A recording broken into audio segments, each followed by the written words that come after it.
All right, showtime. Check 1 2 1 2. What it do? All right, let's start this thing up.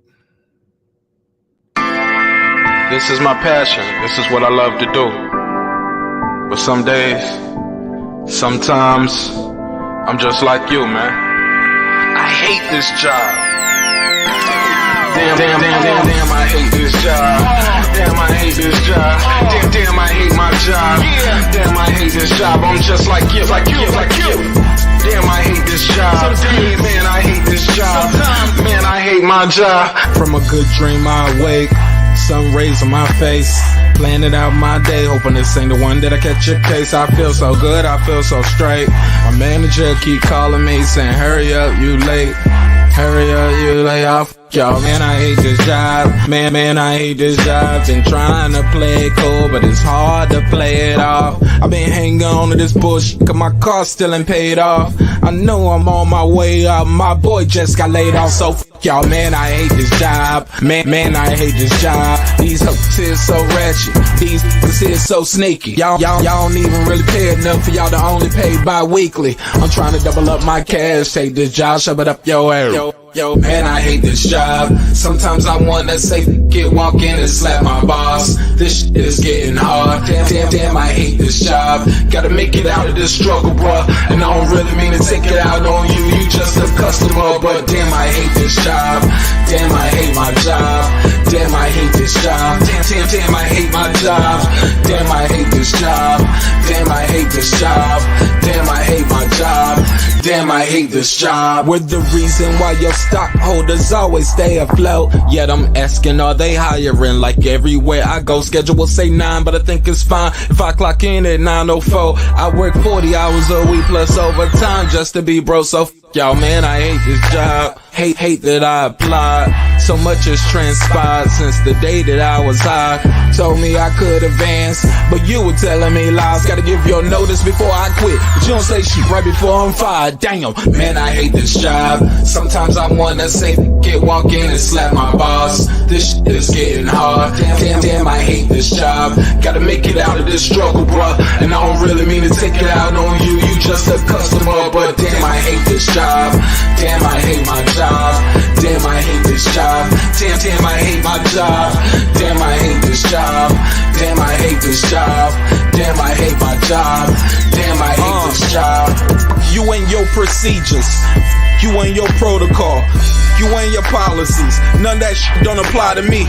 You and your quotas, you and your standards, you and your 2 sick days a year. Y'all niggas bananas. Wonder why the postman's posted with hammers, going postal with Popo on camera. His wage got him enraged, stressed out, it's hard to maintain. He flips the middle, grabs his. He said, if you don't get the picture, I quit, you ain't shit, mother. Man, I hate this job. Sometimes I wanna say, walk in and slap my boss. This shit is getting hard. Damn, I hate this job. Gotta make it out of this struggle, bruh. And I don't really mean to take it out on you. You just a customer, but damn, I hate this job. Damn, I hate my job. Damn, I hate this job. Damn, I hate my job. Damn, I hate this job. Damn, I hate this job. Damn, I hate my job. Damn, I hate this job. Look, man, I hate this job. I put my pants on one leg at a time, just like you. I'm out here trying to take care of my family. Damn, I hate this job. It's not always glamorous, for real, but I do what I gotta do for me and mine, you know? Damn, I hate this job. Damn, I hate my job. Damn, I hate this job. Damn, I hate my job. Damn, I hate this job. Damn, I hate this job. Damn, I hate my job. Damn, I hate this job. Damn, I hate this job. Damn, I hate this job. Damn, I hate my job. Damn, I hate this job. I'm just like you, nigga. Damn, I hate this job. Man, I hate this job. Man, I hate my job.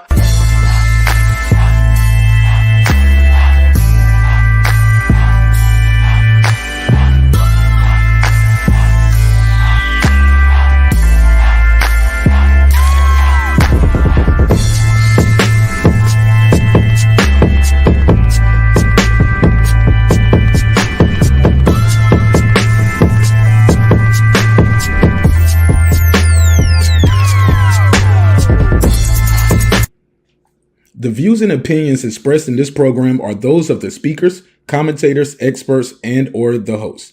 They do not explicitly nor necessarily reflect nor represent the channel's policy or the views held by the channel or broadcaster. The broadcaster or its channel cannot be held accountable for all or any views expressed during the program. Basically, if I didn't say it, don't come for me. You come for the person who said it. And please don't sue me for somebody else's words. With that said, let's start the show, motherfucker.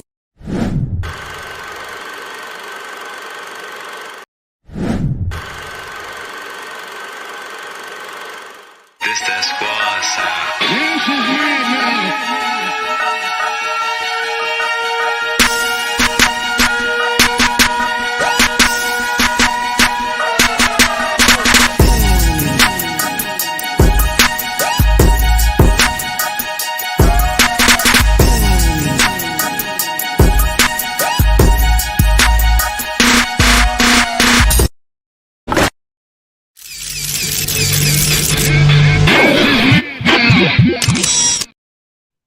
Check 1 2. What it do? What's popping? What's happening? What's going on? You back in the lab with your favorite neighbor, your man Mark Nash. He is I am he. Another great episode of Breaking Beats. How y'all feel what the deal is? Y'all already know what we're gonna do. We're gonna break down the business, entertainment, art, technology, sports, and anything else you and I feel like talking about. It's a hip-hop political sports show with a comedy twist. We like to let the jokes fly. You know why. Life is serious enough. You feel me? We're gonna have a good time. I'm gonna chop it up. I'm gonna drop the link out there early, so if anybody want to pull up, give me their thoughts and opinions. I'm gonna do an open panel tonight. I'm gonna still have the phone line open, make sure I got that on the screen so y'all will know what I mean when I say these things.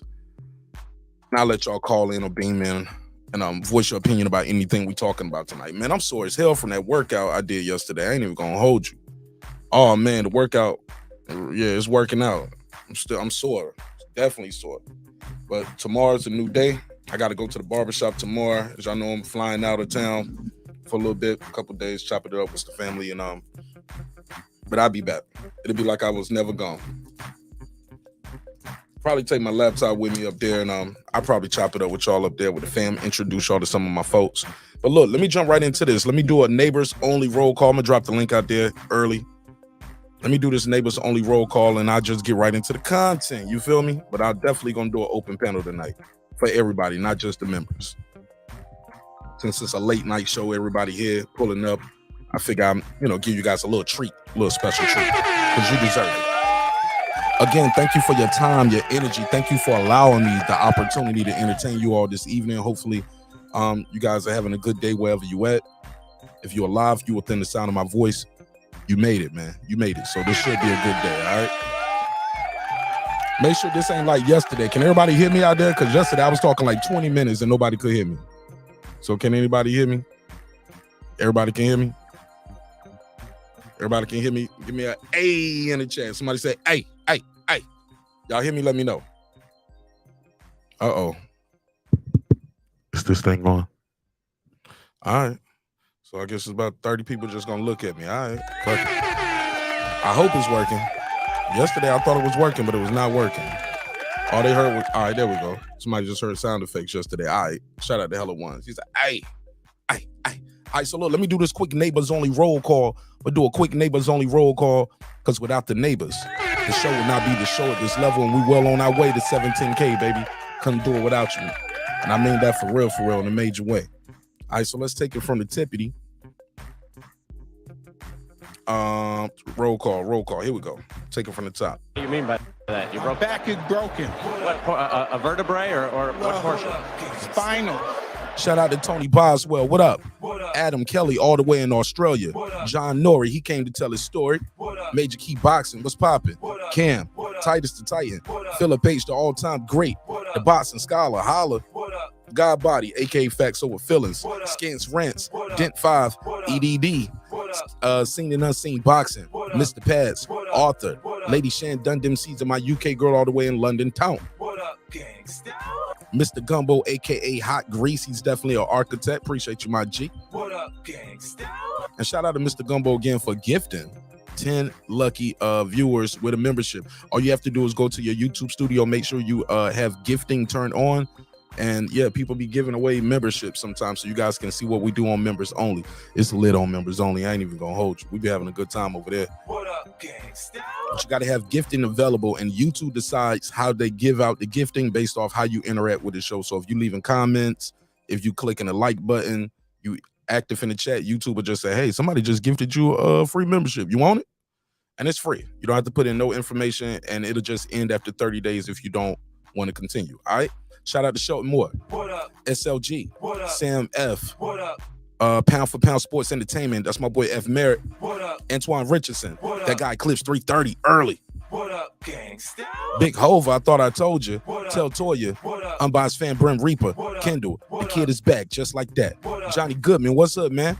D-Lo 404 Boxing. Let's get it popping. My brother Big Shawn T with the strap. Kansas City Mac, where you at? On the mic with Terence Bailey Sr. Karma Serene with the Serene Saturdays. Ace Retro, let's go. Nick Rich in this trick. Aaron Parker, the Big Talker. Taylor Bell with TapTechUnlockSim.com. Unlock your next device today. So Juan Davila, aka Epoxy Magic, Transcendent Sports Channel, my Filipino brother from another all the way in Canada. What up, gangsta? Fistiana Fights, she just might. Jacob Sims, that's him, aka Himothy. Haplo, let's go. MFB, that's Mike from Boston. Patricia Shelton, Miss Queen Sunkiss, Beyond the Ring with No Need to, and Rachel Donaire. True Media Today, USA Bots, and that's my guy, Coach Malachi Williams. Pudo, Food Revolution, AK Foodie with the Beauty. KP from KC5, Matt Wade, Ill Status Boxing, Tank the Sweet Science Examiner, Beyond Above Media, Pittsburgh T, SF City Slicker, I Know Boxing, It's Mex, Ride Off the Storm, Here to There, Maddie Well, Cliff Bailey, Con Shawnery, Lisa Bell, She Never Fails, H.O. Deezy, Brandon Washington, D. Bevel the Champ, and of course the big fish himself, my good brother Derek Lincoln. What up, gangsta? All right, I'm gonna pin that link to the top so we can get right into it. Make sure I got the phone line scrolling at the bottom of the screen. I don't have my normal graphics up here. This is a pop-up, but I'll make sure the number scrolling at the bottom for you. Yeah, man, let's talk about it. We got a little talkity talk we're gonna get into. Shout out to everybody who's here early. All right, so Spence and Crawford, 38 days away. And I've been looking around the thing right here, and I've been seeing some teams. It look like some people are getting nervous. They still talking about who ducked who. Ladies and gentlemen, the fight is 38 days away. I don't care about who you thought was ducking somebody back 6 or 7 months ago. I'm sorry, I never heard of it. The fight is here. The fight is almost here. It's 38 days away. That's 5 weeks, 3 days. Okay? 5 weeks, 3 days. Are you nervous? Are you excited? Shout out to my guy, Santos. What up, Toast?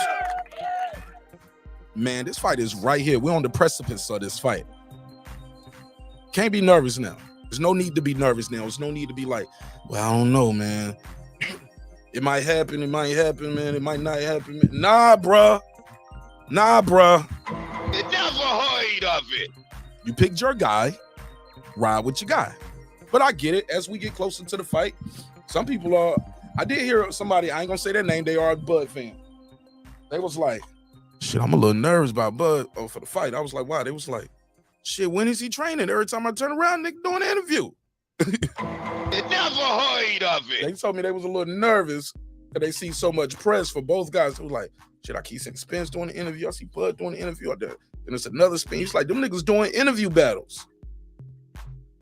I was like, man, y'all, before they were saying the guys can't sell and they don't talk enough to sell, and then they talking too much. And people are worried about the performance of the fight. Shout out to Lady Shin. She said, just pulled up and heard my name. Absolutely. I call your name, girl. What's up? Toast, what up, brother? Make sure I got that link out there. And I'm going to copy and paste it. I'm going to pin it at the top. Definitely doing open panel easy for everybody so they can get their bars off. Make sure I got that pinned at the top so I don't have to drop the link all night long. But when it comes to this fight, too, I've been hearing the way these guys are, these YouTube daddies, as we like to call them. Got to put a case on it. the way they try to spin the fight, I don't know if they doing this for themselves or they doing it for their audience, trying to make their audience feel comfortable. They doing a lot of talking about Spence gonna do this, gonna do that. And all I'm saying is this: Spence is the underdog. Why granted, I get the closer we get to the fight, these odds are gonna tighten up a little bit. Pause. You know what I'm saying? But right now, Errol Spence is the underdog. Why you ain't betting on your guy? Shouldn't you be betting on your boy? If you riding with your guy, ride with your guy. Bet on him. Put some bread up on him. I don't see a lot of people betting on him. Like, or they say they gonna bet on him, or they trying to make some YouTube bets. But I'm like, bro, that ain't even gonna get you that bag like that. Hold on one second. Here we go. I was like, yeah, man, that ain't gonna get you the bag like the kind of bag you talking about. You the underdog. You should just put it on the sports book.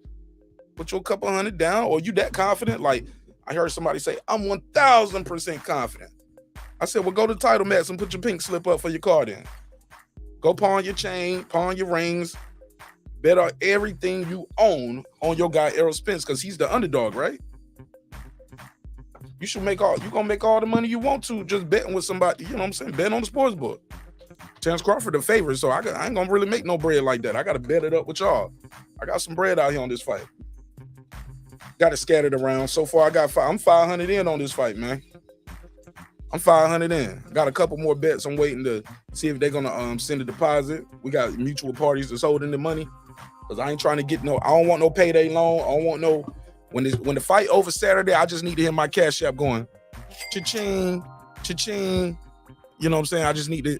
That's all I want to hear. I don't want to hear no, hey, bro, the way my account's set up. You know what I'm saying? You know I get paid in 2 weeks. I got you in 2 weeks. Nah, pay me tonight. I want to get paid right now. That's the way I see it. But somebody said easy fight for Spence. Shakur, get off the gas, Shakur. Errol Spence didn't even say it's an easy fight, bruh. It never heard of it. Errol Spence didn't even say it's an easy fight. Why do you think it's an easy fight, Shakur? Call in or join the panel. Want to hear what you got to say? Or you can type it. Let me see. Somebody said Tracy, wow, 1K. Who got 1K on it? Let me see. And pin the link at the top. Somebody said duck season. Somebody said duck season has passed. It's man down our socket collection. Big fish smoking on bud season. That's a lot to put on a t-shirt. But I like your energy though. I like your energy. I don't see it happening, my G. I don't see it happening. Not like this. Not in this lifetime. Not with this kid. This kid's Crawford is special, man. I just don't know why y'all hate the kid so much. Like, that shit blow my mind, because 1 minute they'll say, man, he's a good fighter. And then the next minute, be like, oh, it's going to be an easy fight. Errol Spence ain't even saying it's an easy fight. So that's like, you guys be delusional, bro. Errol Spence didn't even talk about, I'm going to hit him with the one quitter. Errol Spence is depending on hitting him a whole bunch of times. That's his game plan. I'm going to break him down. I'm going to break him. The game plan is to hit him a whole bunch of times. And I don't think Crawford going to be there for him to hit him a whole bunch of times, especially if he hit Crawford early. Crawford feel the power. Crawford might be like, all right, let me edge this shit out a little bit. Excuse me. He might be like, let me wait this out a little bit. But nah, bro, it ain't going to be what y'all think it's going to be, where he just going to stand there like Ugas. I heard somebody trying to compare Ugas. Man, y'all dudes I heard dudes out there hyping up Ugas, man. Dudes out there hyping up 4-loss Ugas. Like he the coldest. She said it's Moby Dick season. Right, that's a whale, not a shark. And that's a story. That's a fake ass story. It's not real. Moby Dick want a real whale, man. But I get it. Yeah, I never heard of it. Shout out to Warren. He said, salute to you, bro. I know boxing. What's popping, my G? Somebody said, I see Crawford as the modern day Sugar Ray Robinson, but I see Errol Spence Jr. beating him. So who is he supposed to be? If Crawford is Sugar Ray Robinson, who is Errol? Somebody said, Bomat said Ugas was a threat. I bet. I mean, it's nice. I mean, it's threat, I guess. Whatever. That's what Bo-Mag said. I got my own opinion. You know what I'm saying? I didn't see Ugas beating him. Ugas literally walked out there in that fight, stood right there and said, let's go. Stood right there in front of him. I seen this one picture going around. Two people showing me this picture what Ugas looked like after the Pacquiao fight. I was like, damn, he was a little busted up after that. People was like, yo, Ugas got softened up by Pacquiao. I was like, I still want to give Errol his credit for the win. I'm gonna give him his credit for the win. Because a win is a win is a win. But this ain't Ugas, look, even on these highlights that we showing on the screen, y'all ain't never seen Ugas do none of these things, bro. And if you watch that Ugas fight again, Ugas hurt Errol more than just the highlight reel one that everybody showed when he started looking for his dentures, started looking for his tooth. It's like, where my teeth is at? He hurt him more than that. Hurt him with some body shots too. Straight right to the body. Ooh. Nigga start pissing out tequila a little bit in the cup. He's like, ooh, had a little twinkle drop out. I'm just saying, bro, this ain't gonna be what y'all think it is, where it's gonna be like, oh, because he goes from one-sided ass whooping to, nah, it's gonna be tough, it's gonna be competitive, it's gonna be a war. Maybe it's not gonna be a war. Maybe it's gonna be a strategic, it might be a boxing lesson. Spence needs it to be a war to win. He needs it to be a slugfest, a shootout for him to win. That's what he's banking on. That's what he keeps saying, I'm gonna break him. Yeah, it's gonna be a war, What if it's a boxing match? What if Terence just take him to flight school and drop him off at the top of the roof? Somebody said it's gonna be patient, pushing. Jason Voorhees stalking the camp counselor beating. Get out of here, nigga. Never heard of it. It sound good. It never heard of It sound good. Y'all ain't telling me no keys to victory, just a bunch of little talking points. Like, I mean, little comedy shit. I hear a lot of jokes, a lot of comedy in the chat, a lot of comedy. And that's cool. But that comedy ain't gonna get you but so far, big dog. These dudes gotta fight. And it ain't gonna be what you think it is, like one side of that. How? Tell me the keys to victory. Make sure I got the number on the screen, because some people say they can't see the screen scrolling, the number scrolling at the bottom sometimes. So let me make sure. Damn, what is the phone number? Damn, what's the phone number to the show? Oh, yeah. Almost forgot the damn phone number to the show. All right, let me make sure I got the phone number on the screen. 21766. Wrong number. 404. There we go. Make sure I got the number in large letters. 404. 692-1766. My bad. Now, boom. Nah, man, I just don't see it. I don't think Crawford's gonna stand there and just take a beating and just like, yeah, I'm gonna just go to war with him. Even though this ain't working, I'm gonna try something. I ain't gonna try nothing else. I don't see it happening that way. She said EJ beating Bud, never heard of it. Moby Dick season. It never heard of it. Shout out to Lady Shane. Let me give it a drop. With a $2 drop there. Boom.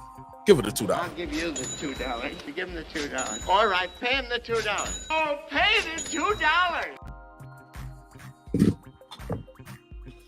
Nah, I just don't see it, fam. Like, EJ needs that to be a war. He needs that guy to just stand in front of him. Let's trade. Let's go to war. Let's trade. For what? Let's take away his jab. Outbox him. Just box him. And people always talking about the size. He just too big, bro. Height don't win fights. He got to weigh in at 147. He can blow up the next day all he want to. All that's going to do is be more weight on him, make him sluggish. She said, give my $2 towards Spence permanent buck T fund. Yo. Yo, shit. Damn, Lady shit. She rolling. She got the jokes too. Let me give her the drop again. I'll give you the $2. You give him the $2. All right, pay him the $2. Oh, pay the $2. All right, let me take a call. 202, what it do? What's your name? Where you from, family? Name Ron from DC. Ron from DC in the house. What's popping, DC? What do you mean by that? What's going on, big brother? What's going on, big brother? Man, Hey, I'm I'd like blessed. to tell everybody, smash the like button for my guy. Appreciate First that. and foremost. Appreciate that. Ron from DC. Go ahead, talk to me, man. Man, honestly, man, I think it's a 50-50 fight, man. Like, I am leaning towards Errol. I'm leaning towards Errol in the fight, but I think this is going to be a fight that brings out a lot of things that we didn't see in either one of the fighters. I don't think they're going to approach this fight like how they fought anybody else. Elaborate on that for me. For instance, I mean, like, a lot of people say that Errol is like flat-footed, and, like, he's slow, and but they don't really put into equation like the first 10 fights that Errol had when he was fighting as a prospect. Errol used to fight, like, with using more of a shoulder roll, like at points, like that where he was a prospect, like he started, like this high guard, like coming straight forward, like a little bit more towards, like probably after that fight with what's his name, Emmanuel Lottie. Okay, Larte. Yeah, I remember him. Yeah, I mean, and as far as Crawford is concerned, I mean, like, I think Crawford is probably going, be a little bit more reserved in, in shot selections, like than what we've seen him in his previous fights in the division. I think he's gonna get back more to where he was doing, like at 140, like moving around a little bit more, like I think we're gonna see, like a little change of pace than what we are accustomed to seeing, like in these past previous fights. What gives you that? What gives you what makes you say that? It's just you're just taking a guess, or have you heard anything to make you feel that way, or you see something to make you feel that way? I mean, I haven't heard anything. I mean, I just think that, like, both guys understand that, like, it's a lot on the line. Both guys know that they can't come at each other, like these are, like, they understand that they're both elites of the division. They have mad respect for each other. They show that they have respect for each other. They both said that, like it's not gonna be, like it's gonna be a good show. I mean, you hear from both of them. They both say, like it's gonna be a good show. It's gonna be, like it's gonna be a war. Like, and I think them having that, like that understanding, like, all right, this is the fight that solidifies my, like me being the top dog in the division. This is the guy that everybody is put, like in front of me, like whether or not I'm better than him or he's better than me, like I think coming into the fight, like them thinking so, it's going to have them a little bit more cautious, strategic. Yeah, right. Cautious and strategic than, like they would say, like anybody that they fought before. I mean, but to get into why I lean a little bit more towards Errol is because, I mean, if I mean, hey Ron, if no, go ahead. I ask after. I mean, the reason why I lean more towards Errol is because if it goes to the decision, Errol's output, like, is what's going, to give him the edge. And like you hear everybody say, like, your boy, Crawford is gonna have to hurt him. Crawford is gonna have to hurt him. I mean, but Ugas hurt him. You don't think Ugas got 12 knockouts in damn near 40 fights? You don't. If Ugas can hurt him, you don't think Bud can hurt him? I mean, like, I wouldn't necessarily call that, like being hurt. I mean, like he went back on the ropes, but he was back in action, like immediately after. He caught him with shots before that, and after that. Yeah.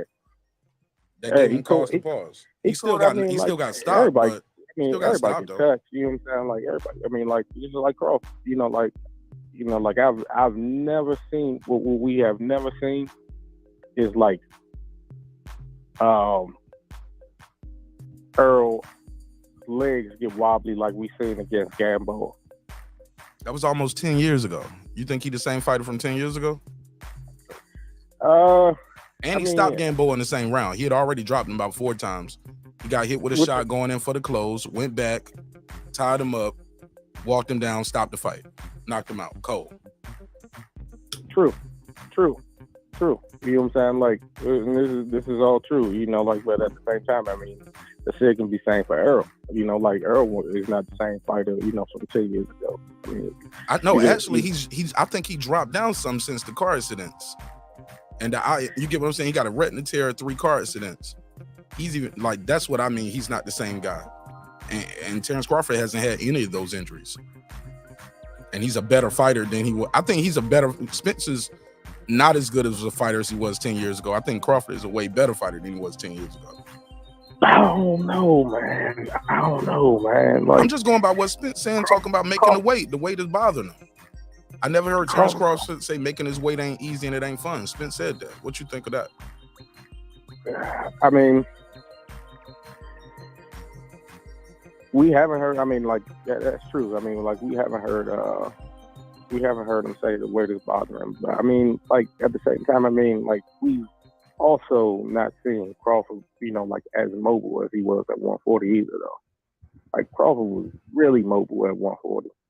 Like just this last fight with David Evanesian, like he wasn't moving around, like nearly as much as we were accustomed to seeing him. I mean, well, when you're trying to get somebody out of there, you standing in the pocket. It ain't a lot of moving around. When you're trying to get somebody out there, you walking them down. You right there in the middle of the ring. I mean, when you don't respect somebody's power, you walk them down. When you respect somebody's power, you get on that damn bite.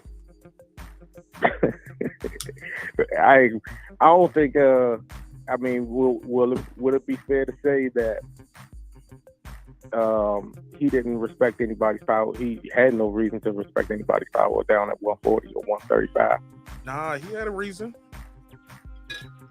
He had a reason. I don't think so. I mean, like I don't not as much as he. I mean, not as much as he would have. Like somebody say like Errol. Nah, he ain't never fought. Nah, it ain't like that. I feel you on that. Yeah, I mean, like I'm just saying. I mean, like and this goes back to what I'm saying. I think this will be the deciding factor. Like this is what I'm saying. Like it's a 50-50 fight for me because I don't know if like if Crawford is still capable of that.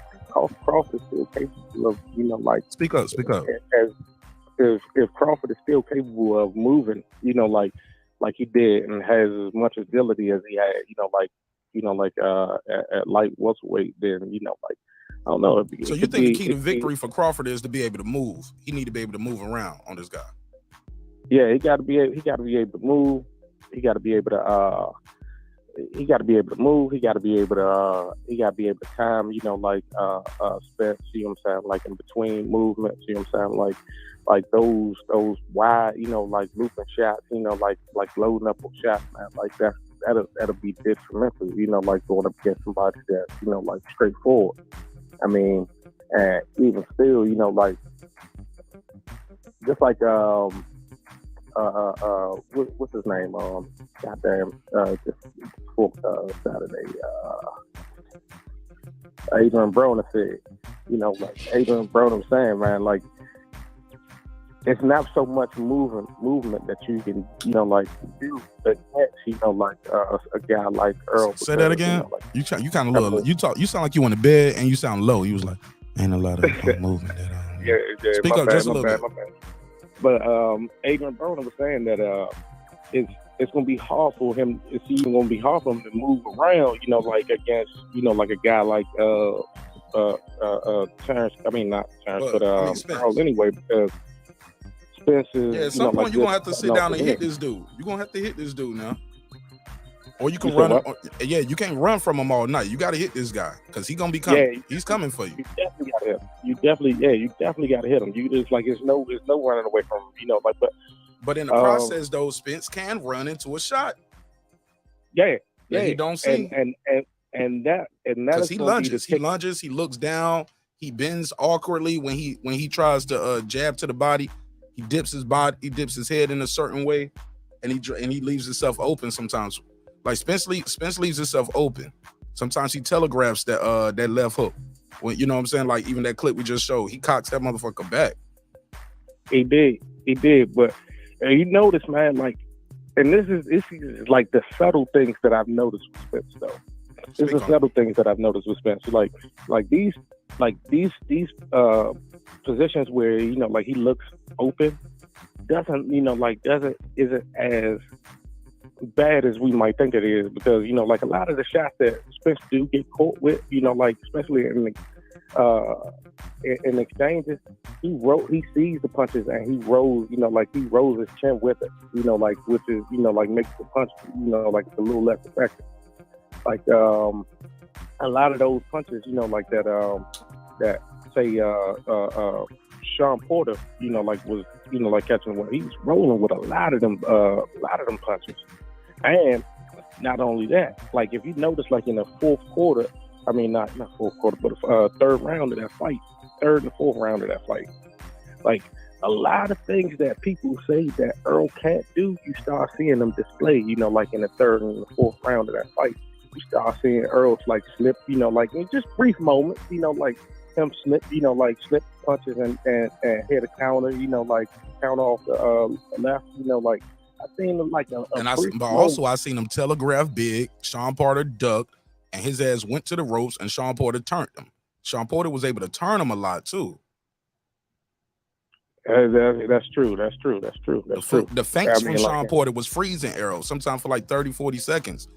In the first part of the rounds, Spence will be sitting there waiting and looking and waiting and looking and waiting and looking, and Shawn Porter won't even throwing punches his damn self. He would feint him with his feet.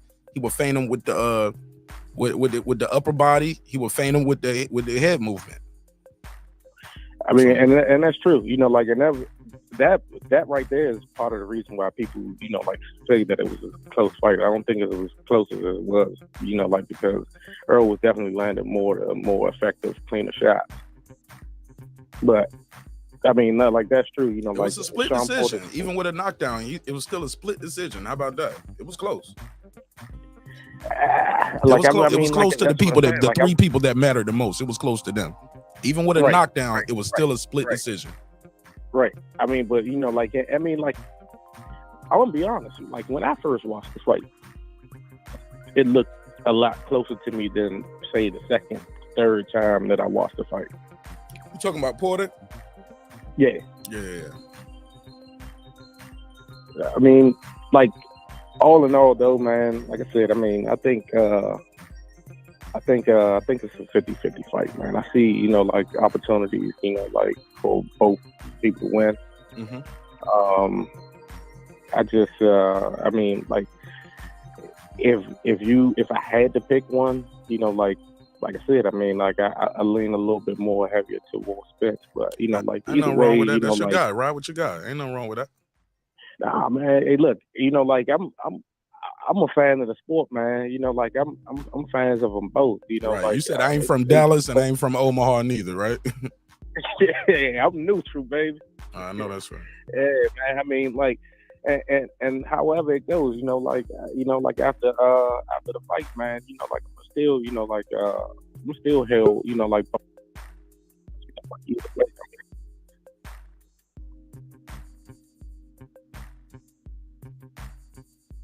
Oh no! If Bud goes in there and lose to Spence, trust me, it's gonna be a lot of people saying, "See, I told you, he never fought nobody. First time he fought somebody, he lost." Trust me. Nah, They taking away the man credit already. If he was to beat Bud, he beat nobody. If Spence going there beat Bud, he beat a nobody, right? He beat a bum who was a top creation who ain't fought nobody. So I don't want to hear all the people saying Bud is a bum, he a duck. I don't want to hear no cheers and congratulations from y'all. Like, congratulate. Why? You said he was a bum and ain't fought nobody. He ain't did shit, right? According to you, this is gonna be a one-sided ass whooping. He's supposed to beat him, right?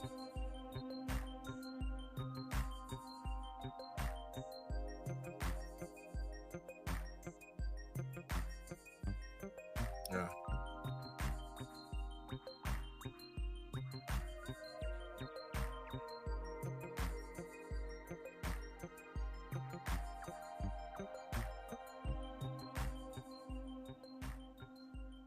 Yeah, not right now. I think the kid is at the top of his game. I don't see him beating him right now. All right. But who knows? Who knows though? Who knows? He is younger. He's like 10 years younger. He's fresh. I just don't think he got that championship experience.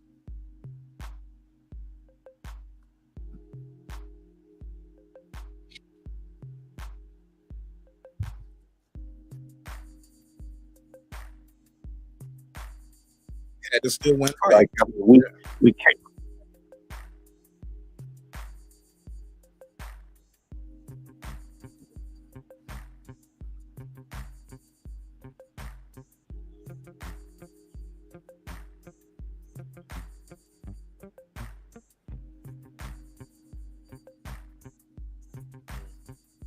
Okay.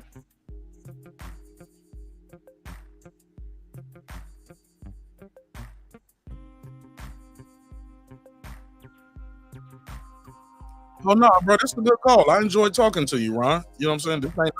This ain't a bunch of just screaming and yelling in my ear. Like we having a conversation, like back and forth. You got your pick, I got my pick. That shit is cool. That's how adults do. You don't have to start. I don't have to call you no aerosexual. You ain't got to call me no buddy or none of that goofy shit. Like it's just a conversation. Somebody said, "Hold up, y'all can't hear Ron in the chat." Can y'all hear Ron in the chat? Somebody just said they can't hear Ron. Y'all let me know in the chat. Can y'all hear Ron? Somebody in the chat, real quick. Let me know if y'all can hear him. Somebody said can't hear Ron no more. Okay, they can't hear you no more. Ron, I'm gonna try to fix that, Ron. All right, well, you're more than welcome to call back, brother. Let me try to fix that audio so you can call back. All right, my man. Thanks so much. Shout out to Ron from DC. Peace. Appreciate that, bro. Talk to me, man. What's popping? You know, just another day in the neighborhood, just another day around the way. Feeling good today in my Queen Latifah voice. What's good with you? I never want you to use a Queen Latifah voice. Yeah, her voice deep enough, dog. Come on. Man, you leave the great Dana Owens alone. I would not tolerate any Queen Latifah slander. You right. But I didn't consider. Okay, you know what? You right. Let me chill.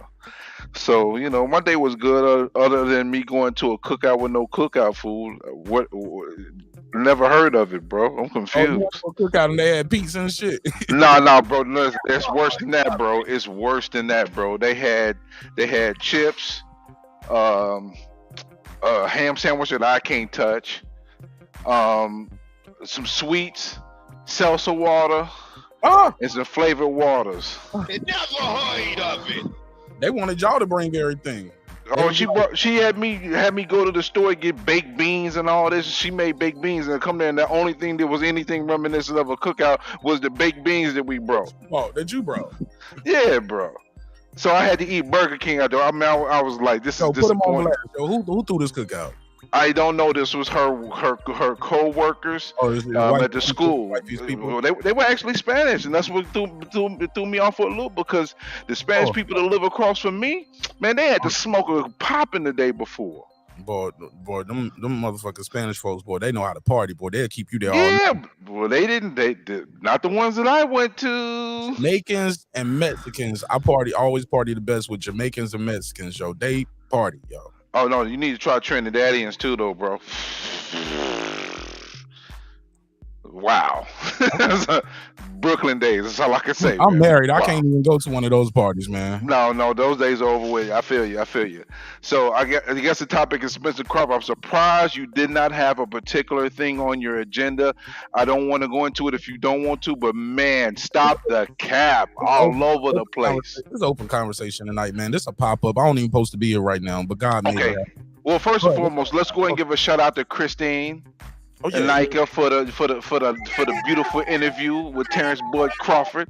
I'm gonna recap it probably tomorrow on my flagship show. All right, cool, man. You know, I can recap it right now because I wanted to make sure I give that the time it deserves, and I didn't go live till about 12:30. You know what I'm saying? True story. True. Yeah, because I just saw you. I was like, oh, let me pull up because it wasn't really too much action tonight. It was a little quiet night on the YouTube streets. So what I want to talk about is this Benavidez debacle, bro. His team is all over the place. Everybody talking about Canelo ducking, Canelo this, and time is revealing itself. Because I had questions about Canelo too. I was like, hold up, Canelo. They sent you an offer and you didn't even respond in a whole week. I don't like that. But they shouldn't put an offer out there a week when they dealing with the superior A side. But man, it's getting messy, bro. It's getting messy. What I missed? I've been all over the place today. All right, so check it out.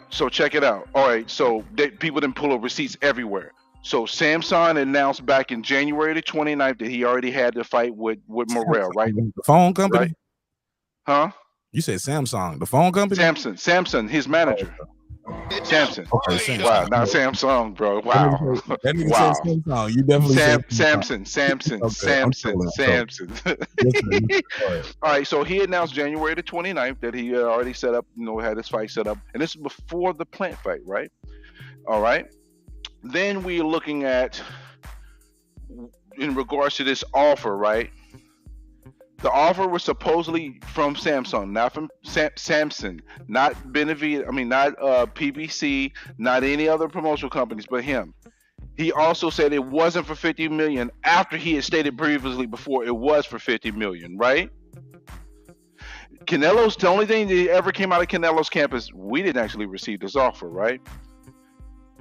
Right. And then offer until it's in writing. It ain't on no term sheet. Everything else is just conversation. Text, okay. Email. Yep. They have a format. An official term type shit. Now you remember? Okay, I don't know if you saw this, but the other day there was a report that Morrell and Benavidez agreed to terms and everything, right? Shit today when Morrell said, "Yo, he ducking me." No, but that's because Benavidez said ain't nothing agreed upon. So Benavidez, his dad, and Samson are all giving conflicting statements that are not matching right now. It's all over the place. Nothing's consistent. It's looking like wild cap right now. The person I believe the most in that would be Samson because I believe he's more privy to all the information. But the problem is you believe in Samson put you in a really compromising position because he's been capping and lying for years. He lied about the whole Plant. I mean, look, the whole Plant situation. About the whole Andrade situation. First, he was like, if we're going to fight Andrade, we need 7 to 10 million. But then you turn around and say the next breath, Andrade can't even sell a ticket. So how you going to ask for this much money when you can't even, you saying the opponent can't sell this money? He might have got his marching orders. He might have got What marching orders? What marching orders? From who? Who you think said, nah, we ain't dealing with Andrade right now. Remember what Lil Charlo said? What Jamel? He was like, you know what I did? He said, fuck Andrade. Remember what I did? I told everybody, I was like, look, we ain't fighting Andrade. You black card in this boxing shit. We gonna black card Andrade. He ain't getting no money in this boxing shit. Nigga. Yep. Fuck yeah, that's Charlo, but we're talking about Benavidez though, bro. Remember, Benavidez is it's all PBC though, dog. It's all PBC.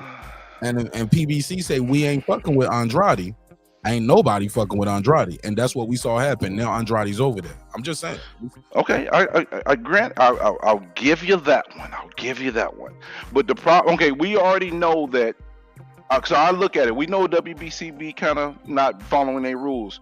But if you look at Adames and how dedicated he was to try to get the fight with Big Charlo, he at least petitioned. If Benavidez is so focused on fighting Canelo, why hasn't he take those appropriate steps when he's had over a year to do so? The reason why he hasn't is because if it goes to a bid, they could lose the bid. And then on top of that, Sampson's making statements that Benavidez won't go fight on the zone. How you gonna try to dictate terms with the superior A side if you the person that really wants this fight? That's why I feel like it's all cap. At first I was looking at Canelo a little sideways and looking at Benavidez sideways, like both of y'all tripping. But the more and more I'm seeing all this news come out, yo, it's like ultimate cap season. There's no stories that are lining. Everybody's stories are crossing. And that's why Morrell said what he said about Benavidez, because Benavidez came out and said this fight ain't set up. He said, if you didn't hear that from me, that's bull. So you basically calling your own manager a liar then. That's crazy. I never thought of it like that. Yeah, bro. And everybody been coming at, a lot of people been coming at Canelo, calling them duck and all this. And the more and more time is revealing itself that Benavidez' team is just all over the place, bro. They're all over the place. And I'm not even a Canelo guy like that. I respect what he's done, but I don't want around, I can't wait. He a dog. I ain't even gonna hold you. He a dog. People. Yeah, I mean, I give him respect. I lost subscribers before because I was up here telling people like, yo, Canelo's, he's Himothy. Yo, y'all got to give it up. I mean, you got to give it up, bro. You know what it is when I really said he's Himothy? Out the 168. And I was like, man, he won the fight though. Like, if it was that easy, everybody would do it. Yeah, and the thing is, he's been in 168 less. Benavidez has been in 168 longer than Canelo, bro. And Canelo did more in 168 than Benavidez has been in there the whole time. Yeah. I remember Benavidez lost his belt on the scam. But Canelo is gonna get more opportunities because he know you're gonna get paid more than you ever seen. Good point. But you know where that I'm gonna preface that. You know where it kind of kills that though? The fact that Sampson delayed the fight with Plant when they both had the belt. He could have fought Plant when they both had the belt, but no, he wanted to build up the fight just to do less than 100,000. They had the fight already. They could have fought Plant before Canelo did. So the point you're making would be so valid if Benavidez and Plant didn't already have a chance to fight before Canelo did. They was on the same page, but they already knew they was trying to. That's how they was luring Canelo over, selling that belt. No.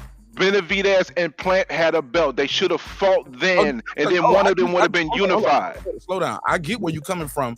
What we would have liked to see, what could have happened. I don't think Plant was ever trying to fight Benavidez back then. It had nothing to do with Plant. It had to do with Sampson. Sampson is the one that said we're waiting on that fight. It wasn't Plant to say he wasn't trying to fight him. I don't remember Plant like, oh, where's Benavidez at? The first time I saw Benavidez call Plant out, I mean, Caleb Plant call out Benavidez was after Benavidez had that fight, and Plant was standing there waiting. When he got out the ring, shook his hand, and said, let's do it, man. You ready to make this happen? Let's make this happen. Other than that, man, it was always trying to fight Canelo, and even then, he made Canelo wait. He fought his mandatories, fought a voluntary and a mandatory before he fought Canelo. Well, he just told Canelo, I want you to go ahead and go handle your business, and you come meet me at the end, basically. Yeah. He basically did a Terence Crawford and Errol Spence. Get me at the end.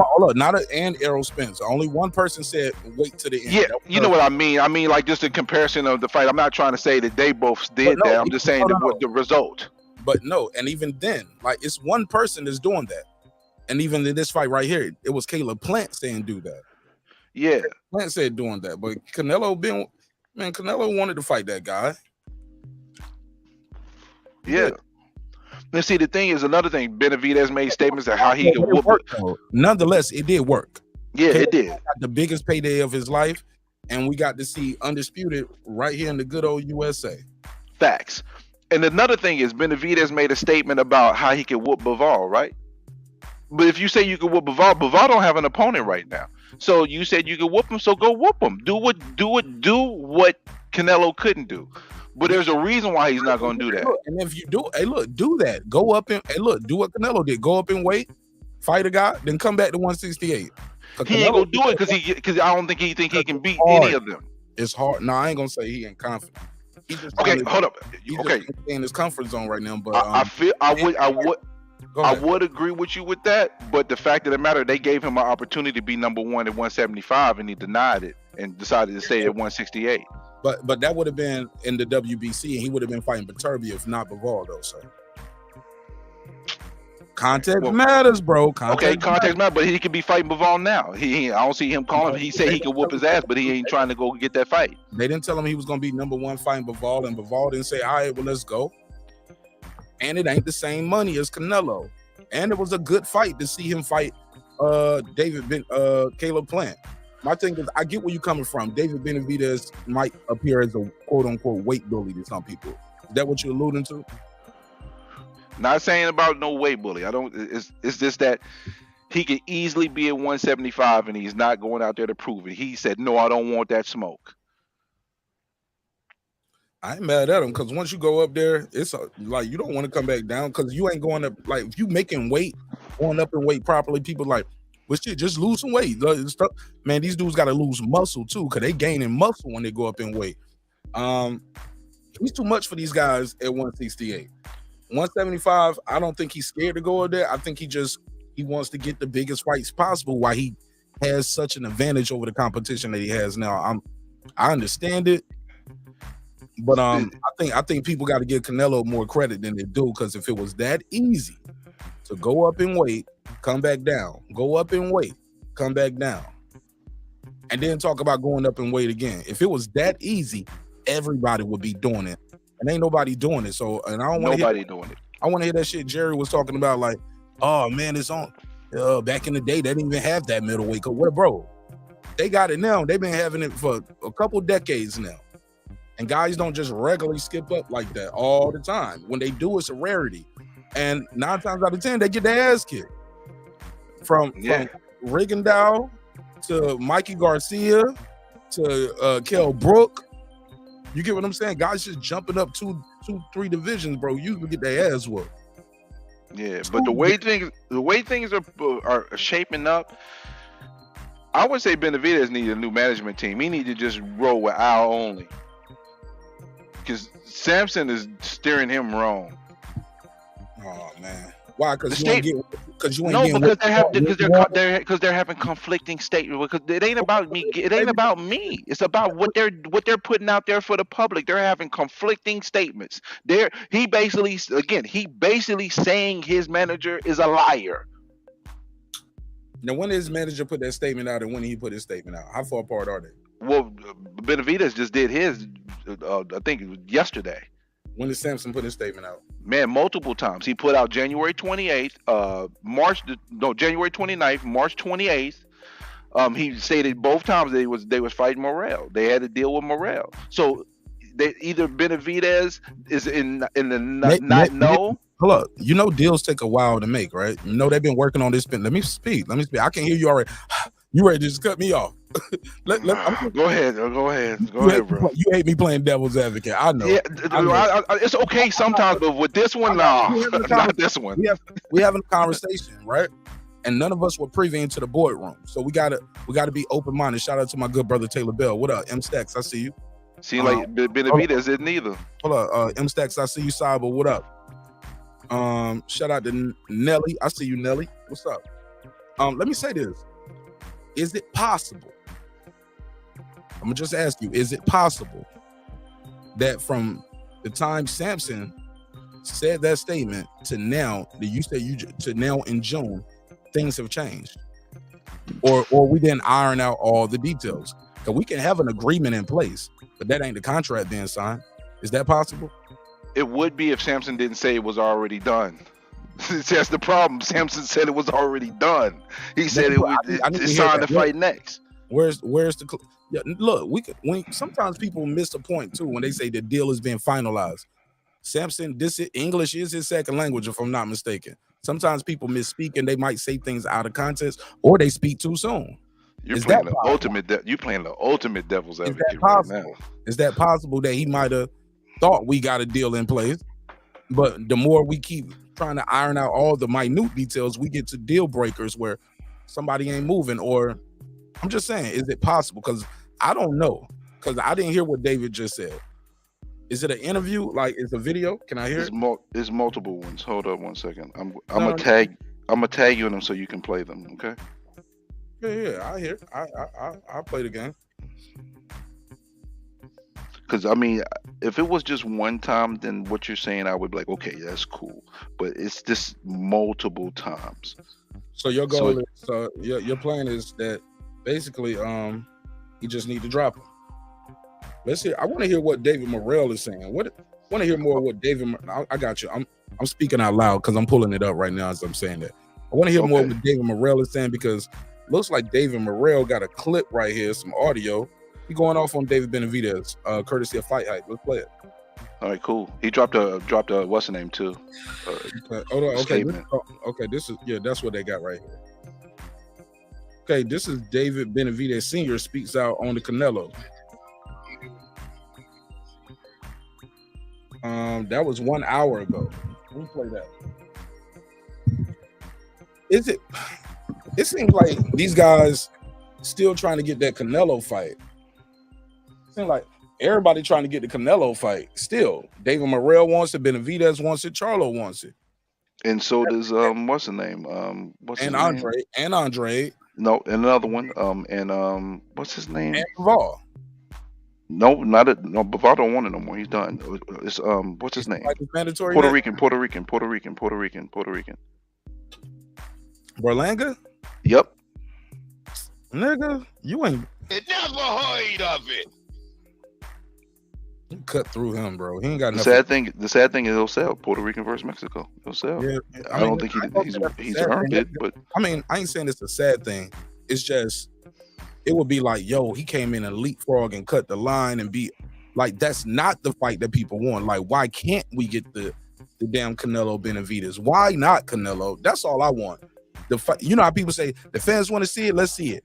Why not? Why can't we move hell and high water to give the fans the fight they want to see? If you are HIM, you are him. You are himity. Why not? You know what I'm saying? Shout out to Wallo. You know what? I could show you all the different clips, but I got this. My man's got it all in one of his videos. My little statement, please. I'm sorry. I was going somewhere with this. If you are Canelo Alvarez, you are HIM. You are himity. You are the face of boxing. You just gave us a fight in Mexico. You gave the people what they wanted over there. But when it comes to defending this title, many people believe this guy, you can't beat him. He throw too many punches. He's too young. He's explosive. He's going to wear and tear you down. You're not going to be able to hurt him. Why not? You are the pound for pound number 2 on my book, but you pound for pound number 1 to a lot of people. You know what I'm saying? Might not even be number 2 on my board. Let's keep it up thou wow. He's not number 2 of mine either. After the loss, no. He's in the top 5 though. Yeah, he's still pretty high on the list. I give him credit though. But my point to that is, David Morrell, nobody was talking about you fighting David Morrell. We've been talking about you fighting David Benavidez since he had the WBC the first time, lost it, came back, lost it. And even, bro, we've been waiting to see that. Why not?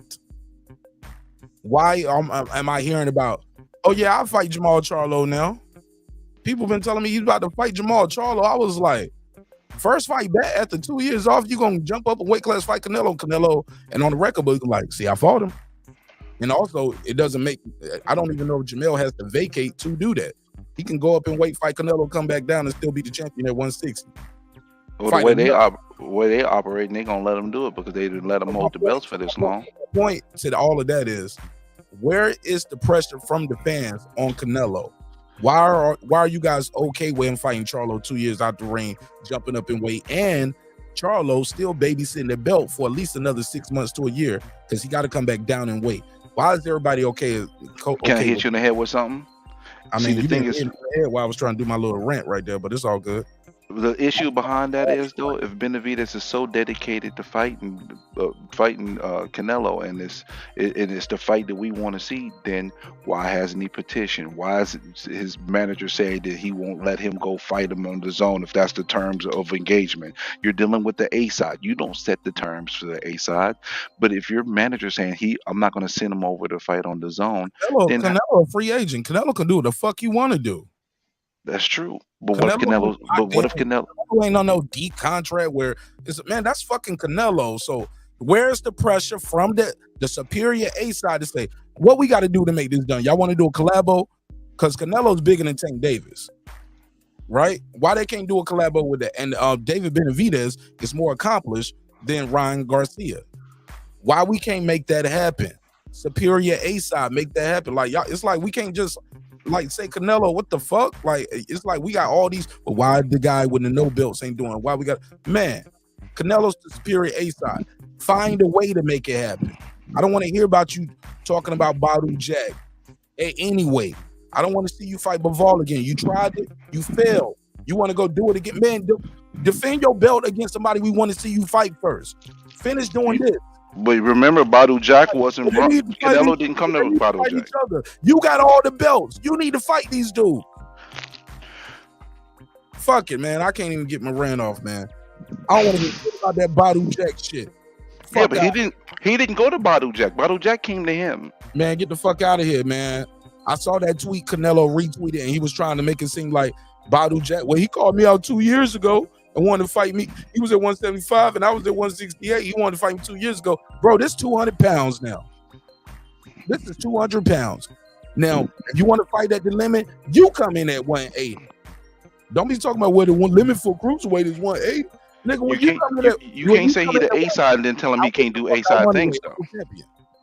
But you're saying he's the A-side, but then he can't do A-side things. No, do the A-side. You can, the fact that you can go up to fight him and possibly people gonna bet money on you, gonna sell tickets. Somebody's gonna buy that fight. The promoters are gonna put down. You are doing the A-side thing, and you gonna still have your titles when you come back. But don't be up there with that like, oh man, 20-pound catch weight with rehydration, nigga. Get the fuck out of here. It never heard of Bro, it. either you trying to be a cruiserweight champion or not. You just want to be maybe he didn't really want to fight in the first place, and that's why he put those terms out there. Wasn't Roy Jones the A-side when he fought John Ruiz for his title as a heavyweight? Hello? Yeah, I believe so. Well, Roy Jones fought John Ruiz for a heavyweight title. Mm-hmm. Do you remember what Roy Jones came in and weighed at, bro? 201, I think. No. I think it was 201. Just take a guess. I'm gonna Google it while you find it out. There's no right or wrong right here. No, it wasn't 201. Roy Jones weighed in at 193. John Ruiz weighed in at 226. Unanimous decision. You get what I'm saying? So it's been done before. If you him at the HIM, nigga, you go in there and do it. And Roy Jones, yes, was the superior A-side, and he was fighting John Ruiz for the damn WBA, and that was John Ruiz's belt. So I don't want to hear that, bro. Like that's that new age shit. Give it. Well, I'm the A-side. I'm catch weighting everybody. And the rehydration clause. Not only can you weigh in that 180 shit, you better not come in this bitch more than 190 tomorrow, nigga. 185 or some shit. Hey, 187. They'll put some weird shit at 187.5. I was saying 87. Like, nigga, we getting gas. It never heard We at the pump with it. Niggas at the pump with it. 187, 88. I don't want to see 93. That's high octane, nigga. It never heard of Fuck out of here. This shit been done before. We seen it. The great Roy Jones was able to do it. 226, 193. Nah, DJ said 198. According to this right here, according to Box Rat, Roy came in 193, John Ruiz 226. Let's go. Heavyweight action. Let's get it. Then came back down and defended 3 of the belts to fight Tarver. Before he fought, man, my man had the IBA. Bro, these are titles that niggas don't even recognize no more. IBA, IBF, they still here. IBO, y'all don't respect them. WBA, WBC, and who's this? WBF, World Boxing Federation. That shit sound like some Vince McMahon shit. It never heard of it. You know what I'm saying? He didn't have the WBO, but for the most part, this nigga had what 1, 2, 3, 4, 5, 6 titles. They called him undisputed. Very next fight, fought John Ruiz. Came back down, defended 3 of them: the IBO, the WBA, WBC, and won. Fought Tarver again, and they had put some other belts back on line. That WBF is back. IBA was like, man, I want to be a part of this shit. And then he lost. And the irony of that is Jones was considered undisputed right before that. You know what I'm saying? Tarver beat him pretty much for every belt. Oh, he didn't have that IBF. He had the IBA, IBO, WBA, WBC, WBF. It's a lot of fucking belts that people don't even recognize no more. Ain't that crazy? We talking about there's too many belts now, Bram. It was definitely too many belts back in the Roy Jones era. IBA, IBF, IBO, WBA, WBC, WBF. He was undisputed. Shit crazy. All right, go ahead, Bram. You got the floor now. It just seems like you're doing a little deeper than devil's advocate for Benavidez right now. I ain't talking about Benavidez no more. I'm just ranting, talking about the sport. I know. No, I'm talking about before you went on the rant though, because you was giving every alternate potential situation that could benefit Benavidez. I'm not in the boardroom, and I do realize when you talk about a conversation that has in January or March, and what somebody might say in June, you know what I'm saying? Things can change in the business of boxing, bro. I talk to people all the time, bro. In this sport, shit changes. Shit changes. I remember it was a report way back then that Nonito was about to fight the guy he about to fight now. But even when I had talked to Rachel a couple weeks before the fight was announced, they told me we don't know if it's official yet with the date and the place, blah, blah, blah. But she kind of gave me a heads up. And I didn't go live with it because it won't release yet. I think I might have talked to you about it offline. But it was reports talking about that deal was locked in months ago. Get what I'm saying? I found that report by accident looking for a graphic for Nonito and Rachel the other day. Just trying to put something together for something I'm trying to do for them and something I want to do for the show. And yeah, man, we got to give it up for our guy Nonito. I'm kind of rambling now, but nah, man, I ain't got no bias to David Benavidez, none of these niggas, man. And I did an interview with David Benavidez. Got love for him, got respect for him, but I ain't gonna tell you he doing right when he doing wrong just to support him. But I don't think we privy enough to the information to say you need to, like, your bottom line was he need to fire Sampson. Like, come on, B. We don't know enough of the information to say that. All we know is what we hear, and things change coming out their mouths. Yeah, but you separated months though.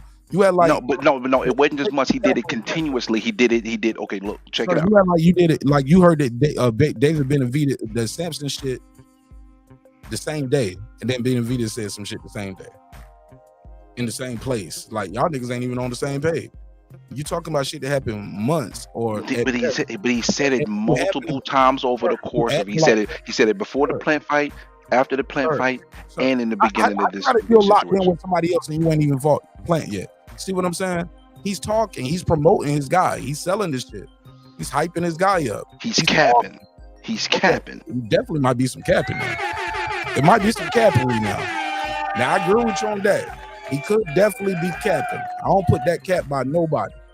I think all these motherfuckers be capping. I heard Bob Arum say Lomachenko was better than or just as good as Pacquiao and Ali and Floyd, Oscar. Like, come on, bro. I've definitely don't heard the cap factory. The cap factory still making these snapbacks on niggas. The thing is that it be getting me though is one thing to Canelo Benavidez is just another guy, bro. I mean, look who he's already fought. Benavidez is just another guy, and people are talking about him like he's like this is a legacy fight for Canelo. This is another guy for him, bro. Let's be honest. Now I get you when you say that, but it goes down to what the fans are asking for. You can't have it both ways. Canelo can't say, if the fan, I'm giving the people what they want. No, you giving us what you feel like doing right now. And we just got to accept it. And the people who are in charge of media, they will write the storyline. That's what we do in media. The media guides the narratives and they paint the pictures and they tell you the stories. We've been seeing that with everything in life, from presidencies to why this law and this bill is important. Like, so Canelo's the superior A side. If you want that fight to happen, that shit gonna happen. What I don't like is Sampson them just saying we're gonna send them over, but I understand Al Heyman and I understand business and Sampson and PBC Showtime. We're not just gonna send our guy over for this mega fight and we're not a part of it. No different from the zone. Oscar and bro, when they didn't just send Ryan over there, like, nah, you can be the lead promoter, but we got to be a part of it. And Showtime's position has always been like, shit, we a network and you an app. You get what I'm saying?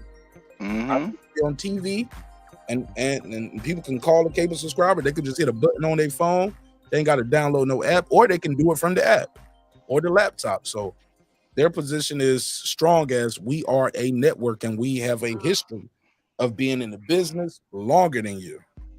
And they've been firm on their position. So I just think it goes more into it than just to say you need to fire your manager, dog. Like we can't do that. We're not privy to enough information. All you know is what they say. You don't know the facts of it. But here's the problem. But I can go off of what Samson has directly said. Many different things. We don't know who's right, who's wrong, what's the truth, what's not the truth. But we telling somebody this is what you need to do because I'm a fan and I'm gonna push this. This gonna be the story and the picture that we paint. I'm the fan, and based on what I'm hearing in these interviews, from what you said back in January and March, this is what I think this fighter need to do his career in June. I don't think we qualify for that, bro. I mean, just because, like I told you, just because somebody ain't doing what you think they should be doing when we think they should be doing it, doesn't mean they ain't doing the right thing. Mark, I'm sorry, I gotta stop you in your tracks right now. When you got somebody that's making a statement and saying they sent Canelo a $50 million offer, then he turns around and says there's no contract, no publicly known details or any proposed per splits, guarantees, and locations, and it says basically let's negotiate email with a furious 7-day deadline. I'm supposed to take that serious, bro? It ain't about what I want. It's about what the words is coming out of his mouth, and he's talking out both ends, and he's contradicting himself. It's not about what I want. It's about what is being about his fighter, and he's having conversations, and he's keeping his fighter name, and he's keeping the conversation going about his fighter. Now, could it be some capery there? Possibly. I'm not privy to the information that you're saying, but I'm fair enough, and I know enough about this shit that we are not qualified to tell the guy to fire his manager, bro. Bro, go. It ain't about me being qualified. It's about if you're going to do these type of things, it's a detriment to your fighter for you to operate in this form and fashion. It's not beneficial for his fighter. And then when your own fighter is saying that is not the truth and that's not the case, that means it's a direct conflict of what is coming out of your mouth. I'm sorry. I got to call it how I see it. And I done tagged you on about 4 or 5 posts. So when you get a chance on your own time, because you may not have time tonight, you can watch those interviews and things that Samson is saying, and you're going to be like, whoa, maybe Steve got a point here, because it's ridiculous, bro. It is ridiculous. Ridiculous. I mean, look, I might not like the process. I agree with you on that. You might not like the process. Again, my I don't care. Go ahead. You was about to cut me off. I heard the deep breath. No, keep on going. You're talking about the process, but go ahead. Continue, sir. Please continue. Okay. My point is, again, I don't think you're qualified and you know enough about the business, the negotiations, the arrangements, what's going on, when it's going on, how it's going on between all parties involved, not just Samson, but Samson could be repeating something that was told to him. Benavidez could be repeating something that's told to him. None of us talk to Al Heyman, or we hear direct statements from Al Heyman in interview. He matters in this whole process, and he has other pieces in play on different levels. Even Jamal Charlo, he's negotiating different. Like my G, just to say, oh, this guy need to fire his manager. I just don't think you qualify for that or none of us qualify because we are not privy to all negotiate. Go ahead, man. I hear you cut me off right now. That's why I be muting people's mic. And you told me when I don't mute your mic is already muted. So there's times when I mute it. So you lied to me about that. So your mic is not muted when I don't. No, I did not lie to you, because check this out. I'm not muted right now. You been cutting me off. Like, you didn't want to hear it. Even with the like, I can even hear you like you ready to jump in. All I'm trying to say is you're not privy to all the information. That's not a lie. That's a fact. You are not qualified to tell the guy to fire his manager. That's another fact. You're not qualified. You're not even a boxing manager yourself. Never seen a whole boxing contract. I don't even know if you've seen a term sheet, bro. And or being privy to any kind of negotiation. And that ain't no disrespect to you. But I think sometimes fans go a little too far with those kind of statements. I just think it's egregious at best to just say he need to fire his man. Like, nigga, what? Like, who the fuck are you? You're not qualified. You don't even know enough of the information. You just trying to piece together a puzzle to come up with a conclusion. But at the end of the day, you have no evidence. You have some statements here and there, but you don't even know who they got those statements from, how they got those statements, why they are able to say this. We're just not privy to enough, but it's all good. It's all good. Okay, You're entitled to feel that way. I muted myself for about, okay. Yeah. What I said was facts. That's not even what you said was facts in your own for how you feel. Okay, At the end of the day, you can tell me I'm not qualified. No, I'm not qualified, but I know what I'm seeing. I know what I'm reading, and I know the details. Hold up, my statement was facts. I got DJ on the panel. I want to go to him, but we can go to trial real quick. I can ask you about. You like to play the question game with the test, right? You want to do the are you qualified test? I tagged you in every single thing you need to see and read. I'll let that be the evidence for you. No matter what you sent, I can still prove you are not qualified. That's cool. That's cool. That's cool, fine and dandy. But one thing I'm qualified to see if somebody lying about something, and that's exactly what's been transpired. Somebody lying about something. And who exactly is lying? Samson is lying. And multiple times. Okay. Because the words that came out of his own mouth, the contradictory words that came out of his own mouth. But maybe it's possible that he's going with the information that was given to him from Al Heyman or Showtime or PBC or David Benavidez or what he agreed to or what the other fighter agreed to. Is it possible? That's what you're assuming, but no, what I'm based on is what I see is clearly on the table. I'm going by what's on the table. Is it possible he had? I'm asking you something possible. You don't even want to admit it's possible. Is it a fact or not? We don't know if it's a fact. So I'm asking you, is it possible that he's going with information that was distributed to him? Is that possible or is that not even possible? Is it even possible? Okay, so here's the problem that makes it. Hold on, sir. Here's what makes it a possibility to be improbable. He stated that the contract did not. I got to go to DJ. I'm trying to ask you some open, direct questions. Is it possible? Yes or no? I don't think no, because he said he's the one that offered it. It wasn't PBC. He said he's the one that offered it, not PBC, not anybody else. Him. So no, it's not possible. Okay. If he's the one, unless he's lying, it's possible. If he's lying, if he's lying, then it's possible. Okay, fair enough. All right, let's go to my guy DJ. DJ, what up, though? What's going on, man? What's going on? Can you hear me good? Yeah, I can hear you so far. Hey, look, I was just about to type. I was like, yo, it's like 75, 80 people in here. And I'm like, Brim is the only one that want to join the panel? But I guess everybody else came for Spence. They came for Spence. Yeah, man. I'm just... Don't get them about 40 minutes. What's popping with you, DJ? Nah, man. I think I see what's happening here, bro. And I think it's... people are starting to open that back door and letting Canelo out the division and letting him off the hook again by throwing these other names out here. Well, he's throwing these other names out here and these rumors about who he might be fighting. Well, he's going for another division. What about Bottle Jack? Man, listen, you have a clear-cut number one contender in your division that is calling you out by name, has been calling you out by name for over a year now. He's worked himself back up, and this is why I disagree with the whole he should fire Samson. Samson got him to be a 2-time champion, in line to be a 3-time champion in that division. So I wouldn't, fire my manager who's put me in position numerous times to be a champion. So I wouldn't get rid of him for that reason. Got him the Caleb Plant fight, a fight that he's been wanting for 4 years. He ended up getting him that fight this year. So I wouldn't get rid of my manager for that. But another thing, man, and it's like, I think it's a overlooked thing that PBC has had a venue booked for September 16th in Vegas since probably about April.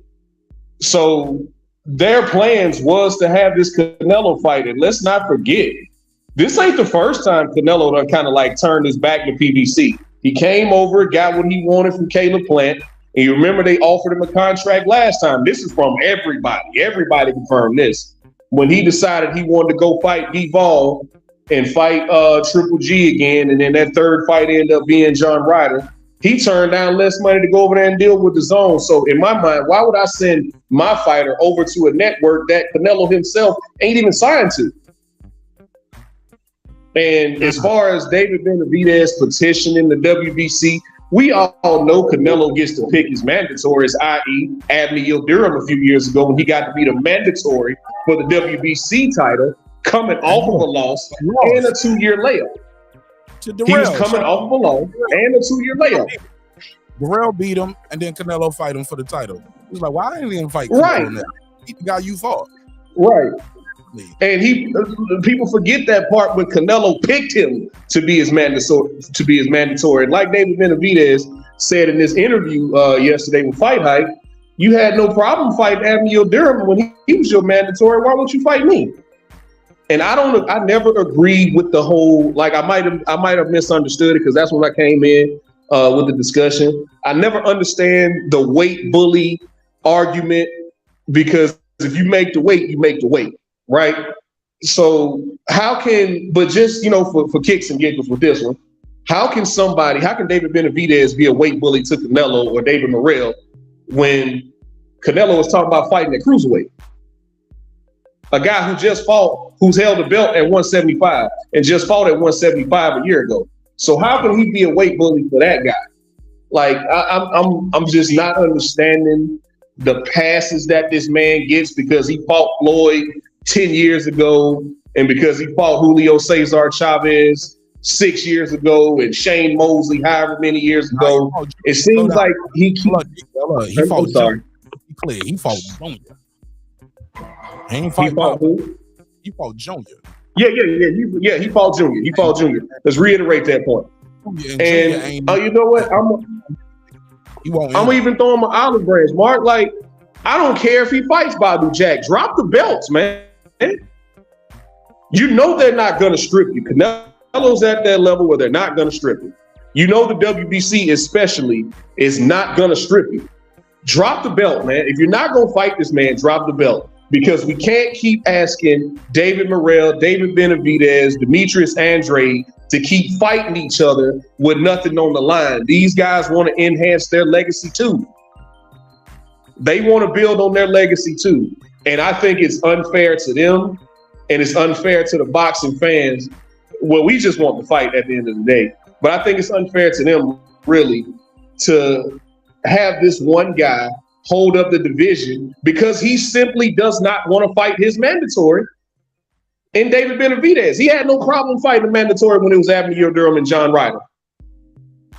Had no problem with it. But now since it's somebody who he deems as a threat, he's, maybe I'll fight Charlo. If anything, that's being a weight bully. You want to drag a guy up from a lower division who hadn't fought in 2 years and fight him. You didn't want to fight him years ago when he was in the same division with him. Never heard of it. But what it all comes down to, Mark, after this weekend, after Berlanga knocks out Quigley in 5 rounds, that's going to be the fight. That's going to be the fight. I'm telling you, that's going to be the fight. That's going to be the fight. When Berlanga goes in here and destroys Quigley, a guy who Andrade knocked out in 2 rounds, by the way. I think people keep forgetting that. This is the same guy who Andrade just knocked out a couple years ago in 2 rounds. This is who Berlanga's fighting this weekend. So, but you won't fight Andrade. We already heard you say Andrade's never getting the fight, so it doesn't matter if Andrade took the not the John Ryder, but the who was the gentleman he was supposed to fight?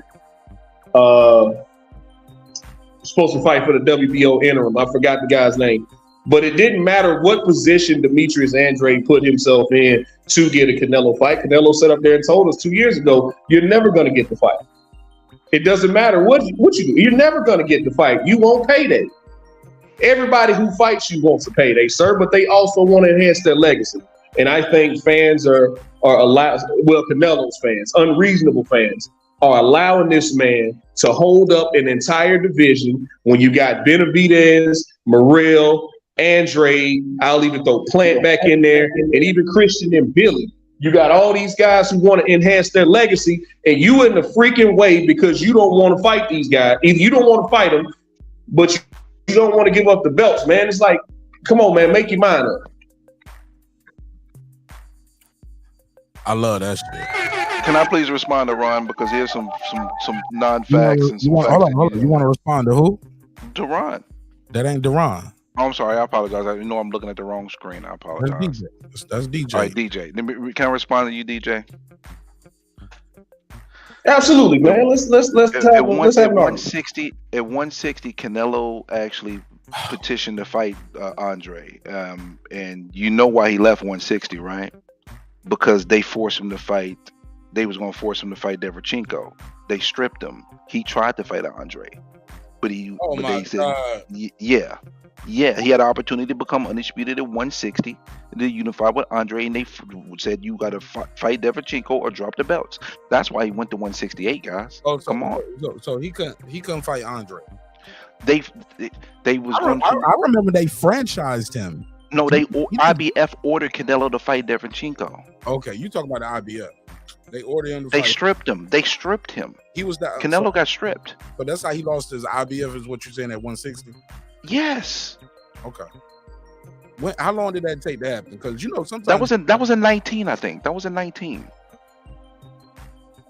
That was in 19. No, I'm saying from the point he got those. You talking about? Let me see. Who did he get that belt from? Let me see. Because I don't ever recall Andre saying, "Nah, I ain't fighting Canelo." August 1st, 2019, they requested approval to allow Alvarez to unify the title of the WBO middleweight champion Demetrius Andre for about in October 2019. Because you sound like you're reading. Okay, so I am quick rebuttal to that. So once he was stripped, of the belt, like, did it matter anymore after that point? What was stopping him then? And you talking about 160? This dude ain't say shit about 160. We talking about right now 168. David Benavidez. Why is he not fighting this guy or making moves or pushing the issue to fight anybody that we want to see him fight? How do you know he's not? I know what has been told to me. All I know is what's been shown. But a lot of we've been told has been lies. Hold up, but I ain't like you telling niggas to fire their manager though. Because his manager's a bold-faced liar who in his own fighters going against what he's saying. What do you want me? I mean, I got that. No. You just don't want to see that. Here. Okay, go ahead. Say what you're gonna say. I'm cutting you off. Go ahead. Go ahead. I was cutting you off. Go reply to DJ, because you were trying to respond to DJ and I kind of cut you off. I'm sorry. No, and see, okay, so respond to what DJ said. Because DJ named a bunch of fighters, so I wanted to put context on all those fighters. But it's about the fighters that he mentioned. It's about the fighters that he's mentioned. About David Benavidez, sir. Fight David Benavidez. That wasn't the only fighter he mentioned. He mentioned Boo Boo. He mentioned Morrell. He mentioned all these guys Charlo right now. And we talked, and the way he mentioned Charlo was like, we don't want to see you fight Charlo. You don't want to see you fight Charlo now because Charlo's 2 years about fighting Andre at 160. He said nothing about that in his soliloquy right there, sir. He's saying that he's been ducking these guys, and I'm saying, how you gonna say he's ducking when he went to petition to fight Boo Boo, and then Charlo, his own younger brother, told everybody his brother ducked the Canelo fight. Come on, man. But sir, you bringing up back when he was at 160. We talking about right now 168. You the guy. If you trying, like, you're holding up the division. Can you address that? How's he holding up the division? No, he's holding up Benavidez. That's the only person that he's holding up. Who else is he holding up? Morrell only got 9 fights. So how you gonna talk about he holding up the division and Morrell is just not getting in? But yet Morrell could be his mandatory for the WBA because Morrell holds the regular belt. That that he's the only one that can fight Canelo out of the WBA as his mandatory.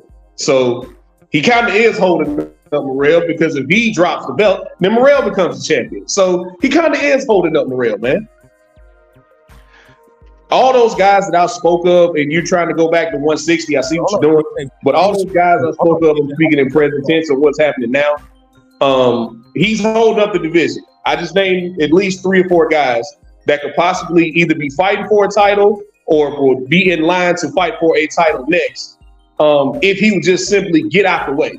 If you don't And out want of to those fight the 3 or 4 guy, guys, they get could out have the been way. fought each other to be in position to be able to. They could have been able to put themselves in position. The only person that's put themselves in position is Benavidez because he fought Plant and finally fought Plant, which was 3 years later than they should have fought because when they both had the belts. But Samson again said, "Oh, I'm gonna let it marinate," and then the fight ended up doing. So you let it marinate to do 90,000? Like, come on, guys, you got like seriously. Let's be Personally, real. I don't care what it did. It matters to me that it finally happened. So I'm not getting a dime of that money. I bought that fight. I shelled out money for that fight. But if you holding up one guy, it's one guy too many.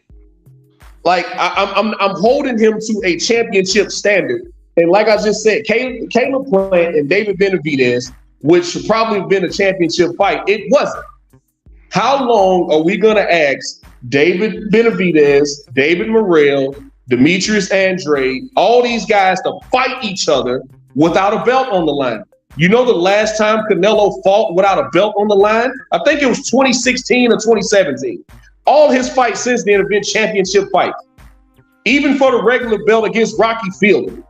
Somehow he finagled his way into getting into that, making that a championship fight.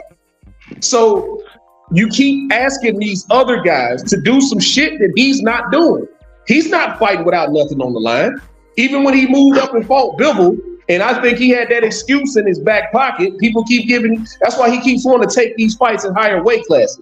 Because he knows if David Benavidez takes all them belts off of him, that would knock a little shine off his resume.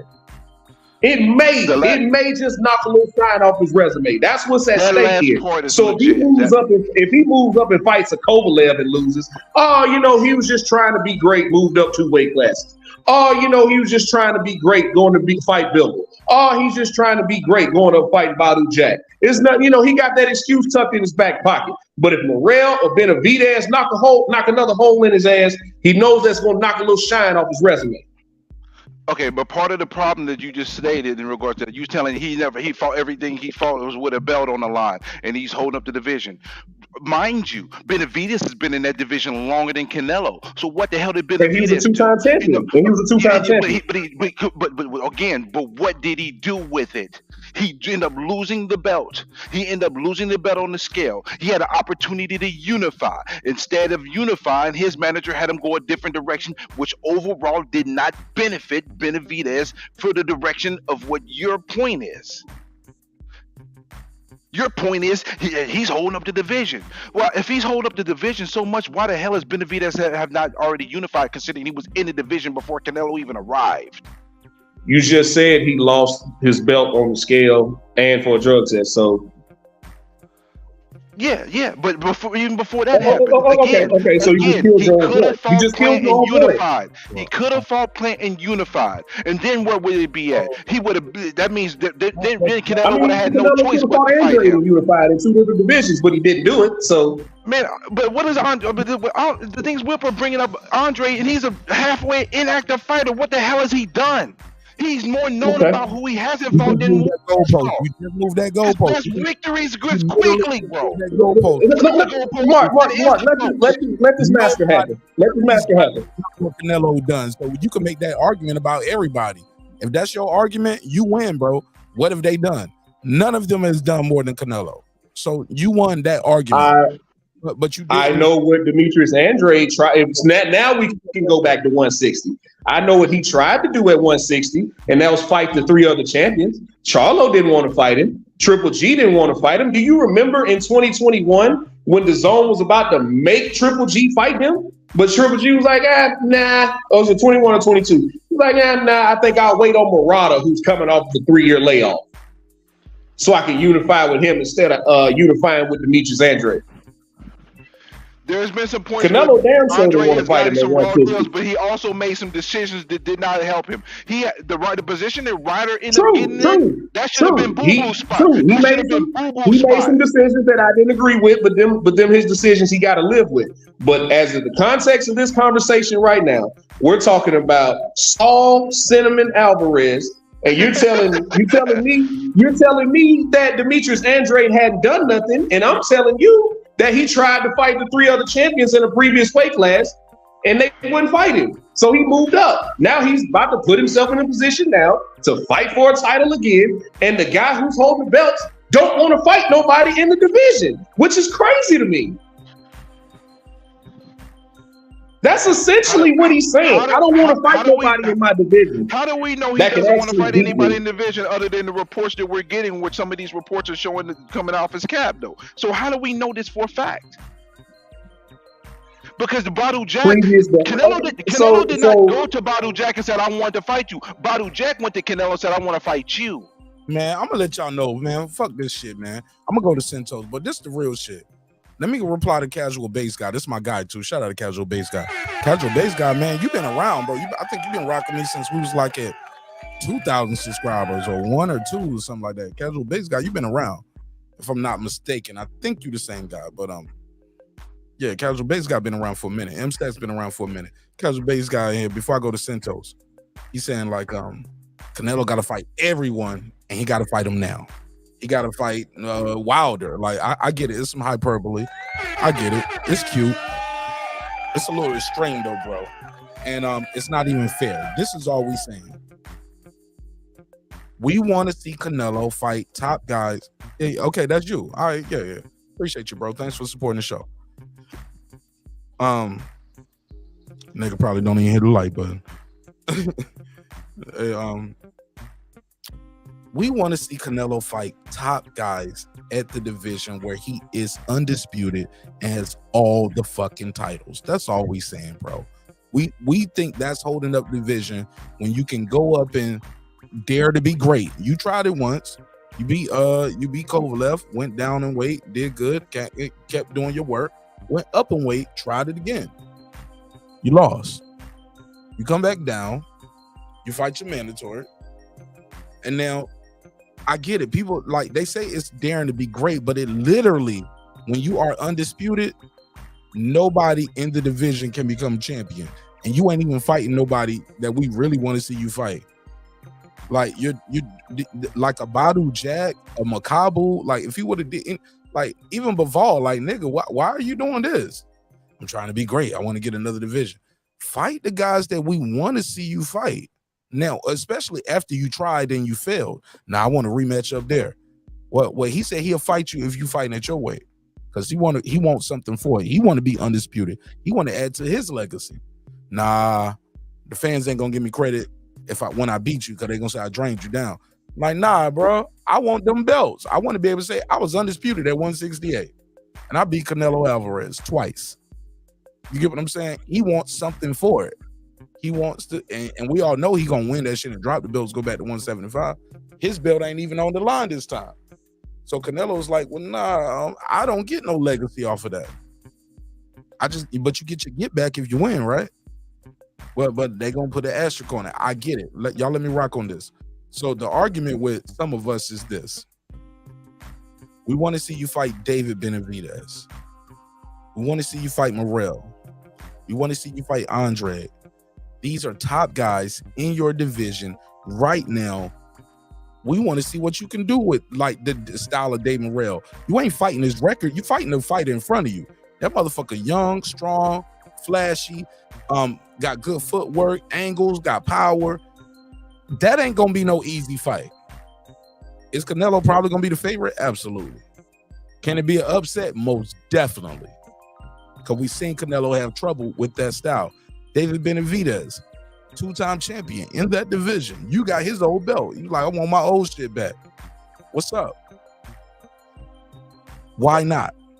Andre, 2-division champion, 54 and 60. Y'all been neck and neck. You could have fought him. He could have fought you. Fuck all the DuckTales who duck who. Why not? It's a lot of guys that we want to see him fight at 168. And they are fighting each other. So the guys that are fighting each other, fight them. Darrell fought him. You beat him. These guys, like, it's all connected. You beat Plant. He knocked out Darrell. Slept him. Then he goes in there and fights Benavidez, comes up short. Man, like, they fighting each other. You want to let them all fight each other, and you gonna go up and wait, fight whoever, then come back down, win, lose, or draw. You still got the division, and you can fight another mandatory that's not even a top name in any one of the bodies that you want. It ain't got to be Morrell. It ain't got to be Andre. It could be some obscure name from the IBF. People like, yeah, well, he fought his mandatory. My man, all I'm trying to say is, when people say they want to get the fans to fight they want to see, the fight that people want to see with Canelo right now in that division is David Benavidez. We don't have to argue about this shit all night. That's what people want to see, dog.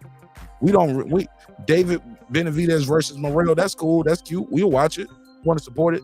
They ain't gonna win no title. It's just somebody gonna get softened up a little bit for Canelo. No matter who wins, somebody getting softened up a little bit more, and he get to see a little bit more.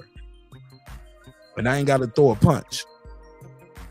And that ain't even the fight that people been asking for. Why not buckle down and say, this is the fight fans want? I'm gonna give it, because they don't give a fuck about fans. I'm gonna give you what I want to give you. With that, I digress. Let's go to Santos boxing. Damn, as soon as I go to Santos, he clicked off. Santos, I threw you a nice alley-oop too. I did my little soliloquy. I cleared the lane out. All right, whatever. I tried, Santos. Santos like, nigga, that was too much. Go ahead, DJ, unbiased fan, Brim Reaper. Go ahead. Santos, I was trying to get you on. Oh, did I click off? I see. I don't hear nothing. Okay, I hear that. All right, everything's still working. I know boxing. Martinez, he said Canelo ain't gonna fight none of them. Ain't gonna fight. He said Canelo ain't gonna fight any of them. Look for Canelo next fight to be Sam Kingston from Nottingham, England. Next, Brandon Washington is laughing. Or no, that's the thinking emoji. Kid is back just like that. He said, Yildirim Eubank, Alvin Yildirim Eubank KO'd in a round or two 2 years before Canelo. Billy Joe wanted the fight for years at 160. Canelo fought him at 168 years later. Smith Jacobs hydration clauses. Go ahead. Anybody back? Go ahead, Brent. I hear some movement. Go ahead. No, I just said there was no hydration clause for Jacobs or Smith. Neither one had a hydration clause. Canelo has a history of some hydration clauses, but it's overstated. There was no hydration clause for Jacobs or Smith. I'll have to look it up. I don't know. How we know for a fact? Because I know it for a fact because I've read all the information in regards to it. I'm not gonna waste my time trying to pull up the information. I know it. Damn, Bram, relax. I'm just saying. I'm not. Bram, relax. Let me say something. None of us knew Tank Davis and Barrios had a rehydration clause, and that fight was years past until Barrios actually told us. It was no information out on it, right? And if Barrios never told us, we all would be running with Tank didn't do this for Barrios. He didn't do this for Barrios because a lot of people. Hello, you still with me, right? Remember a lot of people saying Tank didn't do this for Barrios.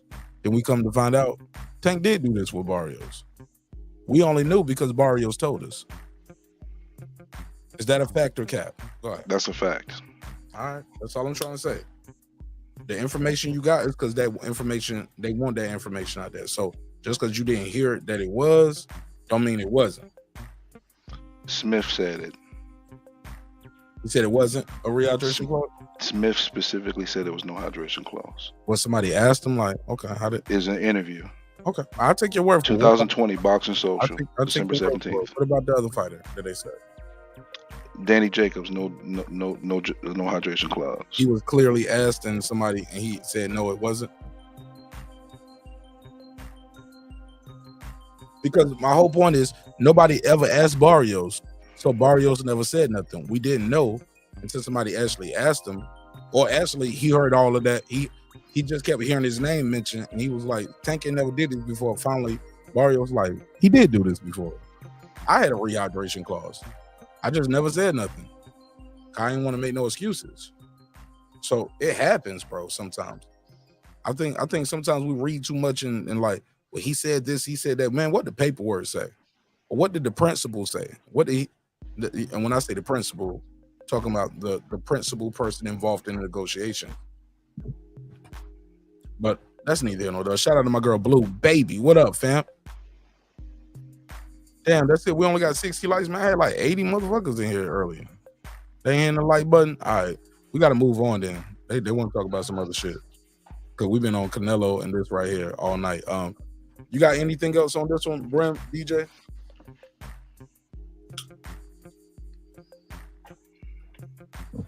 Brim, DJ, y'all still there? DJ, your mic is muted. Brim, I don't know if your mic is muted. Yeah, you know what? Only thing I would add is I made a mistake on the Danny Jacobs. That's the reason why the Danny Jacobs and Canelo fight is the reason why the IBF end up doing away with any other title involved doing the 10-pound hydration clause. That's where that fight is the reason why that started. Because IBF used to always make you do the 10-pound hydration clause, but after that fight, only if it's IBF only is a 10-pound hydration clause. At that point of that fight, it was no longer mandatory when you're dealing with other titles involved. I'm losing you. It didn't supersede. So what you talking about? I'm lost. I'm lost. And I was mistaken with the Danny Jacobs fight because Danny Jacobs was the precedent that had been set up in regards to IBF. IBF used to. He did that before with the Triple G shit. I think he said, "Fuck that rehydration. I'm gonna weigh what I want to weigh, and I just won't win the IBF, but I'm gonna win the fight." Yeah. And See, but see now IBF. There's no hydration clause involved if other titles are involved. It's only if it's IBF only. It wasn't that way until the Danny Jacobs. I know that though. I think we all knew that. Yeah, I mean some people didn't, but the Danny Jacobs and Canelo fight is what ended up setting up that precedence. Oh, okay. Yeah. I didn't know that part though. I didn't know that. Yeah. See, I was incorrect on that. That's why I wanted to clarify because I was incorrect. Like, look. When you talk live and you talk long enough, especially you choppy, cutting people off in and there, you're gonna misspeak when you got a cause you riding for. You just gonna living down that hill sometimes. It ain't nothing personal shit. Niggas make mistakes. Butch Cassidy, what else? He said there was okay. Yeah, I think everybody's trying to check you on that one right now. Everybody in chat. I check myself. Oh no, this chat still count though. Yeah, that's cool, but I check myself though. So that's the most important check for me when it comes to myself. So you was wrong. Absolutely. But I wasn't wrong about the other stuff that y'all have been caping for these inactive fighters for. Nah, you just caping for Canelo. You saying it's okay for him for not to fight David Benavidez? No, that's the fight I want to see. But y'all acting like Benavidez is pushing so hard for this fight. Where's the evidence? What you call Canelo? Supreme A-side, right? Yep. Where's his evidence for the Supreme A-side pushing for the fight? I'm waiting for it. That's why I want to see. I want to see the fight. That's why I don't think Canelo gets a pass. Another one. I never said Canelo gets a pass. But the thing is, though, y'all give me. No. That's the fight I want to see. But the thing is, the problem is y'all not holding the team that's behind. You're not holding the team that's behind Benavidez accountable. He plays a role in this too. That's the fight I want to see. It's the fight I want to see. Didn't you coin that term, Supreme A-side? It ain't just. No, I didn't coin that term. I did not coin that term. There's somebody else that coined that term. I'm just using this term. You using your YouTube daddy talking points. You fucking up. Did you just say my YouTube daddy? I said no. That's my boy. That's my boy, not a YouTube daddy. Don't get it fucked up. Don't get it fucked up because it's not my YouTube daddy. That's my boy. Okay. All right. Well, he don't even have a fucking channel. So before you make that bullshit assumption, please get it correct. I'm just talking. Exactly. You just talking, but you're not saying anything. You're not saying anything factual. You're being cute. You're being cute, but it's not factual. You said you coined the term. I didn't coin that term. I didn't say I coined that term. And I said I did. Me that you didn't. You got it from somebody else. That's a fact. Yeah, I gave you too much credit. My bad. But the point and the fact still remains. He's the Supreme A-side. And you have no evidence to show that he's moving like a Supreme A-side trying to stop the fight. Shout out to Butch Cassidy Cam, man. I see you, homie. What up, though? Mike Biz Boss, and I see you in the building. Ding, ding, ding, ding, ding. Break up the fight. It's over. It happened.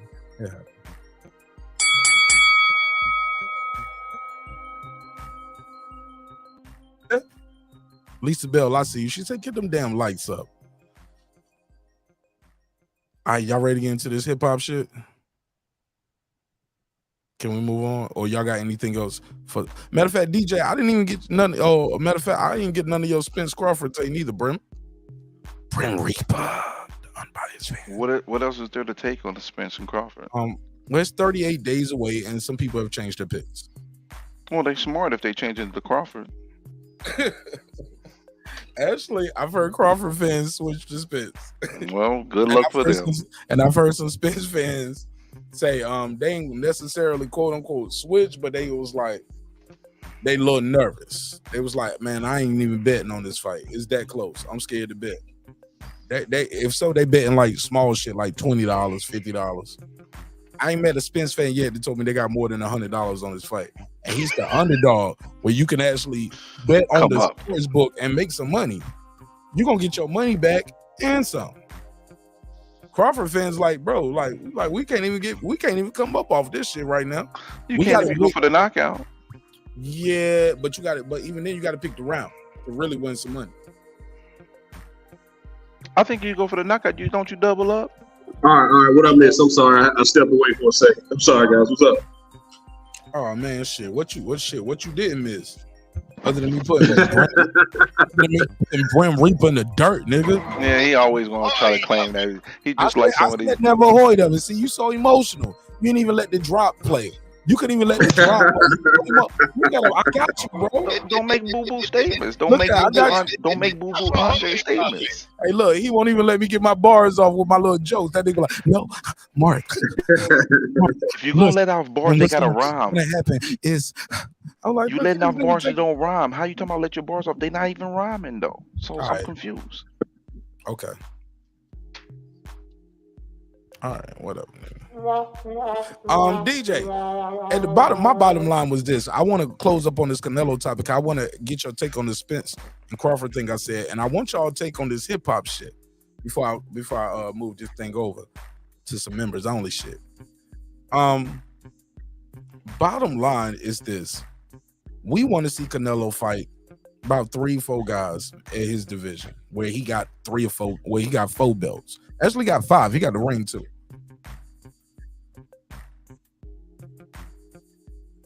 Benavidez, Andre. I was about to say it. That was my whole point, Mark. For people who say they want him to, oh man, Canelo got to fight anybody. Boo hoo! Heavy is the head that bears the crown. You wanted all them belts, now you got to get what come with all them belts. Besides some nice pictures, you actually got to fight these killers. Really, man, I just really want to see him fight Benavidez, bro. If he will go back. Bro, if he would have fought Benavidez in Mexico or fought Benavidez next, I wouldn't have no problem with him trying to go to be cruiserweight or going up again and trying to, like, bro, the fight after you lost was some shit that we never asked for. Like, John Ryder, people was not saying they wanted to see that. It never heard of it. And when you Canelo, you can move the needle. You can fight who you want to fight. But wasn't he on a contract? You had your chance. You had your chance. And I need DJ final thoughts so we can move forward. We got to table this at some point, and we can come back and do it again. Because this is Canelo. He's one of them. He's Himothy. You know what I'm saying? So this ain't gonna go away. But right now for this conversation, I got to table it and let DJ get his bars off so we can move forward. Is that fair? Or did you? And I promise you gonna get your bars off on when I do final thoughts. Is that fair? Or do you guys? Go ahead, man. Let the starter cap reign. Go ahead, bro. See, no. That was a real question. Do you have anything else you want to add that you hadn't said before, so DJ can give his take and we can move forward? Because that's not the main topic right now. You know what I'm saying? And I thought we spent at least an hour on it, right? I thought I'd been more than fair. We spent a good deal of time. The only thing I was gonna say is he was still in the Matchroom, and Benavidez ain't fighting on Matchroom. So how he's gonna fight instead of fighting John Ryder? How he's gonna fight Benavidez when Benavidez's team has already said he ain't gonna fight on the zone? That's all. Okay, I'm glad you said that. I think that's a regurgitated point because we already have identified Tank and Ryan. They fought for nothing, and they was able to make that happen. Titles on the line. Both of these guys are bigger guys. Both of them are more. When I say bigger, I ain't talking about size. I'm just saying David Benavidez is proven, not Ryan Garcia. David Benavidez is a two-time champion. Ryan Garcia is not. Tank Davis is Tank Davis, but he's not undisputed. He's not Timothy, man, at his division. So if they can make that fight happen, they can do a co-promotion. The onus is on the superior A side, as you brought that term up. So DJ, my bottom line is up front, man. We want to see Canelo fight Benavidez. He is not showing us any movement as the superior A side, that he's trying to make this happen by hook or crook. So I want your take on that so we can move forward. I want your take on the Spence and Crawford. After that, I'm gonna get into a little hip hop shit real quick, talk some shit. Cause we had like 75, 80 motherfuckers in a while ago, but nobody want to click the link. So I guess they like hearing us talk. Let's let them keep hearing us talk. I mean, yeah, man. I think he personally, I think he's looking for a way out. I really think he does not want to fight David Benavidez. Because to me, it's this simple. Canelo dictates all the terms, and if he really wanted this fight, and if he really wanted this fight, it'd be announced, and we'd be waiting on September already. Because seeing as how that's been the trend in his career, he always fight. Well, most of the time he fights in May and then tries to fight again in September. PBC's already got the venue booked. They booked and ready to go. From what I understand, they've already offered him a deal again because they offered him a deal before. And it just looks like he's looking for a way out, man. And a lot of fans are giving it to him. I'm not subscribing to that way of thinking that, oh my God, all these guys need to fight each other and then fight him. Well, like I said earlier, when you went undisputed, you had to know that came with that. Everybody wants to fight you now. You're the champion. Everybody's gonna want to fight you. Who's gonna want to fight the number 5 contender when they can fight the champion? So, it's looking like he's about to do this for the 3rd time because I've seen him do it 2 other times. And if you really want to get nasty with it, we can talk about when he was at 175 and he had that belt and he dropped it when he saw the Terminator Baturbiev coming. But that's why I say if you really want to get nasty and get dirty with it, we can talk about that too. But Spence and Swell, I think he's gonna swell Crawford shit closed. Be a good fight though. I think it'd be a good back and forth fight. I think he's finna put a pop knot on the size of Crawford's head big enough for a calf to suck on. But that's neither here nor there. Like you said, Mark, we got 38 days until the fight, man. I can't wait. I'm glad it's a lot cheaper than I thought it was gonna be. I for sure thought it was gonna be $99.99. So yeah, man, I'm ready and waiting to buy this fight, man. I can't wait. DJ, I got into a big argument with one of the homies. I ain't gonna say his name. You know what I'm saying? Because I respect private conversations. You get what I'm saying? And I don't want people like, yeah, Martinez just told us the other day, nigga, y'all was talking and you said this. But I will tell y'all the whole story without saying the brother's name because I don't want to disrespect him. We was talking about the fight. And he was like, man, and if he's listening, 9 times out of 10 he's listening, and he's Timothy, he probably like, nigga, that's me. Yeah, I told Mark that shit. Fuck all of y'all niggas. You know what I'm saying? He one of them. Well, he might say that, but also, if you want to keep it private, that's up to him. But I'm gonna tell the story without saying the names. I'm gonna save the names to protect the innocent. You feel me? My man's still in the fight, yo. He got a whole channel and everything. That nigga's still in the fight. He was like, man, I got a box, man. I spend $15. I get all the fights. Fuck that. Why would I would be stupid about a fight. I was like, but you was about to go to the fight though, right? Like, yeah, but the ticket's too much. I think they fucking over the fans. And I was like, what you mean fucking over the fans? He brought up Mayweather Pacquiao. I was like, this ain't that.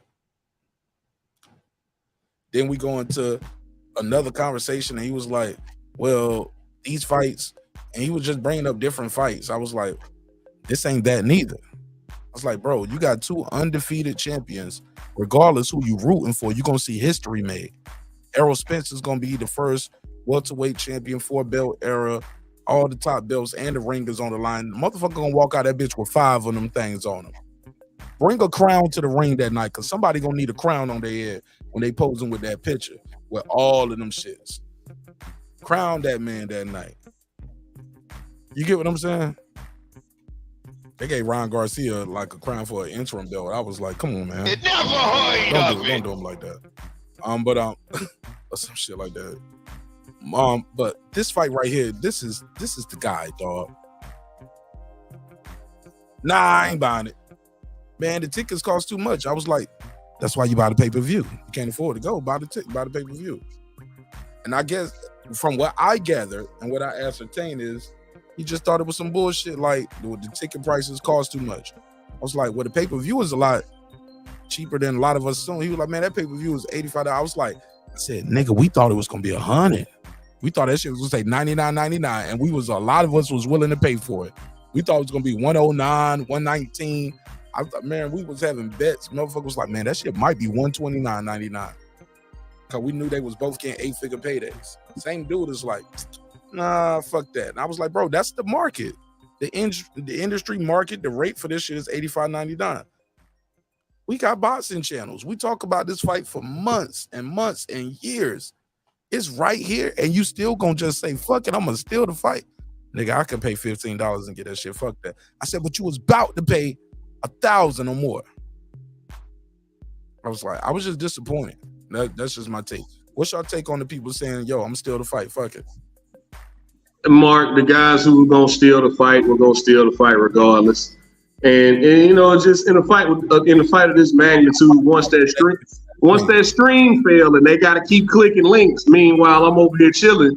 I'm chilling on the Showtime app. You know, everything will be good, man. But yeah, I just think the guys who are going to steal the fight, we're going to steal the fight regardless. And then they'll turn around and complain about how, oh man, this guy deserves this guy deserves that. He should be getting paid this. But yet, when it comes time to buy the fight, you don't buy the fight. That always puzzles me. Yeah, this shit right here bothers me, bro. It just bothers me, especially when guys that have channels. And then sometimes we'll be talking about conversations and about fights.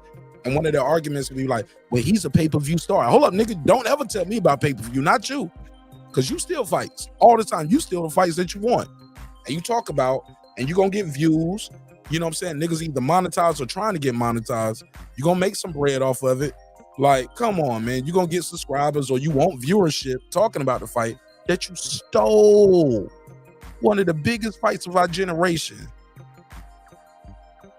We going to steal it?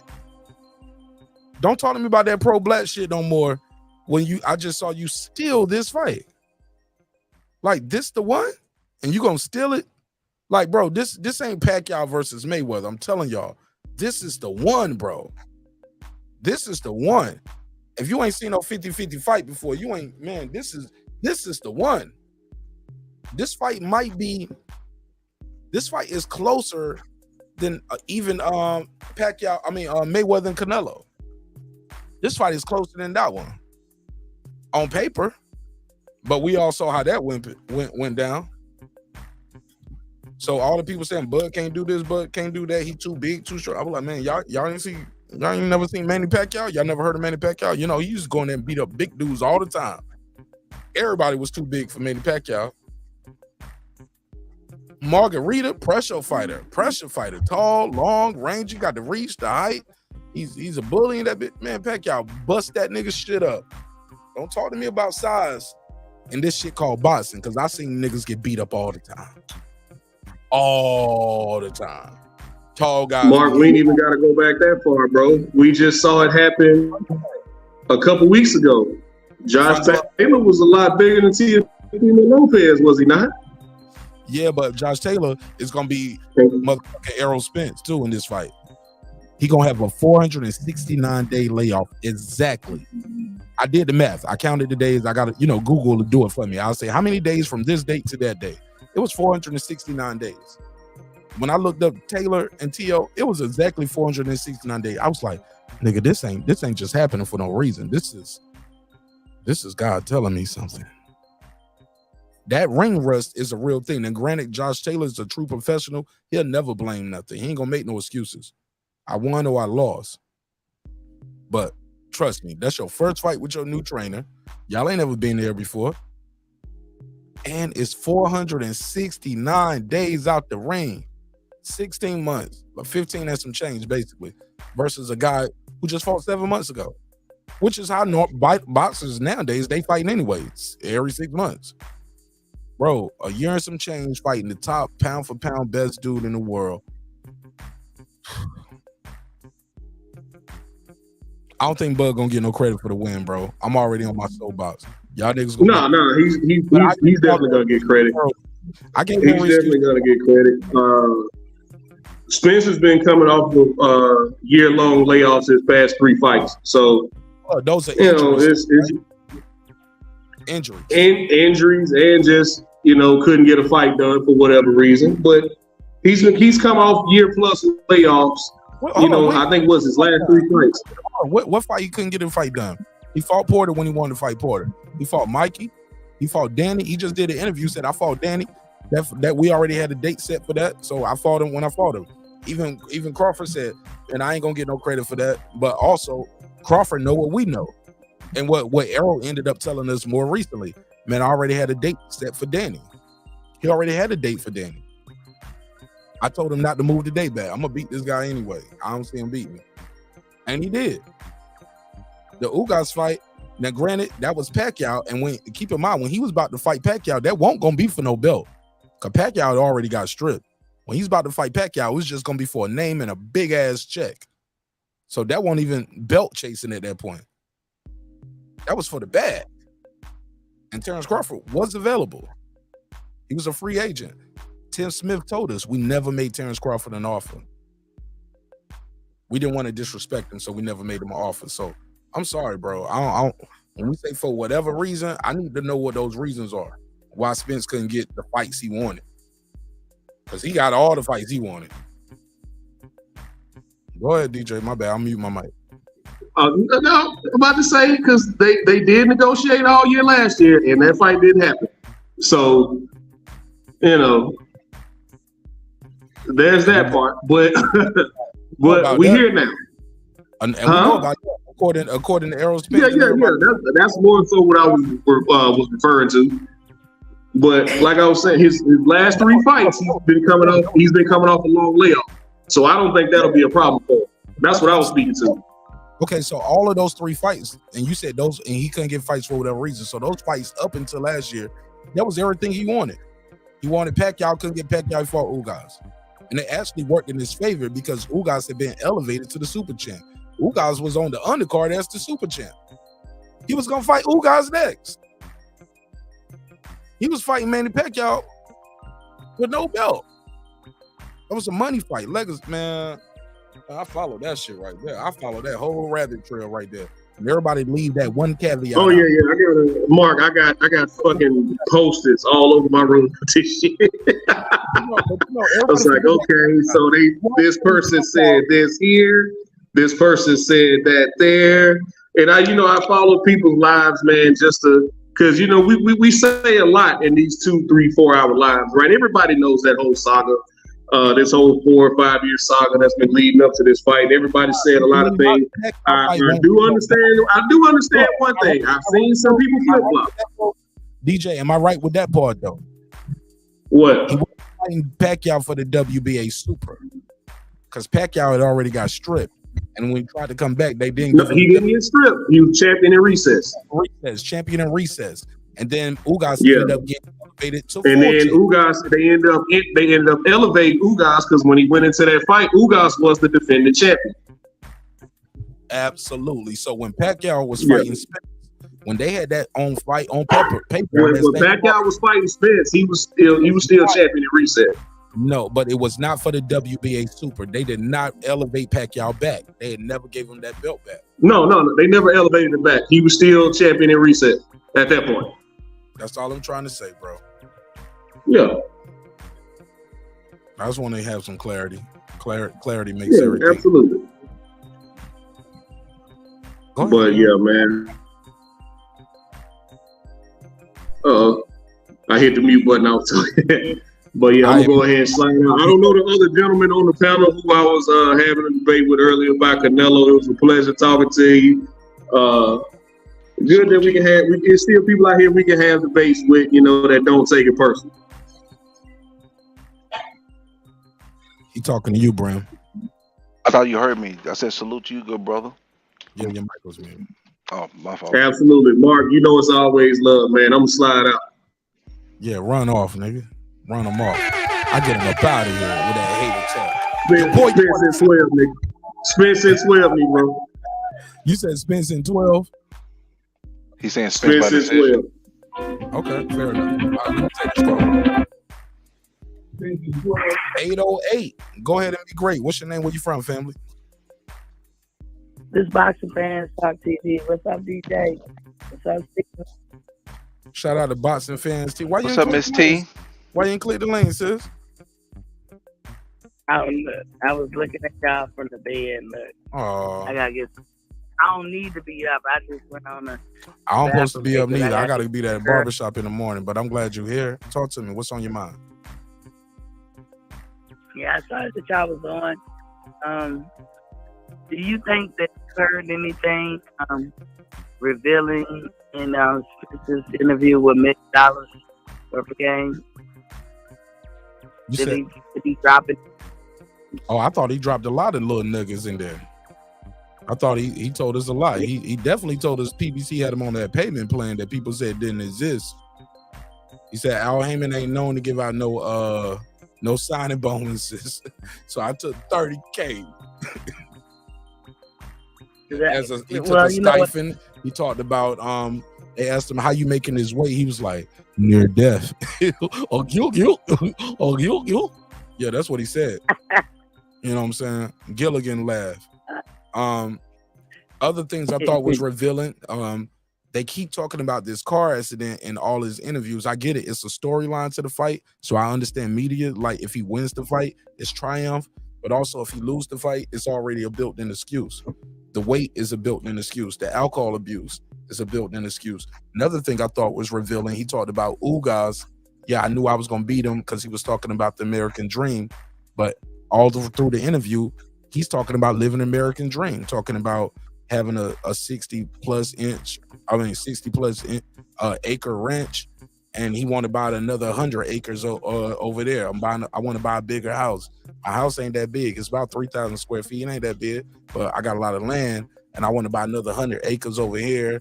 You know, yeah, I got a Maybach, and I wear the shit because I like to wear it. Terence Crawford don't care about it. He think about I thought a lot of shit was telling, even with the opponents that he's like Danny Garcia, Danny Garcia, and Kell Brook were two of his toughest fights. Another thing I thought was revealing what my man said, I want to feel that power a little bit. I want to see what they got. I want them to touch me a little bit. All right, yeah, so I can stop right there, Miss T. Now, I don't want to talk too much of your call, but I'm telling you, you talking about revealing. I did a whole breakdown yesterday. Check out my little breakdown I did. I timestamped all my talking points and where I got it from. And people were calling in between. But yeah, check that shit out. So what my thing is, that remember much, he was in the hospital for 6 weeks. All you know is he kept saying he wanted Terence Crawford. We know that before the accident, I'm talking about the big accident, that he was supposed to want. I didn't hear nothing about no contract being signed, but he was slated to fight Danny Garcia. That's cool. But in the accident, in the hospital, he said he told Al and everything. He told people, and it kind of, I don't know if I can say he said this, but it alluded to the fact that even after, he got his senses a little bit, he still wanted to fight with Terence Crawford. So people say that he is ducking, or your team is ducking. It wasn't in the same, because you give them carte blanche authority over your career, so therefore your team go speak on your behalf. That's like you saying, you give them that authority. So who changed? If he said he wanted to turn, how did they pick Danny in his trap season, right?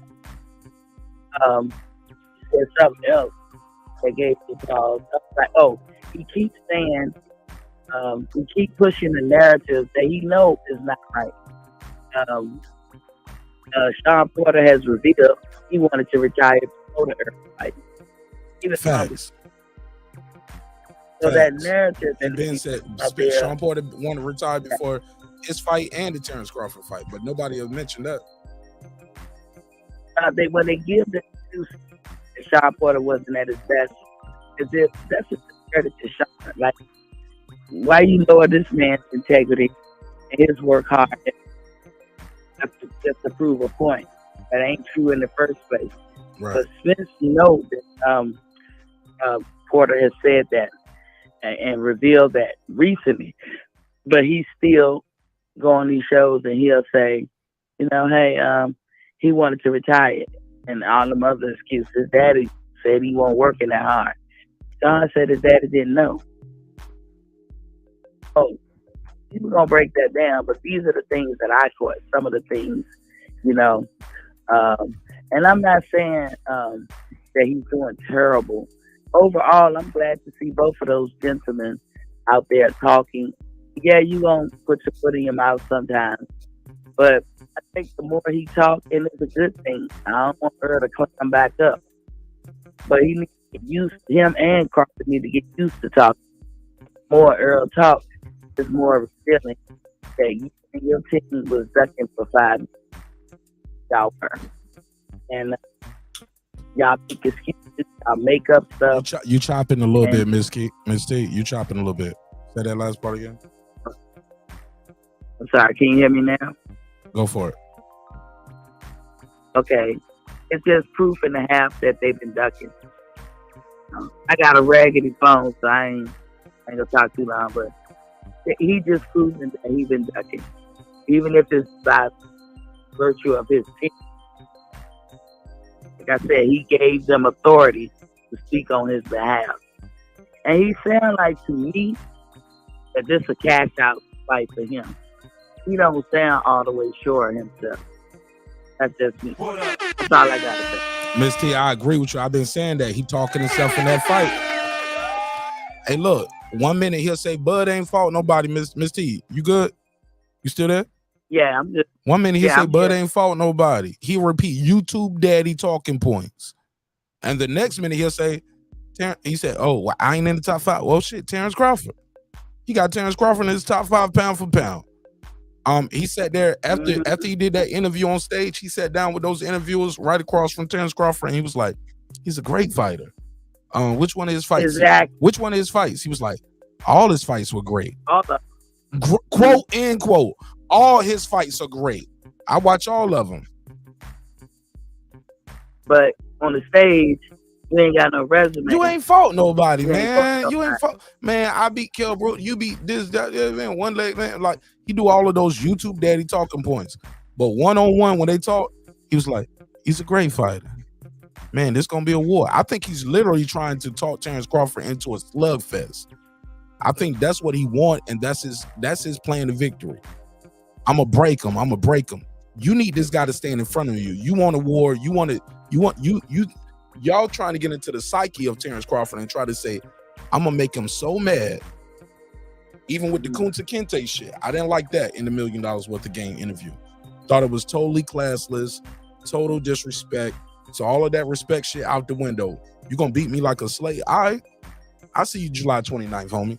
Let's see if you about everything you said, because you gonna have to do this shit. And I ain't gonna, and my hands ain't gonna be tied and you cracking a whip on my back. No, I'm gonna be able to punch you in your fucking face. For now and for then. All that shit you saying, that shit gonna come to a head July 29th. That Kunta Kinte shit, you gonna have to do that. Yeah. This ain't no more just talking no more. It ain't about having no cool teeth and looking for your mouthpiece or your lip guard. And bro, this ain't about your ranch and I dress the best and I'm the big fish. I got 3 belts. Yeah, I beat it. Bro, all right, this ain't Danny Garcia. This ain't Kell Brook. Yeah, every belt Spence got, he got it from a champion who already been beat before. That's a fact.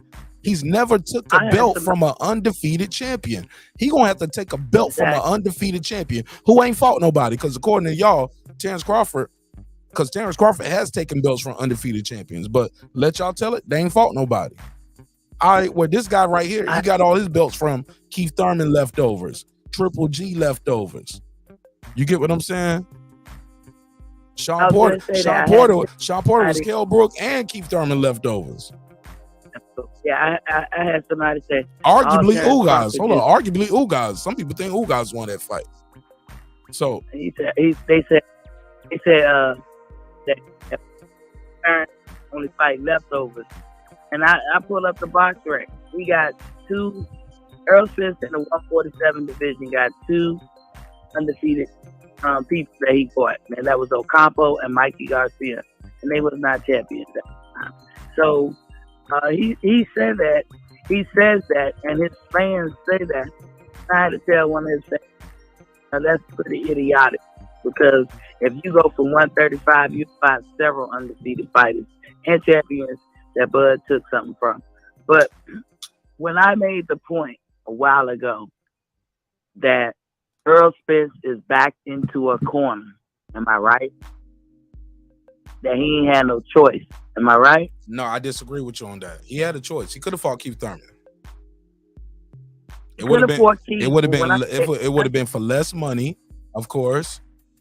He would have been the favorite, but I definitely think people would have been disappointed. But also, I don't think he want to give Keith that opportunity. Also, Keith Thurman is still a threat. Keith Thurman is a threat. It's gonna be a tough fight. You got to make weight. And he's like, I'm not about to make weight and go through that camp. I don't think he like making his weight. Like he said, it ain't easy, it ain't fun. And I ain't doing it for no fucking Keith Thurman.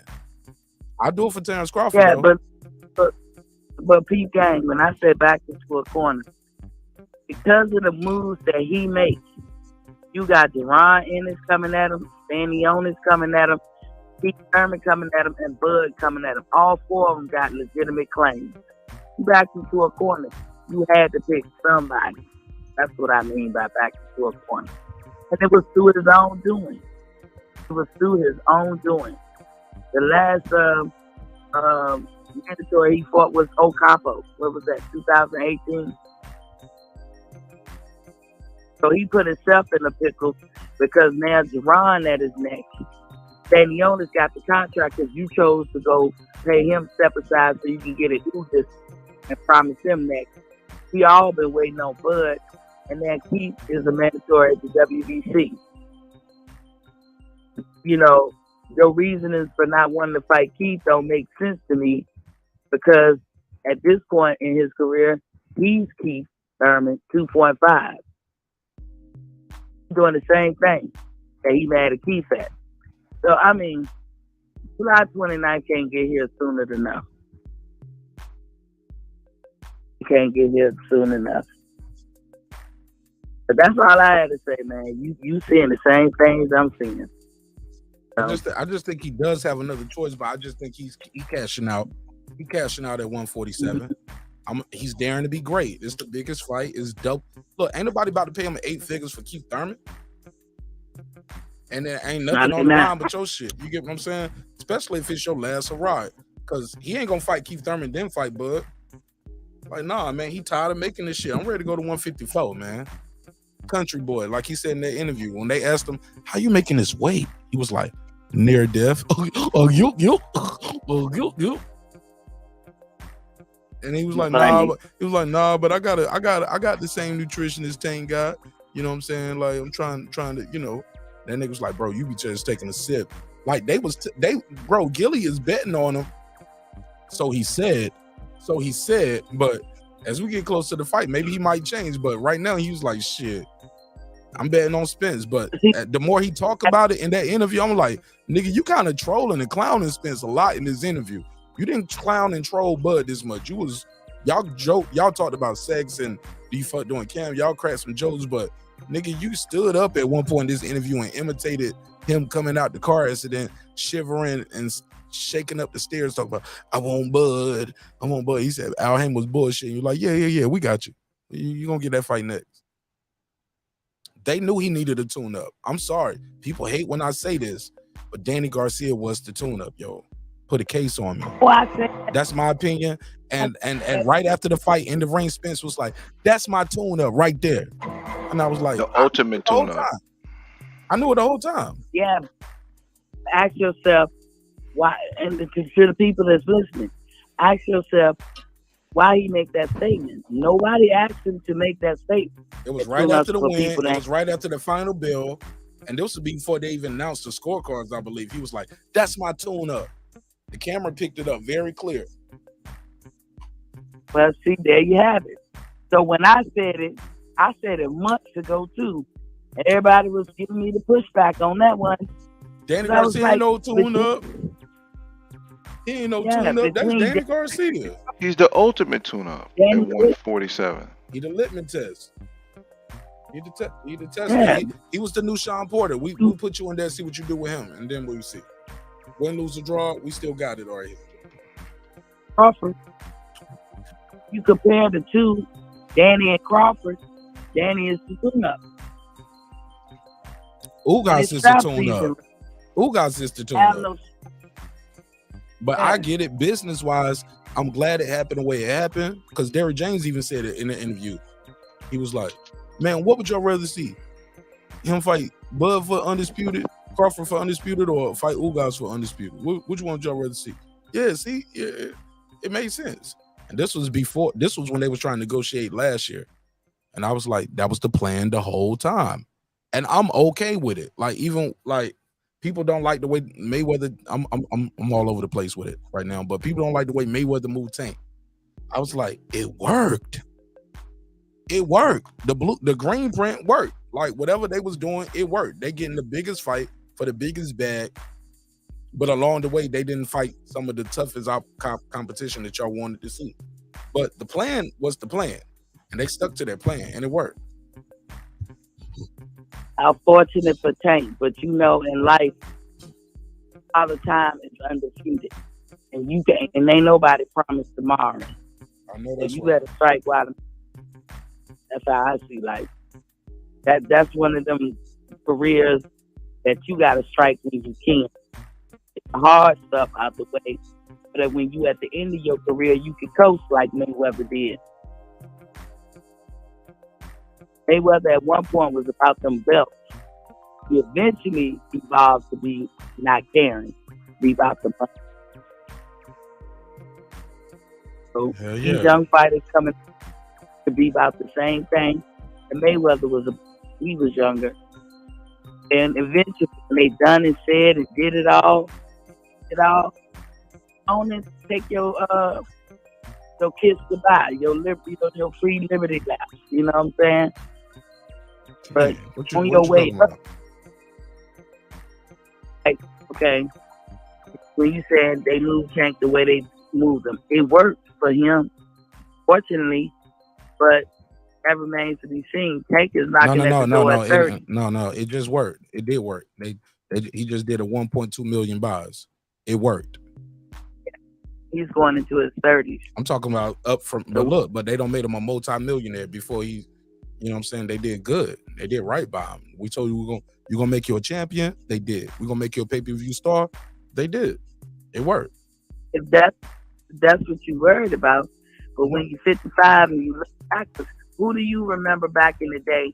When you're 65 and you look backwards, you thank God that I'm not broke begging for a check.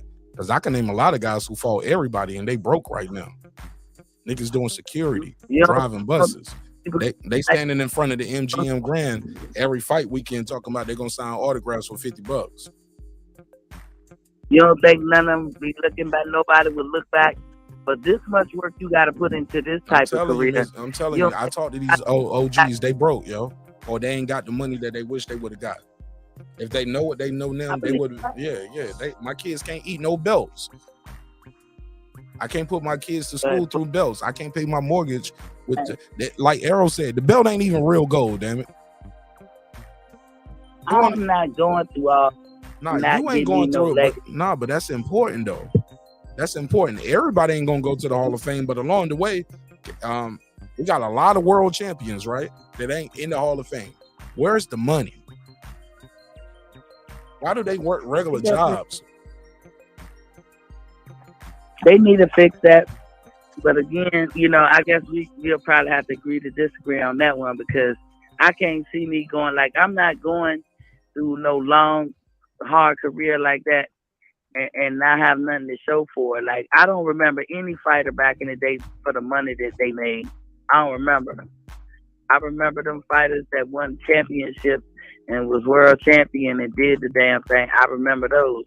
I don't remember. I can't recall a fighter that I'd be like, you know what? They made billions or they made millions. I don't know people who look at fighters like that. Sugar Ray Leonard. Sugar Ray Leonard won championship. Yeah, but he took belts from champions too. Where they money at? I don't know. Okay. Sugar Ray Leonard. I remember one time I looked at an article from 1991.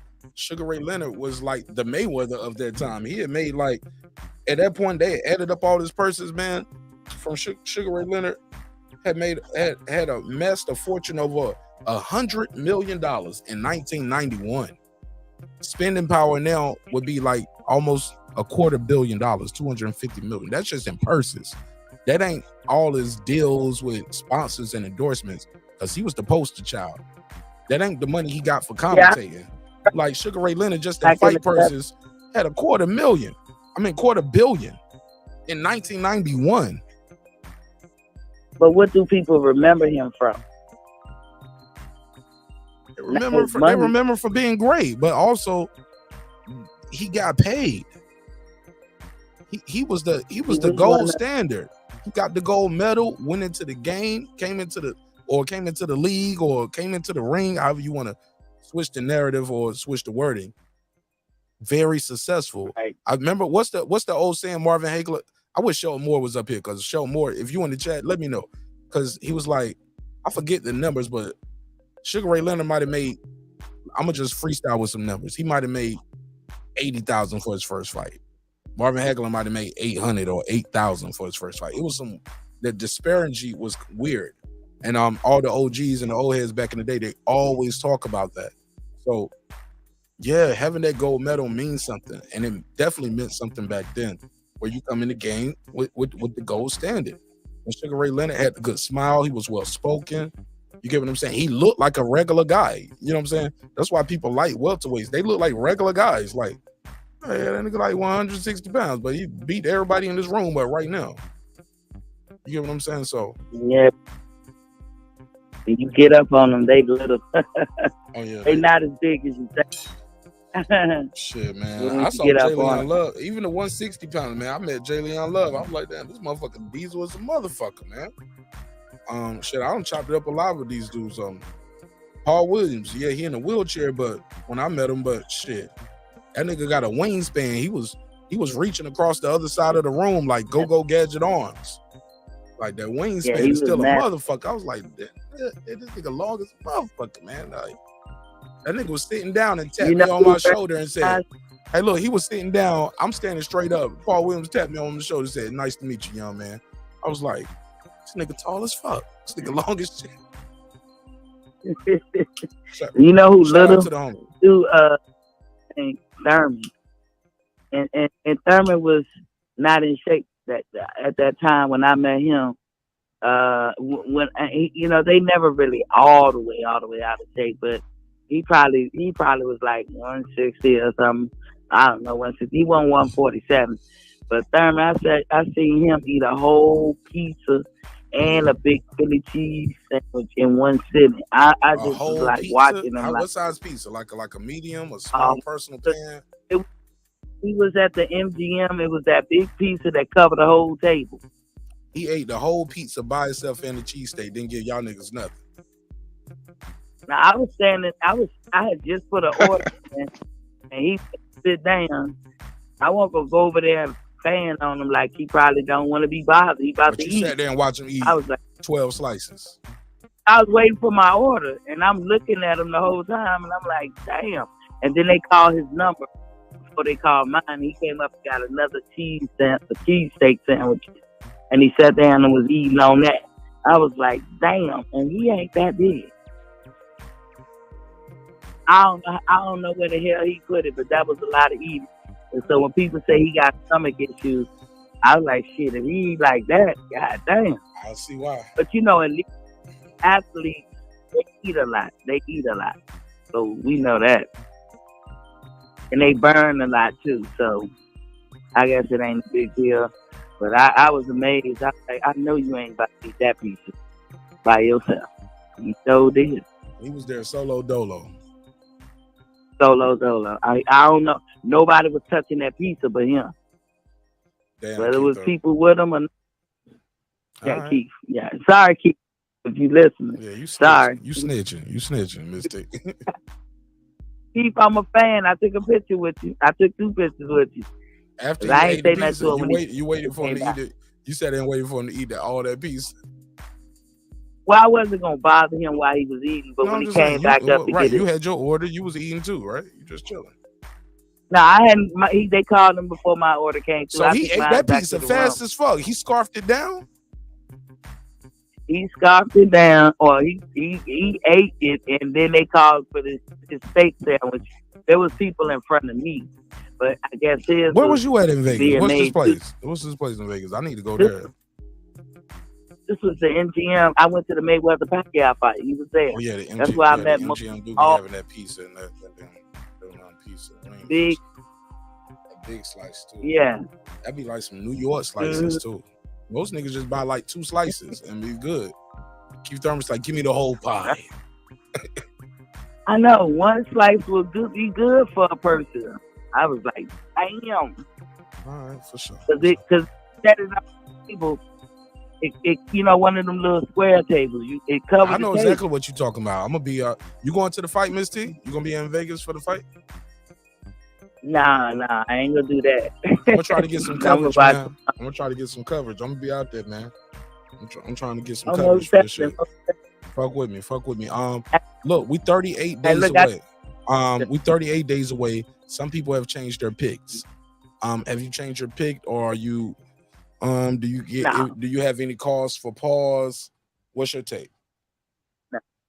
No, I would say this. I never look at a fight as 100% going to one person. Like, you can't look at fights and say, I mean, he'll watch him or whatever. But you always have that chance. Those fighters do a lot, even if you consider them B fighters or not elite fighters. Both fighters have a chance to lose. I mean, it depends on who show up that night, but I'm definitely leaning towards Crawford. I have been for years. Over 5 years, I've always thought he could beat him. And I know that Crawford knows he can beat him. Will I be shocked if Crawford lost? I would be, but it's boxing. It can happen. And in the end of the day, I don't hate either one of them, but I got Crawford.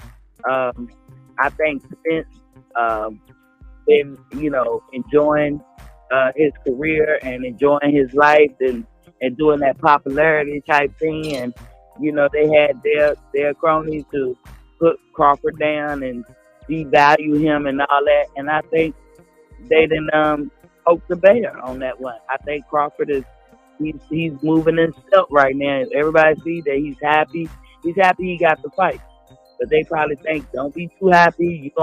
You don't, underestimate. Nah, Crawford gonna come in there and do what he do. Because he already know if you leave it up to the judges or you let the referee get involved, like I wouldn't want to see Tony Weeks. I would want to see Steve Willis. Because Steve ain't gonna favor neither side. He gonna call it like it is. I like Harvey Doc. Hold on, Tony Weeks is the ref. Is that a fact or is that a rumor? I would want to see Tony Weeks. Who is the ref for this fight? Nobody knows. Not that I don't know. I'm telling you, the ones that I think be good will be Bird or Steve Willis. But Harvey Doc is cool, but he calls fights too soon. Harvey Doc, and he wound up being right, but he called him too quick. Nothing against Harvey Doc. Shout out to Harvey Doc out there, but he will call a fight quick. And no, that's gonna piss a lot of fans off either way he do it. So Steve Willis, Bird, they're gonna let them fight and they're gonna be fair and they're gonna call it down the middle. So that's what I want. That's what I would want. Not that I got any say over that. Yeah, and prior to Tony Weeks' last performance, many people would have been okay with Tony Weeks too. I've been how you feel about Russell Moore as the referee? I don't know about that one. I don't know. How you feel about Jack Reese? I'm gonna let you know. Word on the street, Jack Reese might be the referee. Word on the street. I'm just letting y'all know. I'm letting y'all know what I know. It could be wrong. It's nothing official. It's nothing official. So I don't want nobody to be like, Martin Nash, you was wrong. You was wrong. You don't know shit. I heard Jack Reese might be the referee.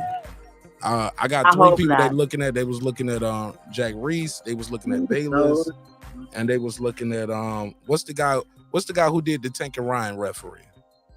What was the Tank and Ryan ref? Oh, I forgot. Tank and I'm Ryan. gonna tell you, Tank and Ryan. I pull it up. Tank versus Garcia referee. I'll tell you his name. It skips my man. It skips me right now. Somebody will let me know in the chat. Matter of fact, I just type it up. I just type it up on BoxRec. But I heard he was looked at too. I don't have any information. This is all speculation. Put a case on it. But I did hear he was being looked at as a referee. His name is Thomas Taylor. Thomas Taylor was being looked at for Spence and Crawford. What you guys think about Thomas Taylor as a ref? He is. Okay.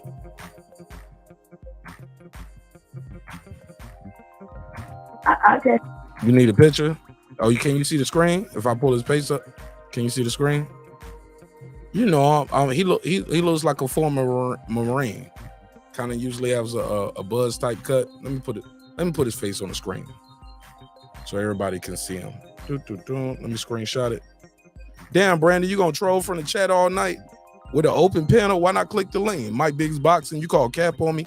Like, that shit blow my mind. I do members only panel and the members join. And people like, man, you should do an open panel. You scared to let everybody talk. I do an open panel all night for hours. 2 people beam in. 2 people beam. No, you cool. You a caller, but 2 people beamed in on an open panel. Like, y'all niggas can't face me. Like, oh, y'all not confident in your statements. But this is the referee I was talking about. Thomas Taylor. I think a lot of times too, some people, Miss T, they don't really have a lot of boxing knowledge or can have a conversation about the X's and O's, the jabs. How does he take away the jab? What can he do? Has he done it before? It's just, he gonna break him. He a bitch. Fat ass Bo Mac. Like, I'm like, bro, he ain't fighting Bo Mac. Like, I get it. Sometimes you just want to hurl insults at the opponent, and that's cool. And it's a time and place for that. The chat is definitely the place for that. But when you talking to him, me, you better come more than with just insults. And Bud is a top ranked Toby, and like old boy called you in yesterday. He liked the top ranked Toby, and I'm gonna beat him like Kunta Kinte. But then I had to do a Google search, and I looked at a homie who said that. I was like, your skin hue is a lot lighter than mine. Those eyes are light. Hair is very light texture. Never heard of it. Yeah, I'm not surprised that you okay with him calling him Toby and Kunta Kinte. But people from my hue and hey, look, gotta heat that hot comb up a little bit. You know what I'm saying? Like, you don't know the smell of a hot comb heating up on a Sunday morning before church. Nah, nigga. Like, I can tell. Like, and it ain't racial, it's cultural. It's cultural. And certain things we just think that shit ain't cool and we can do better. But that's neither here nor there. My whole point is this, Miss T. You look, I don't give a fuck about what y'all said. Terence Crawford beat Jeff Horn coming off the Pacquiao fight. He don't get no credit for that. But they praised Ugas and Spence for beating 4-loss Ugas, no punching power, off the Pacquiao win. Like they'll skip over. I was like, well, he beat Pacquiao. He beat the guy who beat Pacquiao. Man, fuck that, man. Pacquiao was a shell of himself. Was a shell of himself when Ugas beat him years later? Yeah, it's double standards. No, it's triple standards. And then they'll move the goalposts. Well, technically Pacquiao won that fight. His hand didn't get raised. But the guy who fought him next, it wasn't even a struggle. He beat the fuck out of Jeff Horn. Quick, easy, got him out of there. Step right to him. First fight at welterweight too. But he gets no credit for his Jeff Horn win. But that's his first fight. He went straight to the champion, coming off his best win ever in life, beating an all-time great, Manny Pacquiao. Gets no credit for his Jeff Horn win. Because while they'll say next is, well, what happened to Jeff Horn after that? Hold up, that ain't his business. That ain't his problem. You fight the guy in front of you. You don't fight the resume that he might have after you, Miss T. Do you agree with me on that? Yeah, I see what you said. Well, this wanted Jeff Horn too. He only didn't. Hey, look, people will bring up Ndongo. They were like, well, Regis Prograis knocked him out in the first round. Bro, Regis Prograis beat him after Terence Crawford. Terence Crawford fought an undefeated unified champion. That's who he fought. He fought the undefeated unified champion. I beat him, got a belt. I beat him and his country got a belt. I beat the guy who was belt collecting. I didn't beat the guy who had already got stopped with a body shot. That's what, but they credit Regis Prograis for his. That's the crazy part too. These same people credit Regis Prograis for his win over Ndongo more than they credit Terence Crawford for his win over Ndongo. Same people. Never heard of it. Never heard of it. If somebody don't like you, Miss T, they don't like you.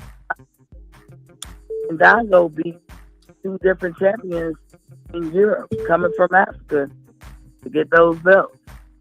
And he had to really beat him. He had to really beat him to win in their hometown. Come on, Miss T. Hey, they not gonna get no African no damn belt in Europe. Never heard of it. Come on, Miss T. You know the real for real. But Miss T, let me take this other call. You're more than welcome to call back. Let me let somebody else jump on. All right, thank you, I love you, baby. Y'all have a good night. Yeah, you good. You good. Peace. Shout out to Boxing Talk Fans TV. Check out my sister, Miss T. She go live all the time. She be doing some dope shit. She dope as hell. She be doing dope shit. Let me see if I can get the caller back. Damn, I lost him. Let me see if I can get the caller back. I'm gonna call him back. We one of the few shows that'll call you back. Let me see if I call him back 903. Oh, is he calling me back? Or she calling me back? Let me see if I can call back 903.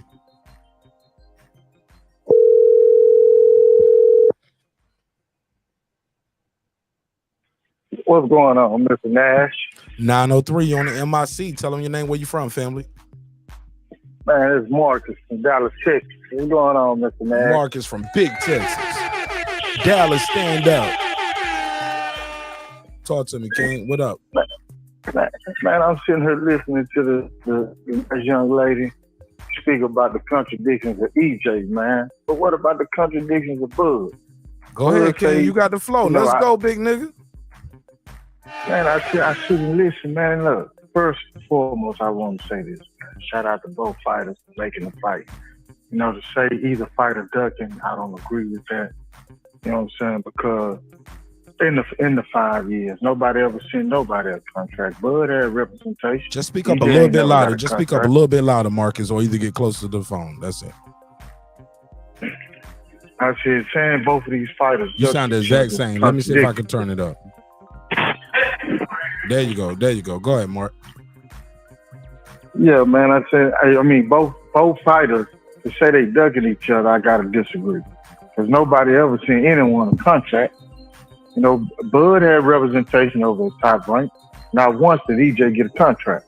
So to say both of them were ducking each other, I gotta disagree with that. You know, the fight happened when the fight was supposed to happen. I mean, you know, with COVID and the accidents, you know, kind of set the fight back a couple of years. Yeah, you know, it happened. It happened. And you know what I'm saying? It's part of the game. Go ahead. You keep cooking. I'm going to mute my mic. And while you talking, I'm going to be listening. But I need a bottle of water, homie. So I'll be right back. So you got the floor for real. And another thing, man.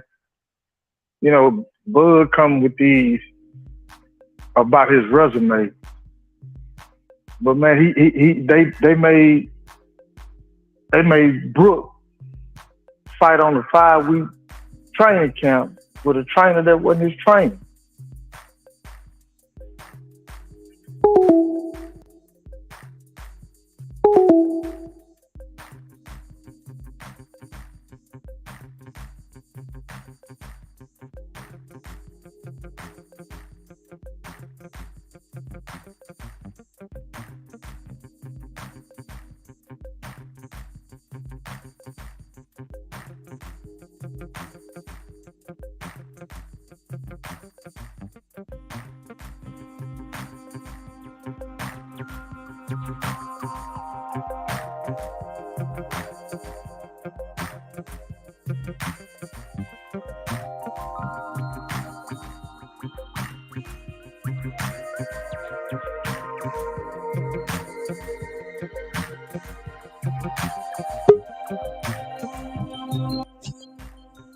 All right. I feel like we lost the brother. Lost him a little bit. I had to go to the garage and grab a case of water, but I think we lost the brother.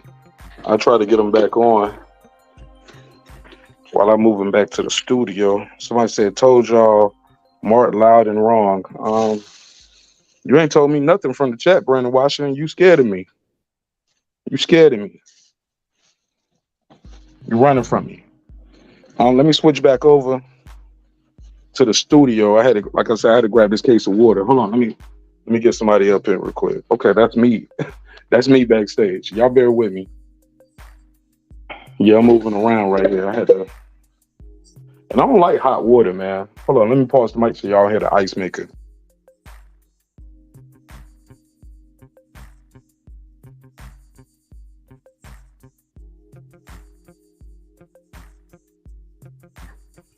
Food Revolution. What up, boo? Shout out to the homie, Brandon Washington. He said, no, talking to you, Mark, just about you. Bro, I can hear Brandon Washington's voice in the chat. That should be funny to me. I can hear his voice reading his comments. That should be funny. Kid is back. Somebody said, and Manny Pacquiao. I missed it. What y'all was talking about? Cliff Bailey, he said, Bud going to beat the brakes off Spence Jr. No doubt, homie. We about to cook this boy. Hold on, let me mute the mic. I'm about to switch back over to the studio. Bear with me, y'all.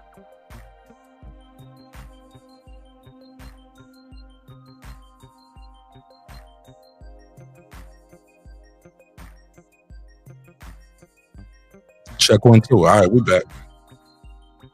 Yeah, man, I tried to take the call right there. Call in I said, yo, you got the floor. I ain't even gonna cut you off. I need to go grab me a bottle of water. He was like, Spence gonna win. Boop, boop, boop. The nigga hung up. Somebody said, Mark, if Bud loses, it ain't no if Bud loses. Stop that. You never heard of it. Fanboy Slayer. Stop it. I don't see it. Y'all can give me keys to victories. Like, tell me how. Give me more than Bomac is fat and Bud ain't fought nobody. Because Spence just said he's a great fighter. I watch all his fights. All his fights was great. So I'm not buying that. Spence said this ain't gonna be easy. It's gonna be difficult, man. I never said it was easy. I ain't naive. That's what Spence said. Like, y'all got to give me something other than insults. Somebody said if Bud loses, Brandon Washington is going to join Errol Spence Texas twerk team. He already on. He the captain.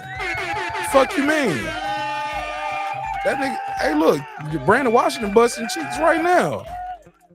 Hey, look, Brandon Washington. Every time he see this picture of Spence getting his back stretched and getting his back broke, he look at this shit with anger and frustration. He be like, why not me? Why not me, God? I'm fucking with Brandon Washington.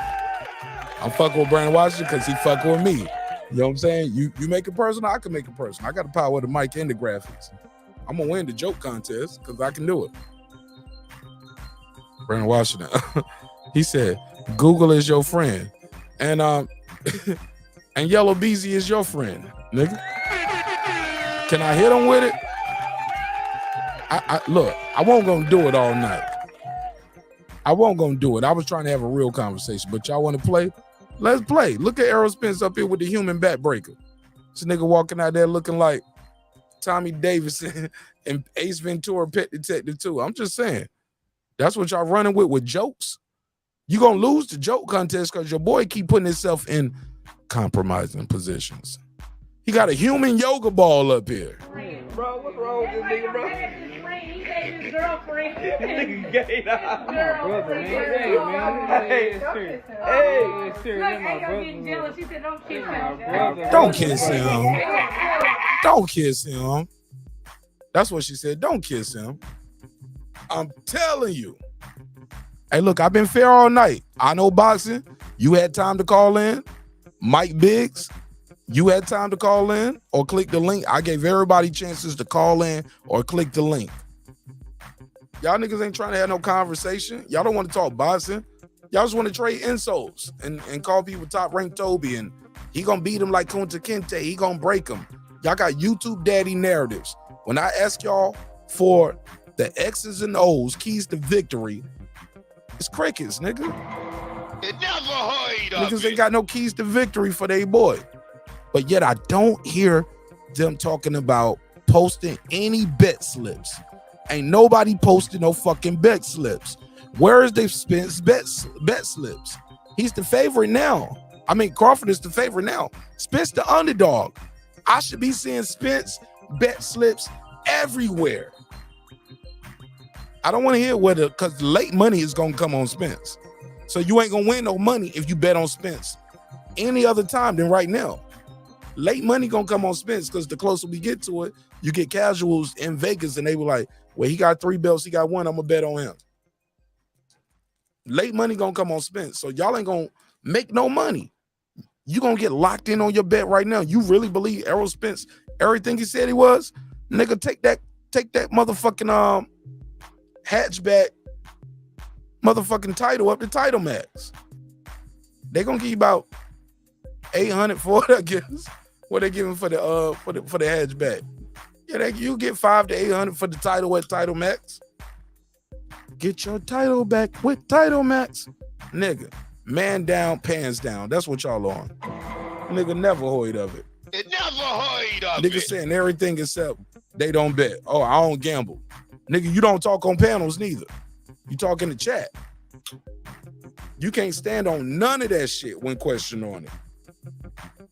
And y'all know y'all watching a master at work right now, right? This is the place where your YouTube daddy narratives go to sleep. Never heard of it.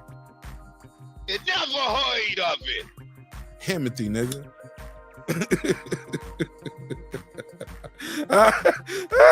Yo, I'm killing these niggas. Somebody bring my apron here. I'm telling y'all the truth. He's good. Fuck it. I'll go on a ledge and say Errol Spence is great. He was a great welterweight of this division. But he ain't Himothy, nigga, like he said he was, nigga. You not him, dog. Not against this guy. He can probably could beat everybody else except this guy at this time. It's not about to happen, dog. He said Himothy face looking at his nigga. Not Errol. Not Errol. He ain't him, nigga. That nigga started talking about how good his clothes look and how much land he got. They was talking about bots, and that nigga started talking about his clothes and his land. It never heard of it. Put a case on it, nigga. Shout out to the fanboy Slay. He said Brandon loves his fish real big.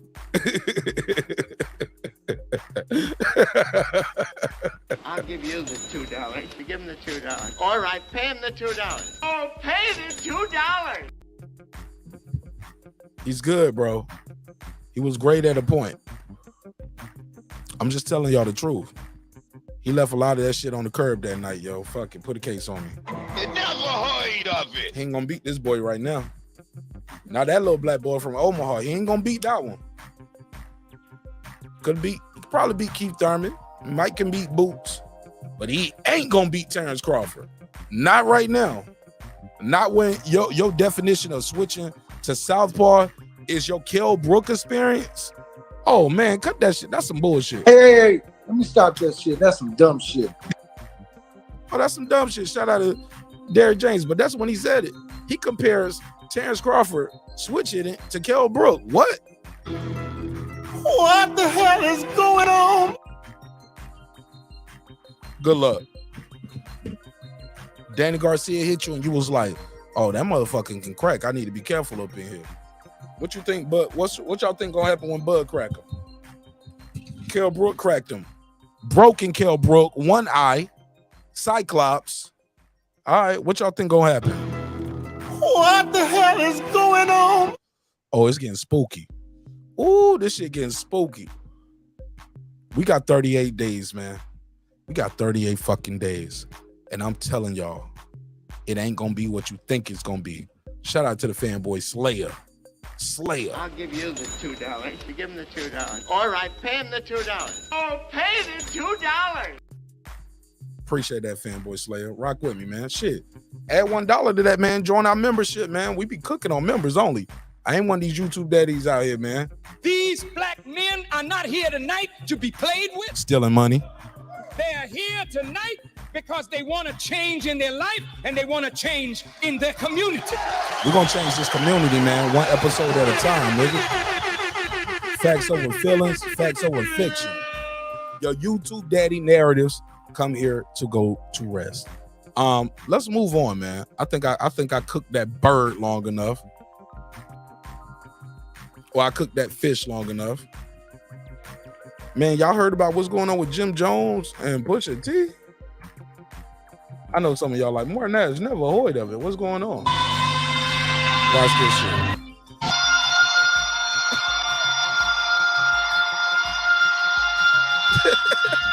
Man, Pusha T and Jim Jones, they've been going at it. They've been going at it over the top 50 MC list that came out. This shit kind of been going on since April. It's kind of died down a little bit, but Pusha T has fired back with some subliminals.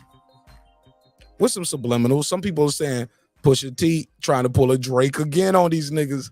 Pusha T might be like, I'm gonna throw the bait out there, and I'm gonna see if you don't take the bait, homie. I'm gonna see if you're gonna take the bait. And he's waiting to do that work to Jim Jones. Now, I don't know how y'all feel about Pusha T. Where y'all rank Pusha T at? Is he a top 50 MC? Where y'all rank Pusha T at? I'm moving on to the next topic. I gave everybody a chance to call or beam in on the topic, so don't be like, you don't let me beam in. You Martin Nash, you don't be letting niggas talk. Bro, you had a chance to call in, beam in. I had very productive conversations with Spence fans and Crawford fans, Canelo fans, Benavides fans, so don't be out there spreading false narratives about me. Everybody else would have blocked any of y'all niggas 9 times out of 10 just because y'all disagree with them. I know because I'm there and I see y'all get blocked. And shit, niggas don't block me, yo. You know what I'm saying? I'm blocked on some of these YouTube daddy channels, but it's all good. I'll pull up, I'll type something. I don't see it pop up on the screen. I'll be like, what the hell is going on? I'm like, oh, they don't fuck with me. That nigga said, you can't talk on my channel, Martin Nash, not you. You go against everything I say. Let me get you up out of here, because I click that link too. Niggas keep me backstage. Won't even let me, they let this dude do some bars. They let that guy do some bars. Let that guy get his bars off. I'm like, damn, y'all gonna let me get my bars off or what? Excuse me. I'm like, damn. Nigga, let me rap, yo. Let me say something. This is quote unquote hostile territory, because they'll hype it up too. Oh, y'all niggas scared to click the link, click the link, click the link. I clicked that link. Not you, nigga. I'm like, oh, okay.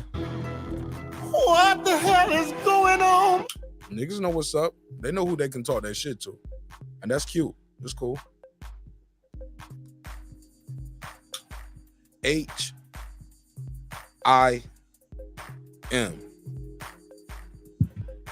Timothy, nigga. shout out to Gillie and Wallo. That shit was funny. Shout out to Wallo. He said Timothy. He's still on the bullshit. Brandon, you had plenty of times to call in, bro. Call or beam in.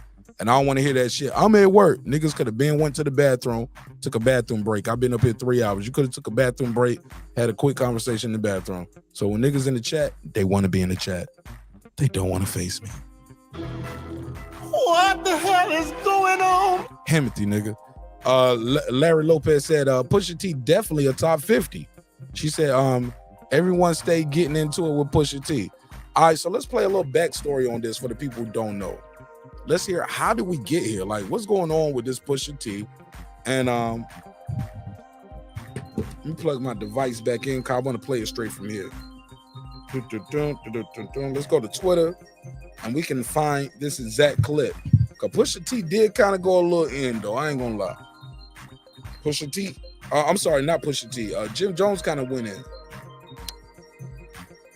So let me go over here to Twitter. Let me go to my history. Damn, I didn't bookmark it. All right, I'll find it. It's easy to find. We got the files. Pusha T. Actually, my hashtag. There we go. Type in the hashtag. It'll pop right up. Pusha T. So I want to go to this Jim Jones joint. Actually, I need to probably do the hashtag Jim Jones.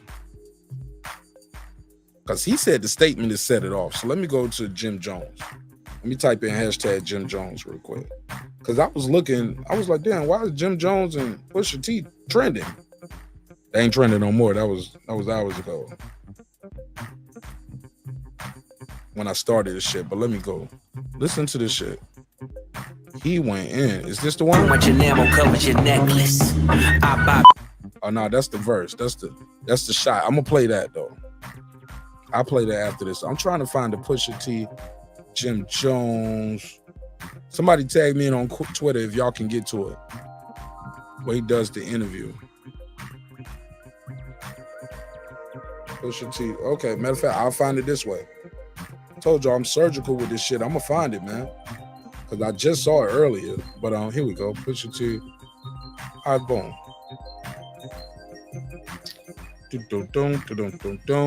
Scroll down. Now I want the video clip. I don't want to read it.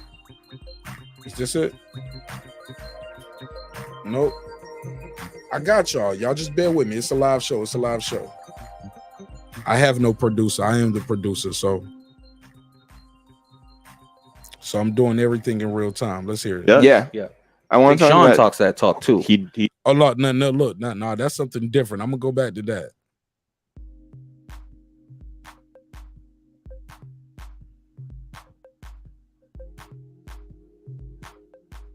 Slow down. Y'all stay with me. All right, so boom. Now they was talking about. Damn, matter of fact, let me go see if I can bookmark this. I'm gonna go click here and go to Twitter. I want to play this. I want to play this. I want to play this. Rappers, I'm gonna look right into the camera. Rappers. I want to play this in order, but fuck it, I'll play it. I'm playing it out of order.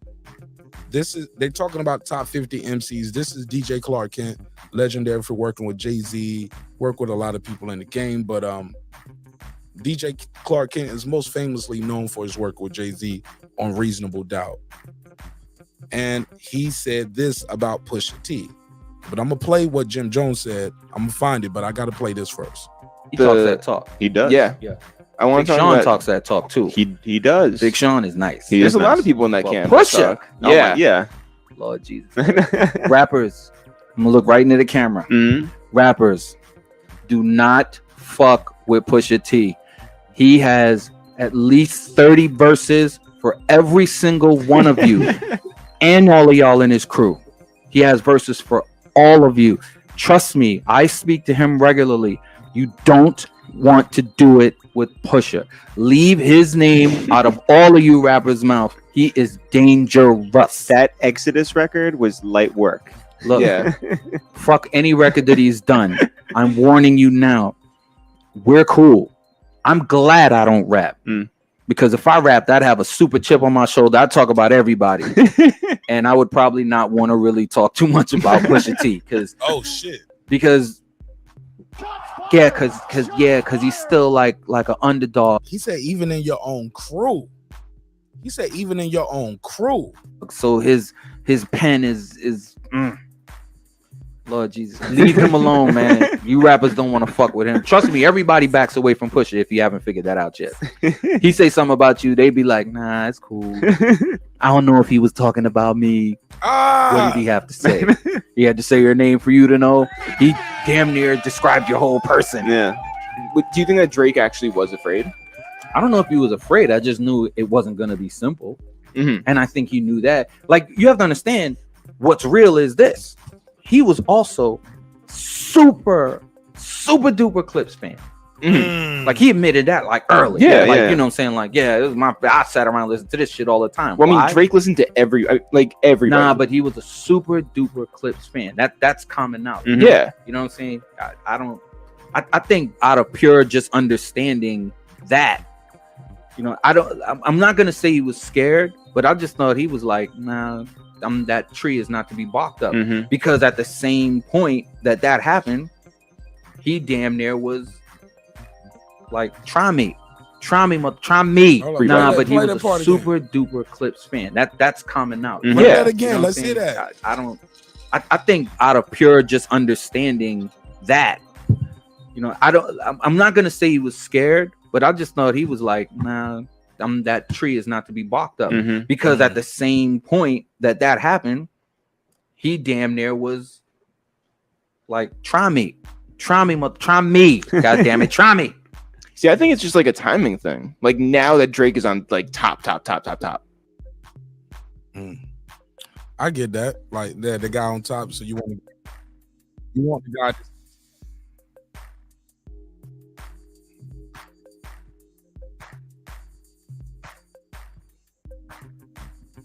Let me find this. All right, so it's Rap Caviar. So let me go find the rap. It was the Rap Caviar. Let me find that Rap Caviar Jim Jones. Rap Caviar. Bear with me, it's a live show. It's a lot. Hey, look, niggas even still that. Like, why they look like when anything happen, they be like, it's a live show, ladies and gentlemen. It's a live show. It's a live show. I'm like, nigga, I say that. Stop stealing. Like, niggas steal everything. I'm like, man, I can't have nothing out of this motherfucker, man. But let's play this. Is this it? Jones doesn't think that Pusha T. Nah, this ain't the one. I don't want to hear that shit. I'm looking for that clip, the one I was looking at earlier today.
Yo. All right, so look, bear with me. I had a little technical difficulty right there while I was trying to switch this over to give y'all this sound right here, but I found it. I found the interview that I was looking for when Jim Jones just goes in.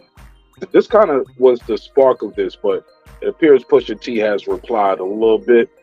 Very subliminal, kind of make you want to jump off the porch, like if you're gonna do something, do it. But we're gonna see who is who and what is what. But let me pause this. I'm gonna exit out of this one.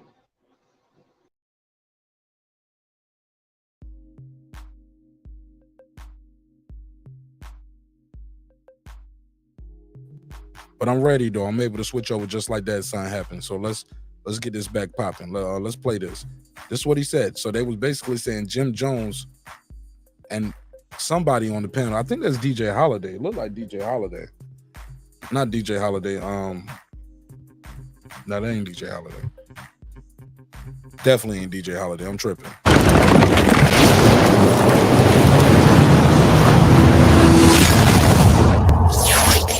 The only artists on this Billboard list I felt like shouldn't be on here. Shouldn't? Yeah. You don't think Pusha T should be on the greatest 50 rappers of all time list? Wow.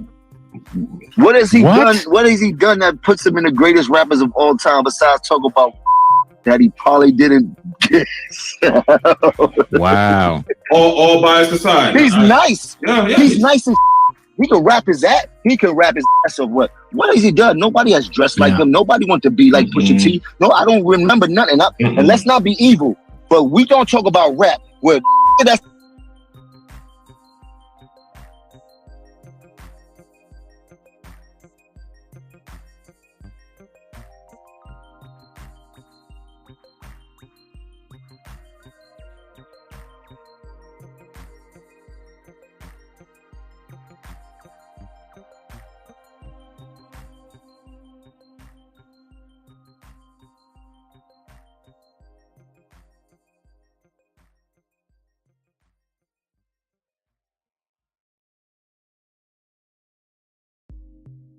I don't know what that was. Maybe I have to do something different.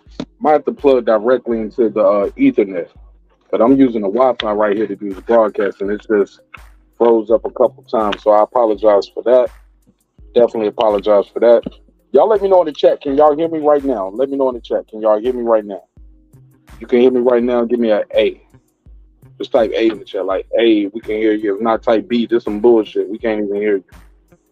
Somebody said that Mint Mobile. I don't even know what Mint Mobile is. Nah, I was using the Wi-Fi. Ain't it? I'm moving.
There we go. Damn, no audio, only instrumental. Did y'all hear it without? Okay, thank you, Taylor Bell. Appreciate it. Yeah, switching back and forth. I guess when I switched back over, it didn't have it off. But my man is saying Jim Jones is better than Pusha T. I never heard somebody say Jim Jones can out-rap Pusha T. Shout out to TabTechUnlockSim.com. That's popping the wanna and a beat. Like, I don't know too many in this game that was leaning towards being like Pusha T. 50? You won't put no, career wise, like he's been a member of the Clips. He's been a part of Kanye's entourage. He has no solo classic song. He's not just an entourage member. Like Pusha T ain't just a nigga that walk around carrying Kanye West bags. He ain't the bodyguard. He ain't Horse from Bravehearts. No disrespect to Horse. But he ain't just a nigga just popping up doing a good feature on one record and we never hear from him again. This ain't he ain't P.D. Crack, doggy. It's Pusha T. Himself. He's been a part of classic. Yeah, been a First part of all, of it. Lord been a willing. Part of it. Been a part of it. Then put Malice on there too. What are we talking about? Exactly. Oh my God. This is Taylor Bell Grinding is a classic. That's him and his group. I mean, we can't dismiss that because people be like, well, that was him in the group. Well, Andre 3000 and Big Boy, they a group. And people got Andre 3000 rank high. And he never dropped a solo album. They're a group. Pusha T don't hold no weight out here. He not pushing no out here. I will put Big Sean before. I put Big Sean before. Do y'all got Big Sean over Pusha T? Pusha T easily, but Jim Jones is on there before Pusha T. Is Jim Jones a top 50 MC over Pusha T? I never heard nobody say that. It never heard of This is new information to me. I always heard Jim Jones got better and he grew into rapping more.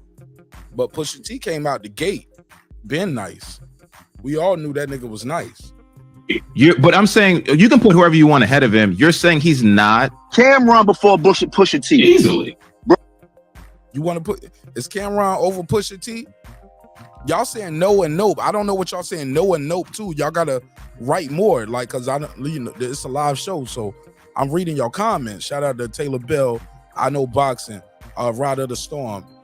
Kid is back saying true. Like, I need to know what y'all saying nope or right to. Cause Taylor Bell wrote right and nope. What are you saying right to, and what are you saying nope to? And that ain't no diss. You know what I'm saying? You know, you the homie.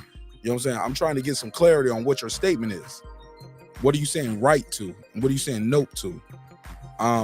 That's a big negative. What's a big negative? What he's saying or what I'm saying? Somebody else saying no.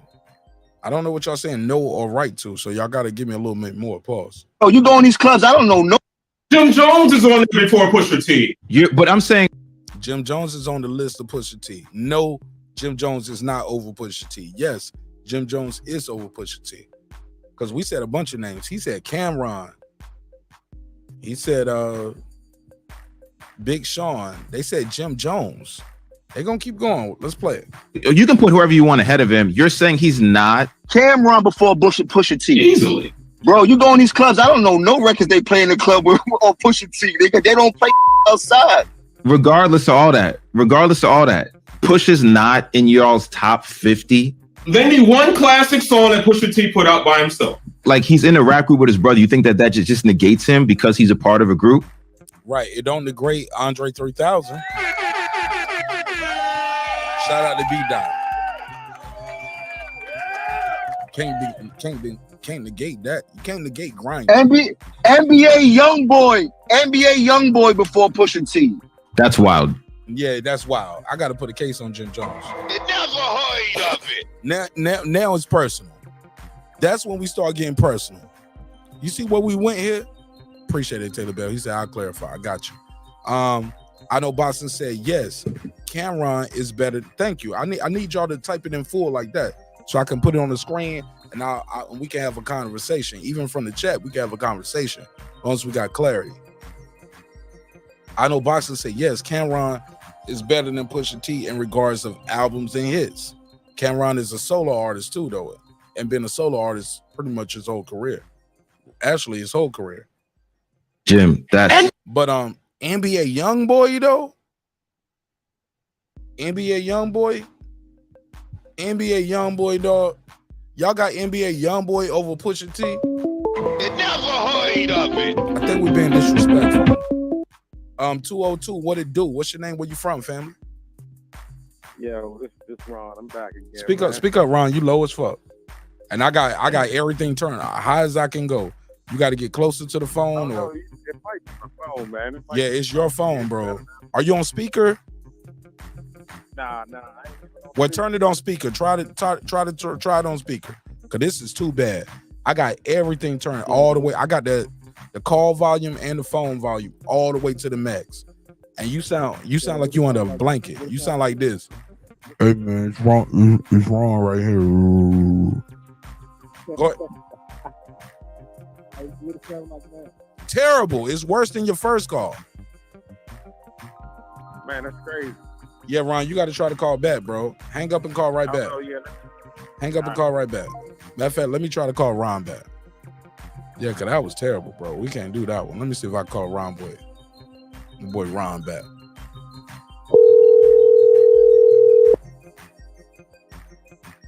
Hello? There you go, Ron.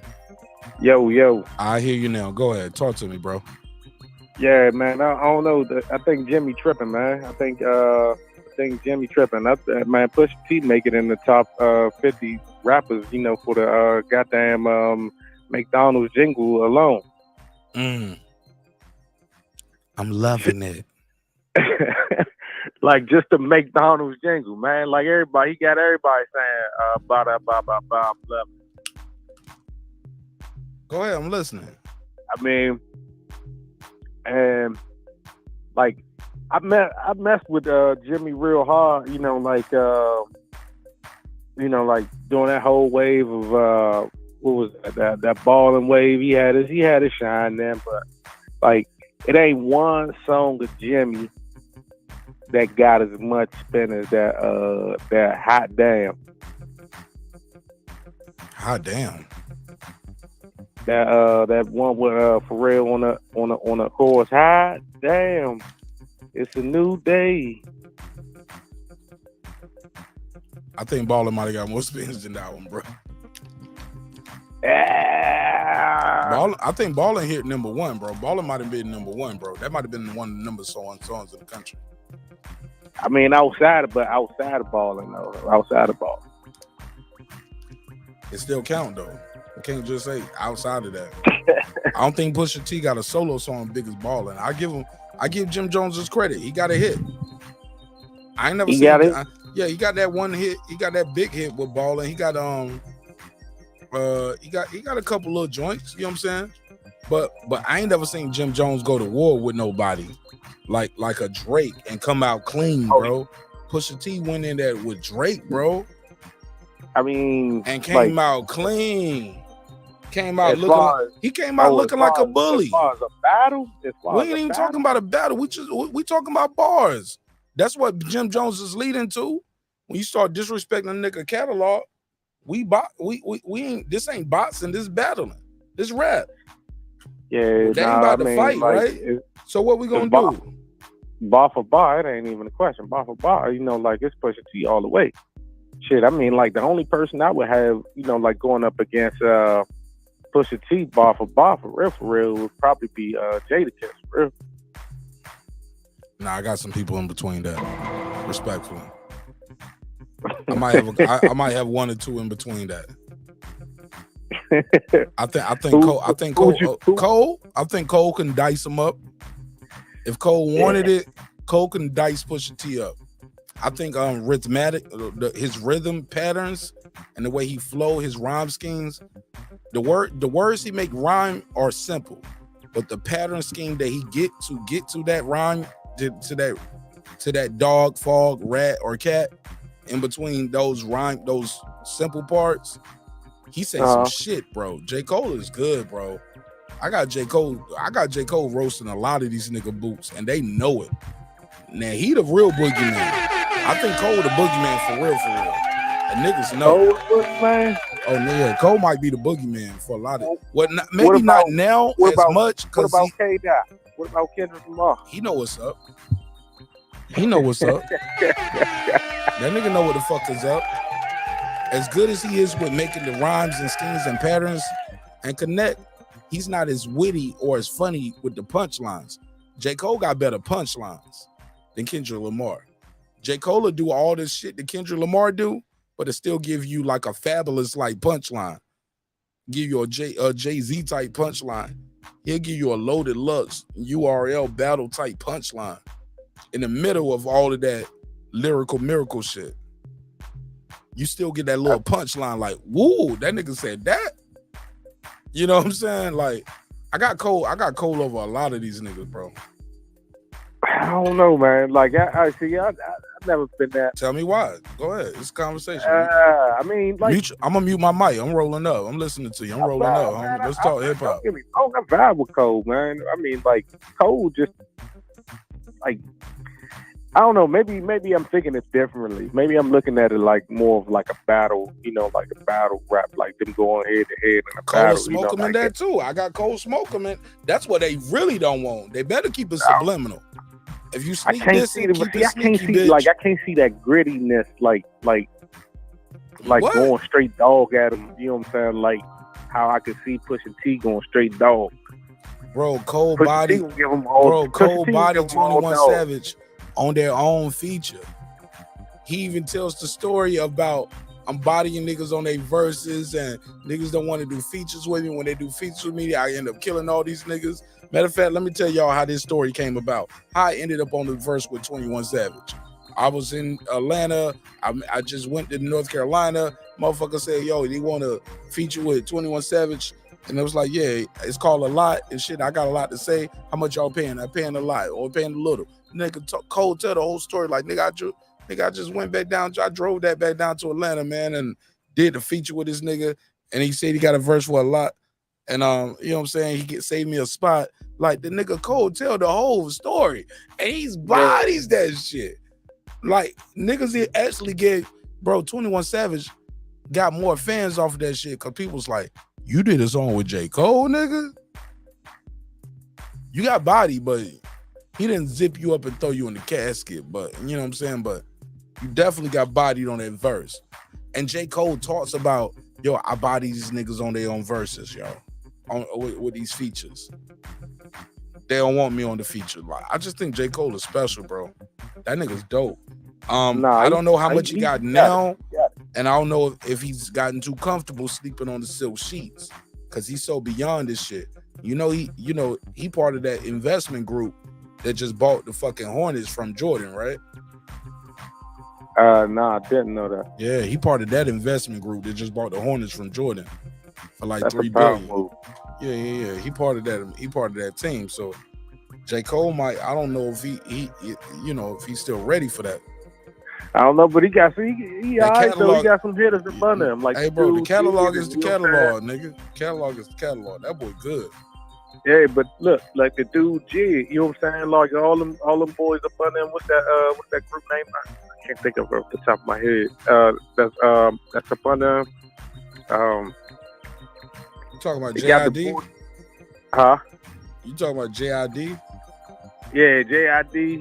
He got What about them? The niggas ain't making no moves like that. They ain't shaking the paper. Hey, them boys nice though. Bro, they nice. They nice, but they ain't shaking they ain't moving and shaping the culture though with it. Man, I mean, you know what I'm saying? Like they ain't had enough time to get some spins out there, man. They had a whole bunch of times, bro. They had more time than Cardi B had, and she came in and shook the room, and she don't even write her own raps, nigga. Fuck you talking about?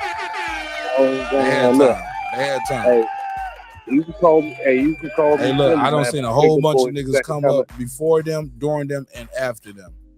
They don't move and shake the needle. All them niggas trying to be J. Cole. No, I'm talking about with the way they move and like they ain't out here like promoting them and I don't see it. I think they dope. I think JID is especially off the top. Like that nigga can freestyle. He dope. Is he making hit records? I'm trying to think of that group that they in. The two dudes. Man. Whatever you trying to do, like you trying to think of it, but you can't even think of it. How about that? And you up here trying to, you know what I'm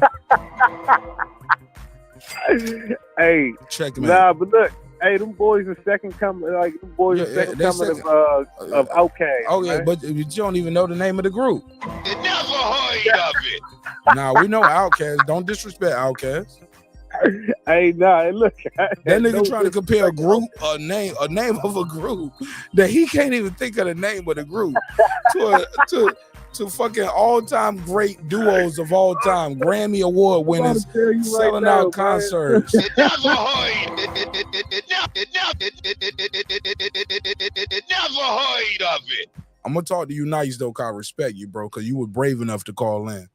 And I don't want to scare other people off from calling in, cause a lot of people be listening. They be like, shit, I don't want to call in. Martin Ash gonna challenge me. They be scared of the challenge, Ron from DC. They be like, I just want to call in and make my call, and I don't want you to say nothing. Let me just talk. Like, I'll let you talk. But you can't hang up after that, though. You know what I'm saying? Nah, man. Yeah, look. you're going to get some discourse, my brother. Niggas don't like discourse. Niggas don't There like... we go. Gang, man. Earth gang. I don't know why. Earth gang. Tick, tick, tick, tick, tick. It never heard of it. That ain't TDE. Man, you ain't never heard of Earth Gang. No, I'm being facetious. I like Earth Gang, but that ain't TDE. They ain't moving the needle, bro. What happened? They ain't even making Griselda moves. Earth Gang ain't even making Griselda type moves, man. I like them, you like them, and I think they phenomenal. I think they dope, but they are dope. I mean, they ain't shaking the room, bro. That's all I'm saying. They ain't shaking the room, and they ain't moving the needle on the culture. Am I lying? Are they moving the needle on the culture? I think, honestly, man, I think because they got the same kind of vibe. They got that that conscious rap kind of vibe. You know what I'm saying? Like, it's still, get off the gas. Them niggas be talking about selling dope and popping niggas too. Stop it. Oh man, nah, niggas be talking about niggas be telling their stories. I be fucking hoes. I'm fly as hell. I rap better than you. Like, it's still the same shit. I rap better than you. I dress better. I got more hoes. I'm dope. And they might not say I'm killing you, but they might say I roll with some killers. You get what I'm saying? Yeah. That's the new the conscious rap niggas. They blend in with the gangster shit because they don't say I'm gonna kill you or I'm gonna do it. They'll just tell you my homie will do it. You know what I'm saying? Or I roll with some niggas that'll do it, and they get their bars off. But go ahead. I'll mute my mic. I don't know. I don't put them in that. You know what I'm saying? Like, if they I don't know. Like, So all their songs are about world peace and like we need to feed the hunger and we need a cure for. Come on, man. I'm being facetious. They ain't got songs like that. No, tell me all the conscious shit. What's all the conscious shit? Like, niggas ain't out here doing. They ain't common. Niggas ain't out here doing no most deaf quality type shit. They ain't common. Are they most deaf? Nah, sure. Are they most deaf? Cause that's the bar. Are any of them niggas fucking with my boy from the Roots? Anybody Black Thought? Black Thought. Yeah. You talk about conscious rap, right? Are they doing Black Thought type shit? Cause even in his shit, he'll tell you shit.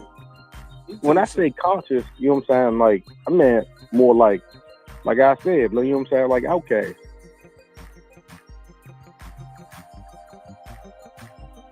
It ain't that. These niggas ain't did no hey y'all in their life. Stop it. Hey y'all. Niggas ain't doing that. Stop it, bro. But they definitely got that southern catalytic, you know what I'm saying, like flow though. Hold on.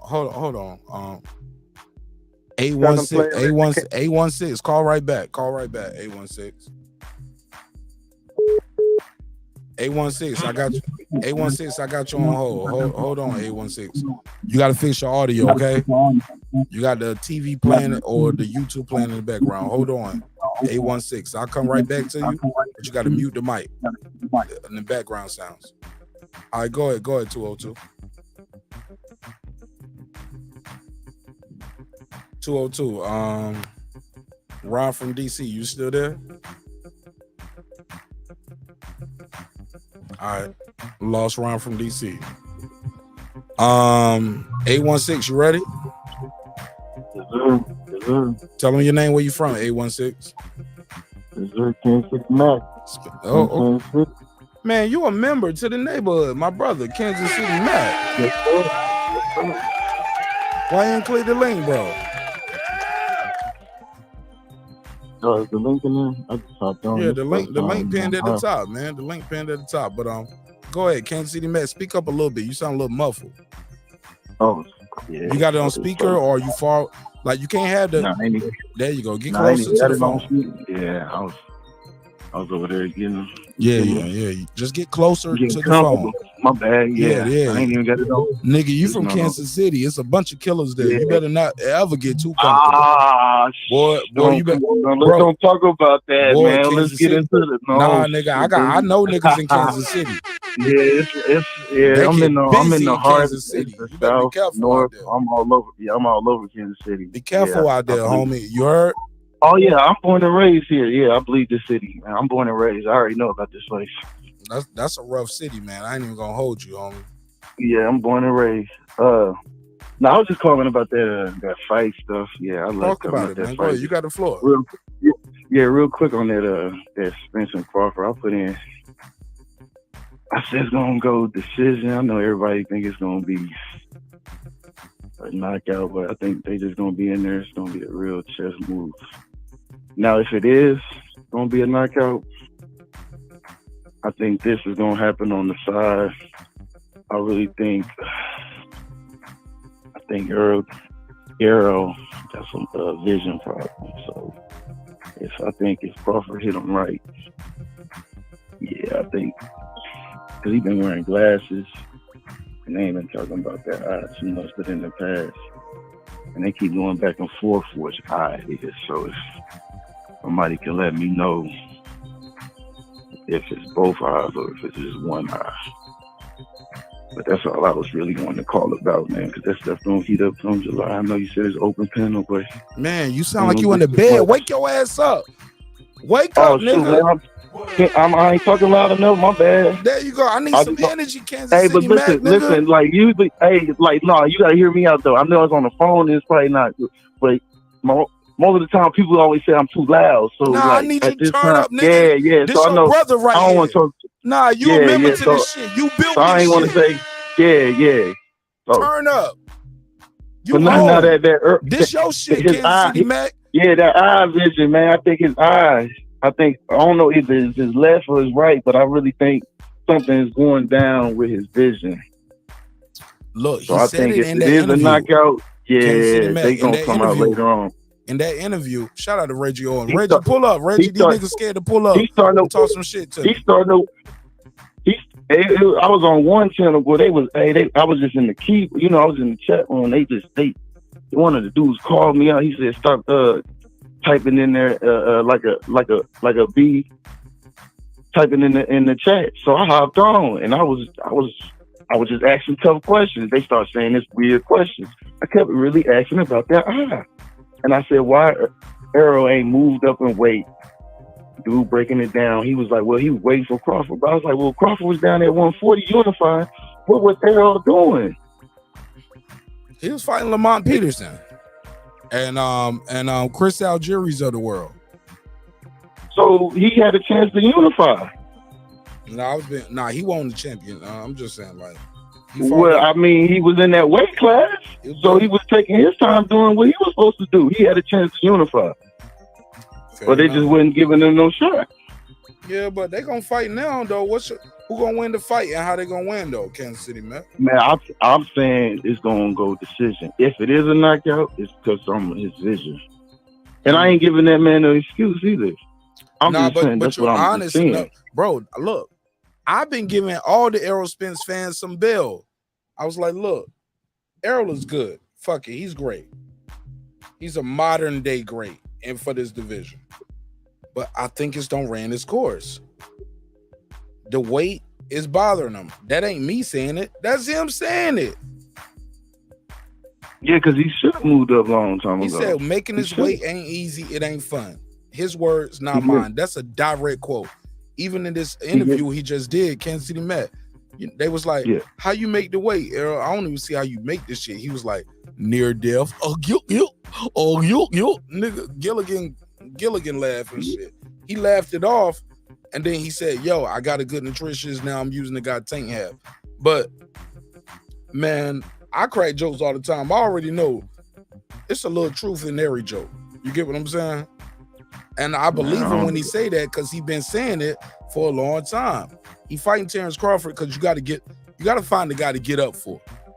I don't think he want to get up for Keith Thurman, and I don't think he like Keith Thurman. I think he really on that. Nah, nigga, he on the same shit Charlo brothers was doing with Andre a while ago. I'll fight you if I got to, but long as I got other options, nigga, I'm gonna treat you like you treated me. Fuck you. But you. You can't get no money in this boxing shit. Eventually, them guys gonna have to move up to 150. No, Thurman retired, bro. Thurman's only loss is Pacquiao. Thurman might fuck. Hey, look, so is Tim Bradley. What the fuck you mean? But Tim, he's retired. I'm just saying, like Tim Bradley had some fucking wars too. He only lost to Pacquiao. You know that first one. That first win was nah. Fuck that. That shit happened. It was a win. Nah, we ain't gonna do that. I can't do that with you, bro. I remember that first fight, so that's why I'm laughing, bro. And I was in college at the time, and I remember I argued with my roommate. Shout out to the homie. It's like a Jeff Horn. You can say like a Haney. I'll still say Haney. I was in college at that time, bro. You say Mayweather and Castillo. Yeah, my roommate and I, we argued about that fight for weeks. The weeks turned to months. Bro, we always argued about that fight. I'm telling you. Okay, what about the Jeff Horn? What you mean? With Pacquiao? I'm just saying it's one of those fights. Yeah, but y'all had Pacquiao. But Jeff look, Horn beat Pacquiao. So did Ugas. Ugas not on the card though. Who he beat? Ugas did beat him on the card. Ugas didn't stop Pacquiao. What you talking about? He ain't sleep him. They fought. Oh shit, my mind. Yeah. So when they try to give Ugas credit, hold on. When he was lit. Now I'm about to cook you. Didn't he lose? You know you don't fucked up, Didn't right? he lose before you know you don't fucked up, right? Pacquiao lost almost in his prime. I'm talking about this man. That's later on. Okay, yeah, Ugas beat Pacquiao. You know you fucking up, right? Back is broken. Yeah, you fucking up. I got you though. Well, on what? What the hell is going on? Because Spence fans always want to give Ugas credit for beating Pacquiao, but they diminish. Hold on, let me finish this. I promise, I got you. I'm gonna let you cook. I'm gonna mute my mic and everything. Shout out to Reggie Owens. That nigga might be brave enough to face me. Everybody else be scared to face me up here. Have a conversation. Like, bro, we can have a conversation. I ain't gonna disrespect you. Kansas City Matt, did I call you out your name? Did I call you aerosexual? Nah, hell no. No. Did you call me a bud buddy? We can talk about the fight. We can talk about the fight. Man. And we can talk about the opponents without disrespecting each other. People be doing me the same way they be doing you, dog. In conversation, dog. Yeah, man. Bro, when you start name calling, like, nigga, I got a daughter, bro. Like, you lost. Exactly. You already lost. Once we start name calling, you lost. Fuck all that bud buddy shit. I'm like, nigga, you came to push narratives. Yeah. You ain't even come to have a conversation. You came to disrespect me, and let's see who could be the most disrespectful.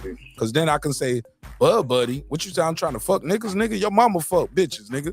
Your mama dyke, nigga. Like then we just didn't. You know what I'm saying? You a faggot, or they're like, or pull up where you stay with the AK. Like, we start going everywhere, but what we talking about? Because we making personal attacks. Kansas City Mac, you my brother. And you know I got love for you. I say your name literally every night. When I do my neighbor's only roll call, I be like, Kansas City Mac, where you at? I be like, pull up, nigga. You the homie. You know what I'm saying? You keep the lights on, and you are a member to the neighborhood. So we can have conversations. And we can have conversations, disagree without disrespecting. When I start hearing people like, now they want to attack me, I be like, nigga, my last name ain't Crawford. Your last name ain't Spence. Why you so emotional? Oh, you trying to put on for the audience.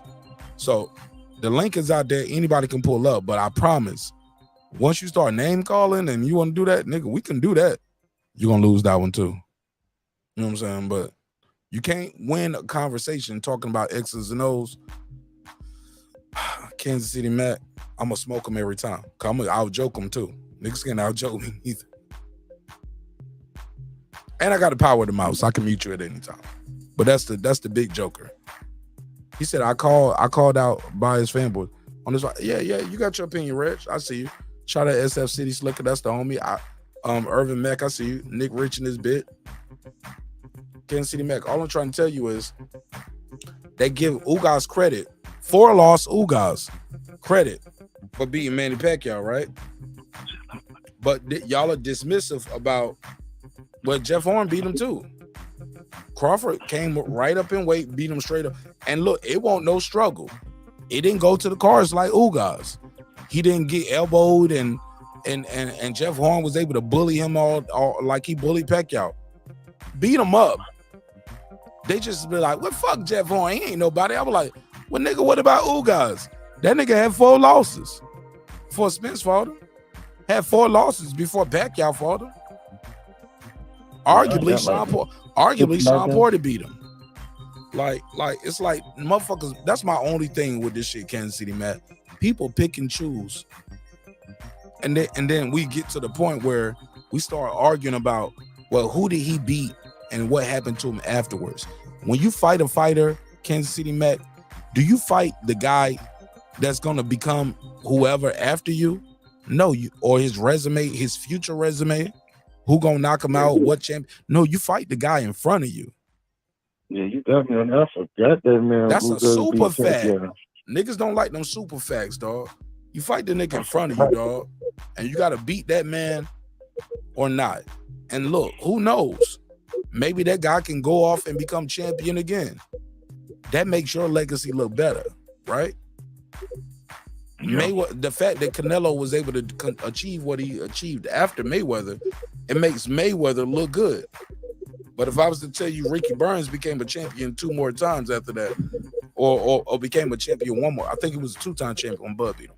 But if I was to tell you he became a champion again, and Bud beat the guy who beat him, people like, fuck him. Well, who did he beat? And what happened after that? Like, they just keep moving the goalposts.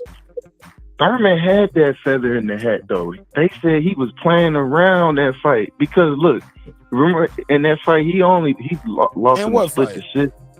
Thurman and Pacquiao, because he dropped him in the first round. Who was playing? Then the rest you thought Thurman was playing? Yeah, they said he was up late that night gambling. Oh, no, I did hear that. I did hear Adrian Broner say, yo, I went down in Vegas. I saw Keith Thurman at the casino. I was like, nigga, what you doing? You should be getting some rest. Ironically, same shit. Floyd said that about Adrian Broner at the Maidana fight. He was like, Broner was at the dog. Same shit. I believe. Broner was at the doghouse gambling with us, and he should have been getting rest for his fight. So the story that you got right there, that story comes from Adrian Broner. He got hit with them horsehair gloves. Madonna was like, problem solved. That's how you get him up out of it. That's what you running with? You think the gloves? But you know those legal gloves, and a lot of guys have fought with those gloves before, during, they are legal, after that. I don't think Broner ever sparred or got hit with him. I guess that's what it seemed like, because he was coming at angles with it, but he didn't knock him out though. Hey, look, so we 38 days away. Have you changed your pick, or is your pick still the same? No, I was just breaking down. I'm going with this. Like I said, I'm gonna tell you where it all started. Where I started rocking with Crawford. I switched sides.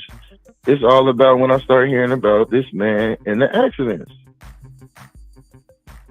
Once I heard this man got ejected, and it's some stuff. It's some deep stuff about him getting in that accident. I think it's more to it than him talking just about drinking. that Mo3 shit? I didn't heard. I ain't coming on. This stuff loud. I don't know who all your members are. I ain't putting my name on none of that. I'm just gonna say what. Look, I never did. Hey, look, for all the people that say I be rooting for Crawford and I'm a Spence hater, I never did an episode. Google it, bro. Type in my name. Type in Mo3. I have 0 Mo3 episodes. Even when he passed away, God bless the dead. You know what I'm saying? Rest in peace to that brother and peace to his family. You know what I'm saying? I never did no episodes. And bro, I had niggas that was trying to get Rainwater on the show, Mo3's manager. I had people that was trying to get Bro, I never got into that shit. I was like, I ain't trying to get niggas indicted over here. You know what I'm saying? Like, that ain't my job to solve no. But this internet stuff was getting folks in some. You can name the name. Name the name. But even then, though, man. yeah. Boy, but you can't even even name with what the you're name. saying, though, that has nothing to do with Spence's performance in the ring. No matter what was happening, he got a DUI. Like, that's not a cap. The police charged him. Like, he had a blood alcohol level. He was drinking. He admits he was drinking. The police said he was drinking. He got charged with DUI. He pled guilty. He got fined. He got sentenced.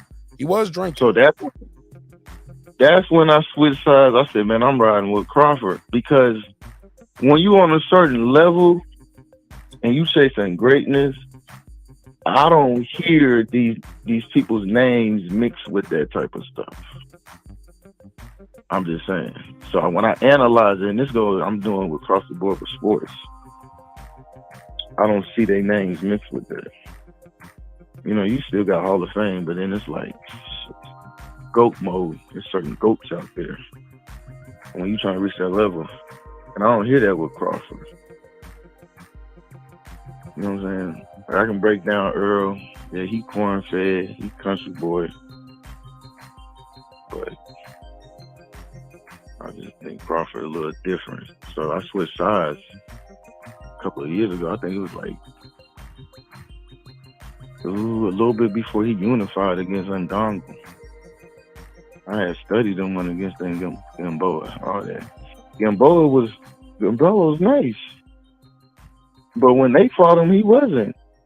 He was already almost. I don't know what happened to Gamboa, but he already slipped. But with Crawford, the way he was brought up, he switch hit him. Yeah, so you can add that to a factor why he might get KO. But that's when I switched sides. So with that, because you saw the damage from the car accident, you was like, it wasn't even just it, because I'm going with just activities. You can tell his lifestyle. He could say he stopped. He could probably say he stopped now. It might have been too late because of the damage from what his lifestyle he was doing. I always go back to this statement. Remember this? The one thing about Errol Spence that I don't like about him is that sometimes he be drunk. I see him drink a little bit. Remember that? And I remember Errol did that interview. He was like, Nick Jones don't know me. He don't hang out with me. He ain't in my crew. He ain't one of my partners. He made it seem like Nick Jones was a liar.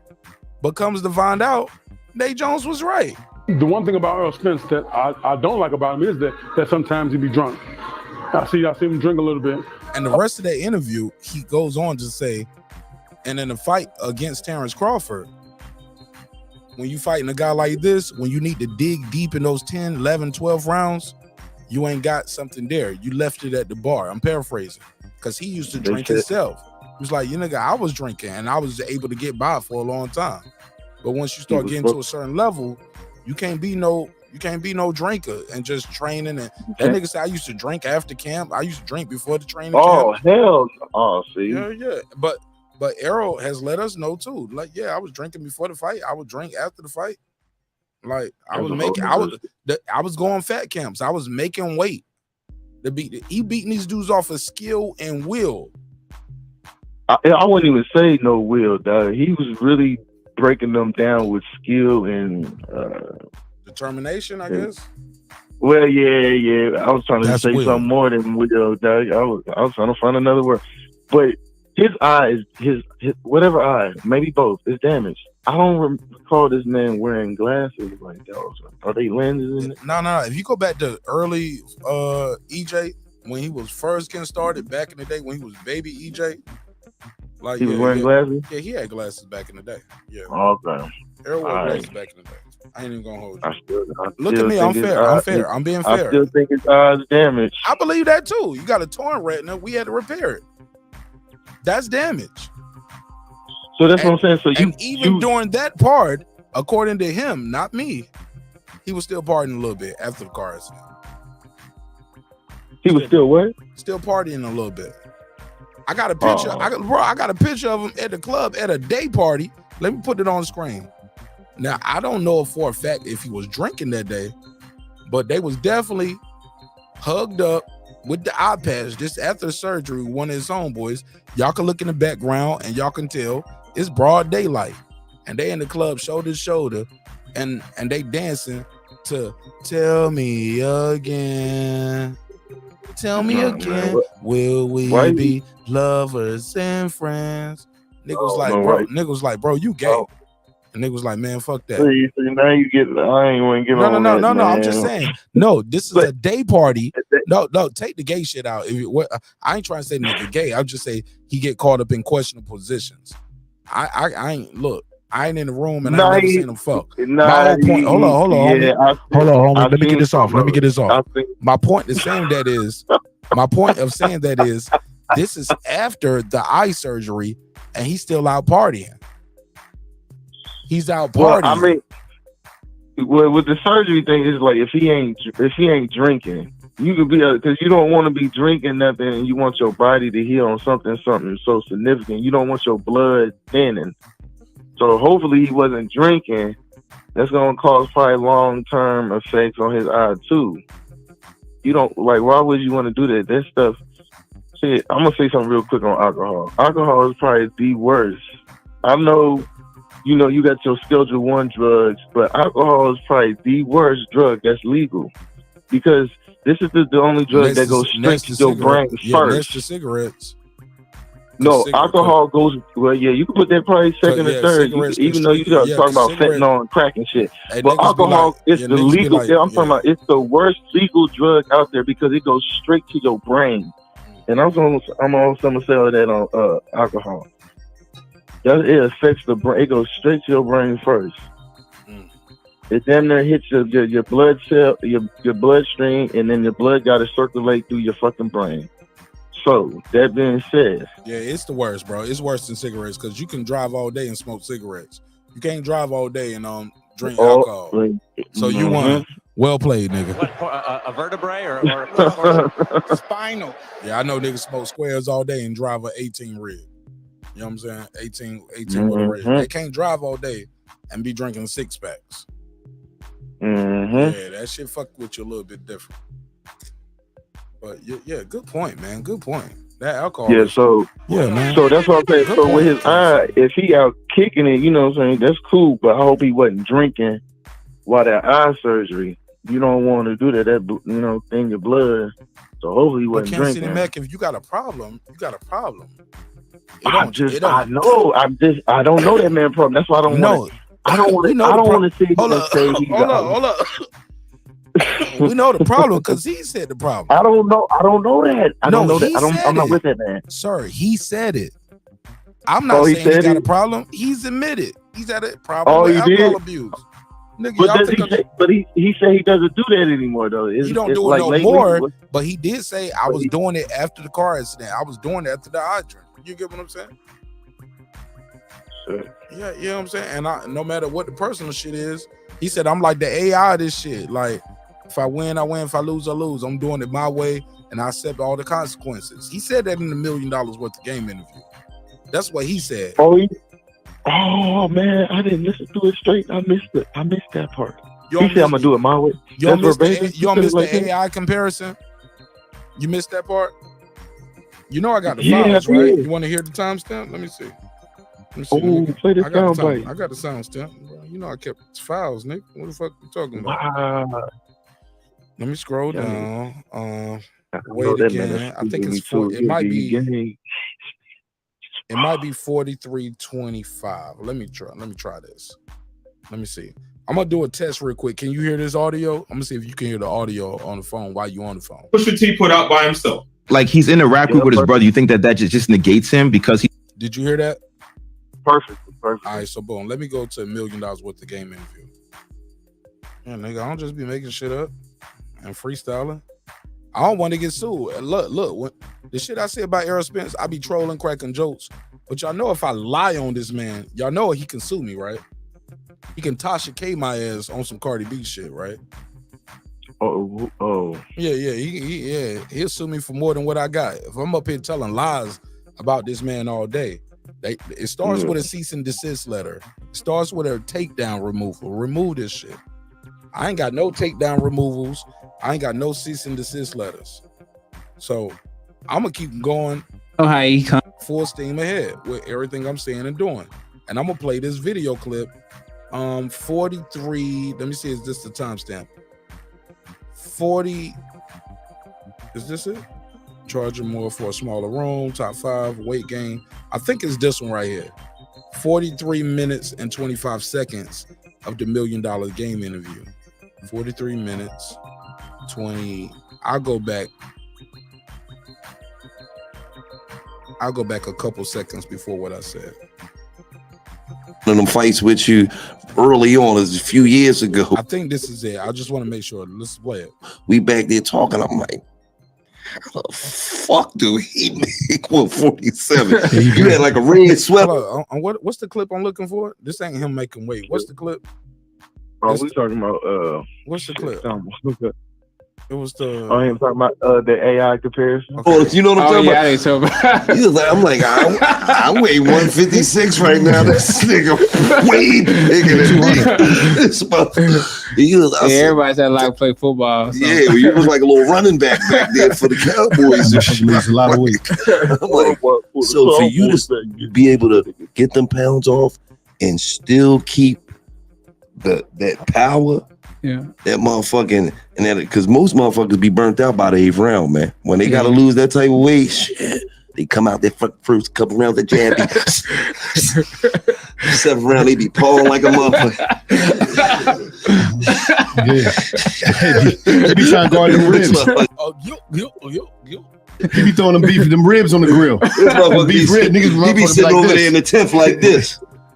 Okay, I think it's before this. I think it's 38. I got a couple timestamps because he's talking about the weight a couple times. 38, 32. They was like, Spence, how you make the weight? That nigga said near death.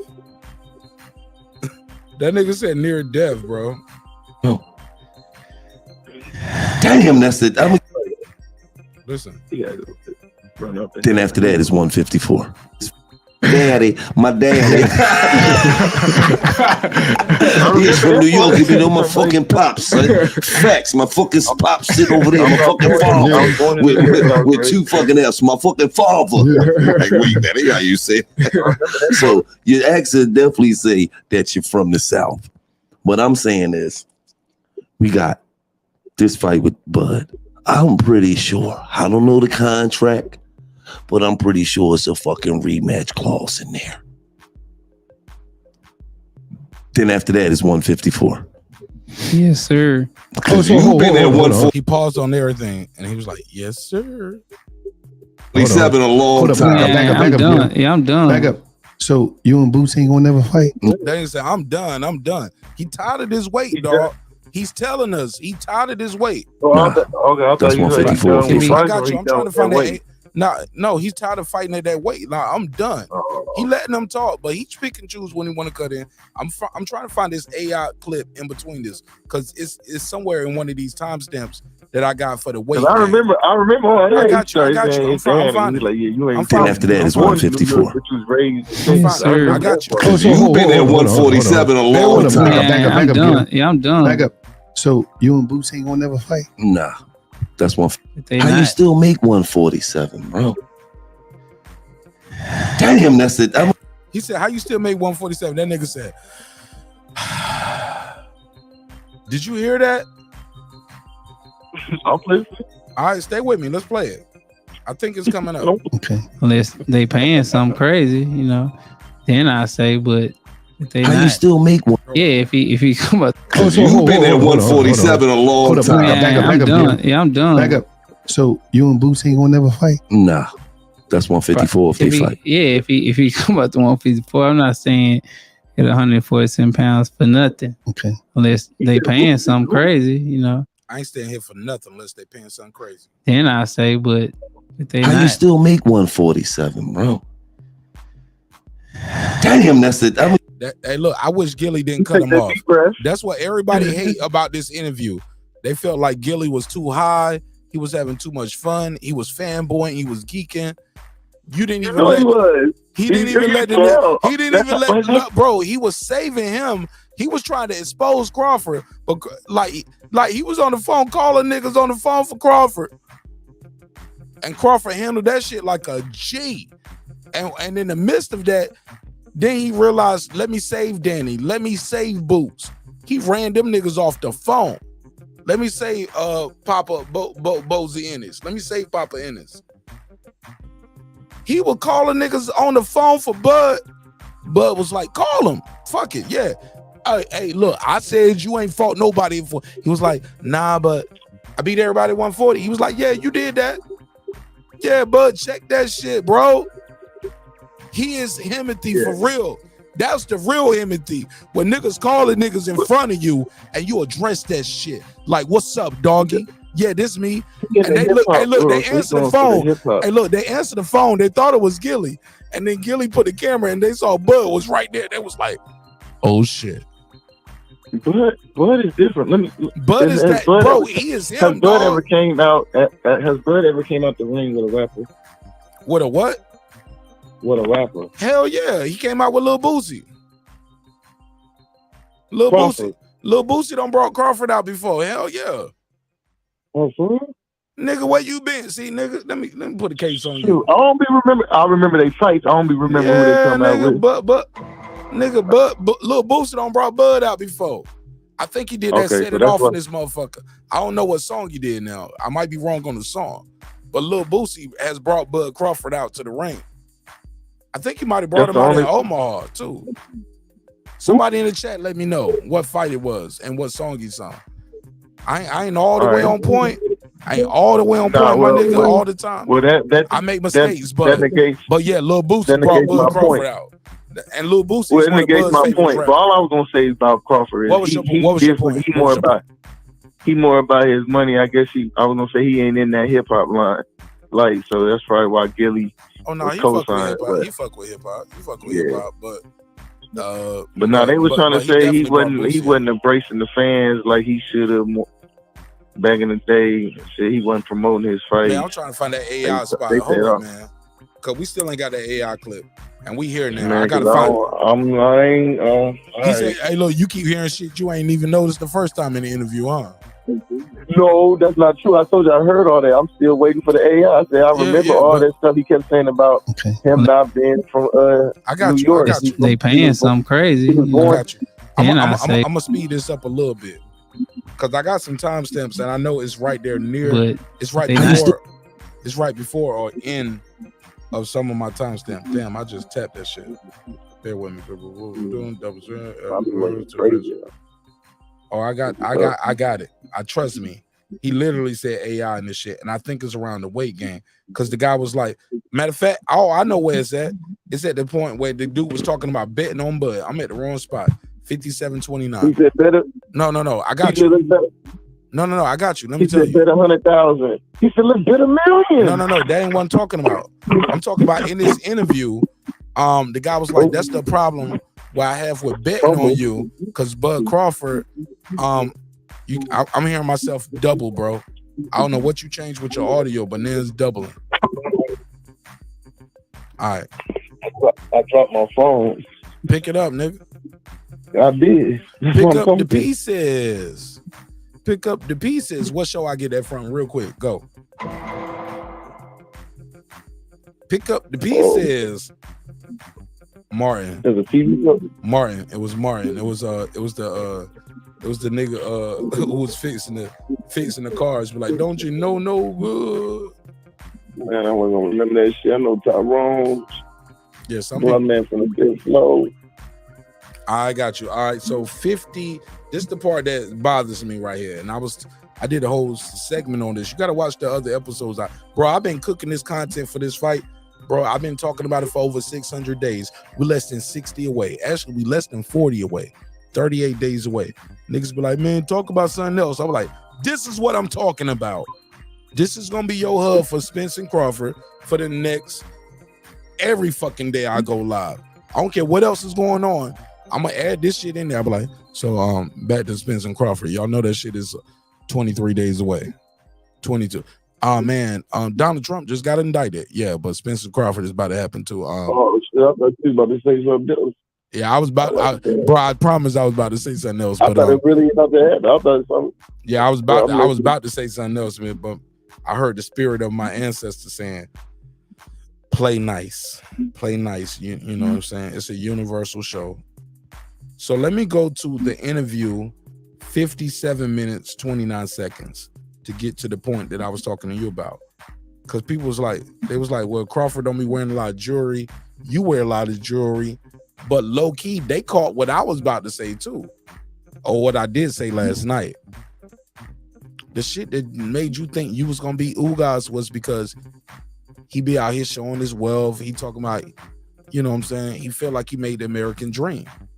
Errol Spence, you out here living the American dream too. You get what I'm saying? The joke they made about Crawford, I thought it was funny and I loved it. It was like Crawford looked like he lead a fight and go home and work on car engines and shit. Then they go home and that nigga be going home and change his own oil and shit. Then Crawford go home and work on cars after the fight. Multi-millionaire. That nigga still he ain't even in the hood. He's in the good suburbs, but let's hear this. Night for no like he just gonna go to sleep, read a book, chill. You might go. Let's hear this. He be hype and animated. He should be hype. Who he hype up? You seen him hype motherfuckers outside of Philly? Outside of Philly? Did he ever hype people up or he just? Oh yeah, he hype. They talking about Gillie, right? So let's play this. People up a lot. You know what I'm saying? I call it how I see it. That's all. But yeah, sometimes you be calling it how you see it, but you hype people up a lot. So I call it how I see it. You told Terrence you think he gonna lose? He said, you be hyping it up. Did you tell Terrence you think you're gonna lose? He was like, nah, I told Terrence I'm betting on you. He liked that shit. I told Terrence I'm betting on you. Oh, okay. Okay. He said, hello. He was like, hello. Ride with me, kid. Ride with me, homie. Kansas City Mac. I was about to call you Kid is back. Your name is Kansas City Mac. I ain't looking at the screen on YouTube. I'm looking at the other device. So I probably AKA the Kid is back. Oh, you gonna switch your name? Kansas City Mac. No, Kansas. Hold up, Kansas City Mac. We already got somebody called the Kid is back. But Uncle Man though. You Uncle Man. Kid is back. You better call. Kid is back. You better call in or join the panel, nigga. This nigga don't steal. This nigga trying to steal your nickname. I'm fucking with you. I'm fucking with you. Shout out to Rachel. God. Shout out to Rachel and Nonito Donaire. They said, hey brother, can you sing happy birthday to the Queen Rachel? I can't drop a super chat for some reason, but I'll cash app you later. Oh man, you ain't got it. Today is Rachel Donaire's birthday. Oh, that nigga told me to sing happy birthday. I promise I'm gonna sing happy birthday. Like, Donito Donaire? Yeah, I think this don't. I don't know if man. Click the link. I promise I'm gonna drop the beat. But I did not know this was Rachel's birthday. Did you know today is Rachel Donaire's birthday? Is that the Donaire's wife? Yeah, this the family, man. Yeah, this our family. They members too, just like you. Are you serious? Swear to God, man. 9-time. Hold on. I need to drop the beat, right? We got to do it, right? You gonna sing happy birthday with me? Don't make me sing about myself. 9-time world champion Nonito Donaire is definitely a member to the neighborhood. And he has a fight coming up this summer, July 15th, Cosmo in Las Vegas at the Cosmo, baby. He's going for his 10th world title. It's a vacant belt. It's not his fault the vacant belt is vacant. But the belt is vacant because, as you know, Cool Boy Steph will be facing the monster. But 9-time champion, Nonito Donaire. Seen him on HBO.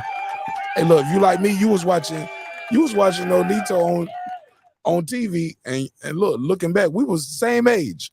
This nigga, we was the same age. He was just a year older than me. Like, this nigga's a killer, man. I was watching Nonito Donaire on TV in high school. This nigga was 19 years old, beating motherfuckers' ass. 22 years old. I watched Nonito while I was in the army. Nigga, he only a couple years older than me, beating everybody up. World champion, and you know he first ballot. Can we agree to that? Kansas City Mac, he first ballot, right? 9-time world champion. First ballot. I think it's first ballot. Multiple division. Multiple division. Don't need to what? 4 division world champion, 9 titles. Trying to get his 5th division and his 10th world title. This motherfucker a dog, man. But it looks like it's Rachel Donaire's birthday. So can everybody in the chat say happy birthday to Rachel Donaire? Everybody in the chat type out. Everybody in the chat. Everybody here. Type in happy birthday, Rachel Donaire. Let's give her a birthday shout out. And I appreciate the Cash App and the Super Chat. You can do it now. You can do it later. Or you can do it whenever. But or you ain't got to do it at all. Because your presence is a present. I just want my autographed gloves, dog. I'll pay for the shipping and handling. I just want my autographed gloves. Cause those shits, I'm gonna pass them shit down like family heirlooms. I want 2 gloves. I want one for my daughter, and that she can hold for life. And like, baby, look, this is a family heirloom. This is an autographed glove from the motherfucking Hall of Fame, nigga. And he's my friend, and I love him, and I love his wife. Kid is Kansas City Matt. You gonna join me in this happy birthday for Rachel Donaire? Please join me. You ready? He said, what I gotta do? Nah, nigga, it starts like this. Sing along. You ready? You know the song. You ready? Oh, we gotta do it, man. I'm doing it. Let's go. You a member? I'm a member. We gotta do it. You ready? Everybody in the chat. 1, 2, 3. Sing along. Happy birthday to you. Nigga, you sound like somebody shot you in your leg, like Jose Benavidez. Hold on, I gotta put a case on you. Man, you better sing this shit with enthusiasm. Take it from, hey, look, I'm gonna teach you. I'm gonna treat y'all niggas like it's. Nah, we gonna do this shit. Nah, nigga, we gonna do this shit like. Never met. Remember, yo, you sound like. Hold on. I got starstruck. Don't make me sing to this. That nigga got starstruck. Nah, man, they family, man. They ain't start. Want me call her on the phone? Oh, let me call him. Let me call him. That nigga tweaking. That nigga was like, man, don't make me call him, man. Hold on, let me see if I call her on 3-way. Let me see if I call her. What line you on? Let me see if I call you on the. You never played that sound bite. You never played that nigga don't got it. That nigga start tweaking. Hold you couldn't find it, the AI, man. That man didn't say that stuff. Hold on. I don't know if they're in America or still in the Philippines. I'm gonna call one number first. Let me see if they pick up. If not, I'm gonna call the other number. Let me see. Cause he's the family, man. This the family. Let me call. Y'all better pick up too. Don't put me on the spot. Let me see. Let me call. We're gonna sing this happy birthday. Everybody, we're gonna sing it together. Call the fam. Hello. Hey, beautiful. How you doing? What's up? Happy birthday. Are you online? Man, what's good, man? How does it feel to be 25 all over again? Good morning, yeah, I gorgeous. wish. Good morning, gorgeous. Happy morning. Oh, it's good night. Hey, look, Thank you. Hey, let me. No, you got to take this what? one. You ready? We got something for you. Everybody know oh my God, what? Sing along. 816, you in the mix. You ready? Kansas City Mac. Let's do it. Happy birthday to you. Happy birthday to you. Happy birthday, dear Rachel. Happy birthday to you. And many more. Oh, thank you guys. I appreciate it. Good morning, gorgeous. How you feel? It's been interesting. That's why I was gonna tell you. I'm gonna give you. Actually, are you on? If you're online right now, I'll drop into the StreamYard in like 5 minutes. I'm gonna go to members only. They got to pull up for that exclusive. Only the members gonna get that because we almost at 100 members now, so we got enough. Okay. Enough is enough. All right, I'll come through. All right, I fuck with your sister. Happy birthday, man. What? Are you in the States? Are you in the Philippines? Can you tell us that or we'll trust talk about me, it's going to be a long story. Oh yeah, we definitely members only. Let me look. Thank you. Now we got some content for him. Future Hall of Famer and the birthday girl on members only. And we're gonna switch over to that. I'll see you on the members only. I'll text you the link. Yeah, so we're gonna top it up with Rachel and Nonito on the members only side of the game. And yeah, and now this shit is over. Just like that. Hell yeah, we're gonna rock with the birthday girl and we're gonna talk some boxing. And we know the husband of the birthday girl got a fight coming up for a fucking world title. You got a fight coming up? Alejandro Santiago. I wish you nothing but the best, my brother, but y'all already know I'm riding with the homie because you riding with me. I can't root against Nonito. That's the dog. That's my boy. He's a 9-time world champion. Proven. Been doing it. And he lives a clean boxing life. So, yeah. No PEDs for him. Yeah. So, Alejandro Santiago, wish you nothing but the best. Well, I'm riding with Nonito, and It never heard of it. we about to get this 10th world title, dog. We about to get this 10th world title, bro. And we're gonna support Frank Martin. This is a PBC event. It's at the Cosmo, July 15th, Las Vegas. Please get your tickets. I know some of y'all were like, well, I can't go to Spence versus Crawford. I get it. It's an expensive fight. But man, if you don't want to support this fight, like this one too, this is Las Vegas. It's Cosmo. It don't cost as much. Are you going to that one? Or are you just not supporting boxing, man? We got to support these fighters because they support us. You get what I'm saying? I don't pay Rachel and Nonito Donaire to pull up on my show. Ashley's kind of the opposite. They are members to the fucking neighborhood. They bless me with a couple dollars, just like y'all do. And I don't charge them a premium. You know what I'm saying? They support the content. They support the creators. Man, we got to support these fighters as well, especially fighters like Nonito that pull up on different panels. His wife is a manager and a trainer. They give us insight about the business and the scope of boxing. You ain't got to like it. You can disagree all you want to, but she in the boardroom. She see the contracts. She's a part of the business.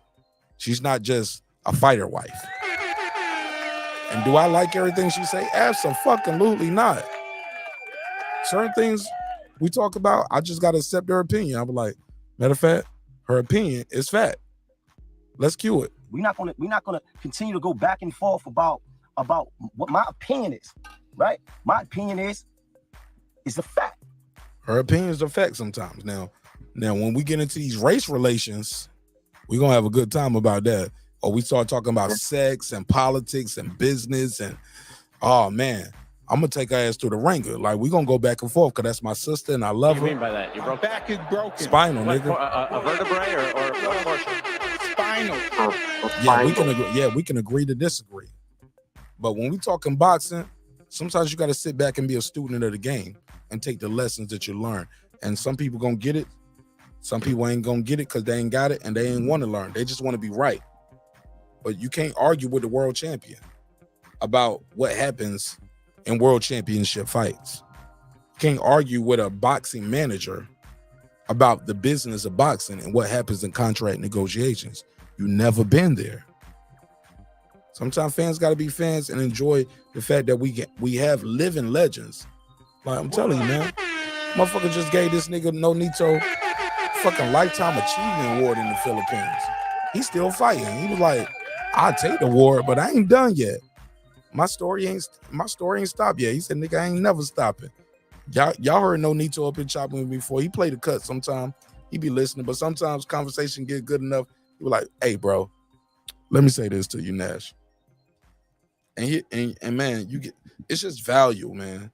Value in the content and value in the fighter, value in their accomplishments, value in their wins, even their losses. He ain't super nigga, you know what I'm saying?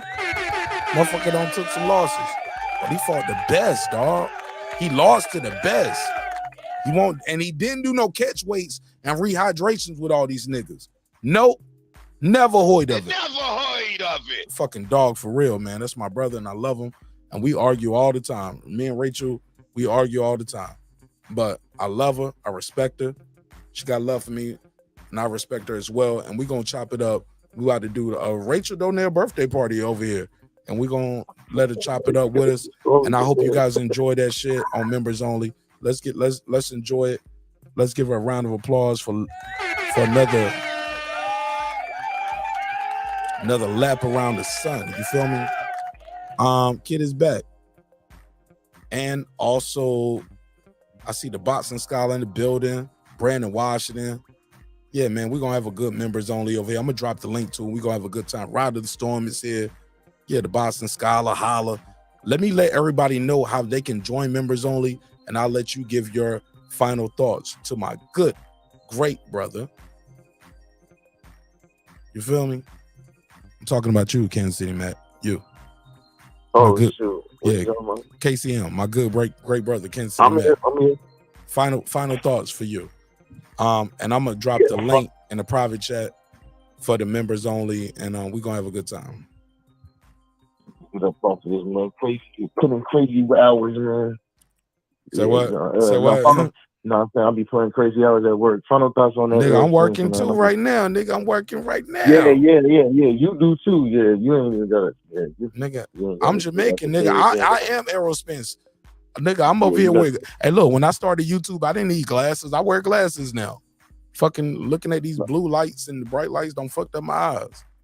You know what I'm saying? Ring light, neon lights. Wearing glasses back there, but I still think it's gonna go with a decision. I got Crawford, unanimous, maybe majority.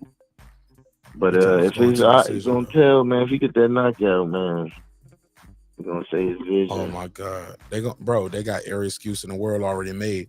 Let me ask you this before I let you go. While I'm setting this up, do you think I'm making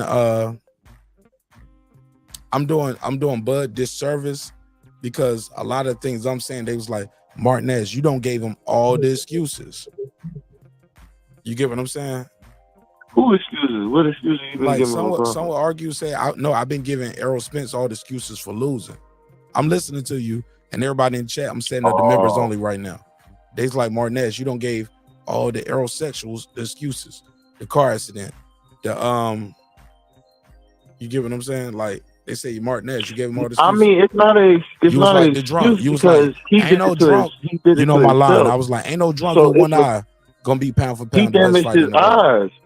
And then they said in the sparring, he damaged it in sparring. So I think both eyes are damaged. But when he did that interview, did you notice that in the interview? He was like, man, I was asking for the fight, no teeth, one eye. Hold up, what you mean one eye? So you already had one eye after that, right? I remember that. Oh, see? But that was, bro, I pointed it out yesterday in the interview, but everybody ignored it. Like, I think Brandon Washington was just trying to distract everybody from everything I said. Bro, Brandon Washington, I promise that nigga called in like at least 3 to 5 times yesterday. He asked for the link. I gave him the link twice. He was like, I ain't get the link. And he kept calling back. And I was like, why ain't dropping the link the third time? You got to wait. And then I looked up and he had beamed in. So you did get the link the first 2 times. Because I never sent it the third time. Because I knew I had sent it. That's why I was like, well, put something on it. I was ready to bet money. But I ain't want to seem like I was trying to do nothing nefarious. I wanted him to bet money on it. But I was like, bro, we can bet money on it. In my mind, I was thinking like, nigga, I want 500 off of you. I'm gonna screenshot this shit, but I need that 500 just for my time and energy right now. Cause I know I sent you the link twice. You didn't click the link, but yet you clicked the link later, and I never resent it. So that means you got the link the first 2 times. Like niggas, bro. They hiding this stuff, bro. Man. These niggas be hiding. So much, that's what I said. I'm glad you gonna keep talking about this every day. And then on that chat, man, talking to me in the chat is easy. Standing in front of this nigga is different, doggy. It's different. It's different standing in front of me when all of your narratives and all of that shit get challenged. You got to go back and forth, and somebody Googling shit you saying. Why you talking about it? Oh, it's different, dog. It's different. And most niggas can't stand, or like some of the shit they be saying, I already got a clip for you for that. I got the big joker ready for all of that shit. And I got the soundbite queued up. Couple of them. They can't stand in front of this shit. That's why they safe on their own channel, and that's cool. I pull up on their panel. They keep me in the background. Most niggas don't even let me join the panel. AI stuff though, man. No, I got that. and I'm gonna save that just for you. I promise I got it. But I'm trying to get to it real quick. Let me fast forward. Nah, man, she came with the happy birthday. We went in a whole nother Let me go. segment and narrative. Yeah. Go ahead. Go ahead. I'm betting on it. Listen. Email me real quick, and I'll send you the soundbite. Or matter of fact, I'll make that a video of his own. Errol Spence thinks he's Allen Iverson. How about that? And how many rings did Allen Iverson get? All right. 0. All right. So, Kansas City Matt, thank you.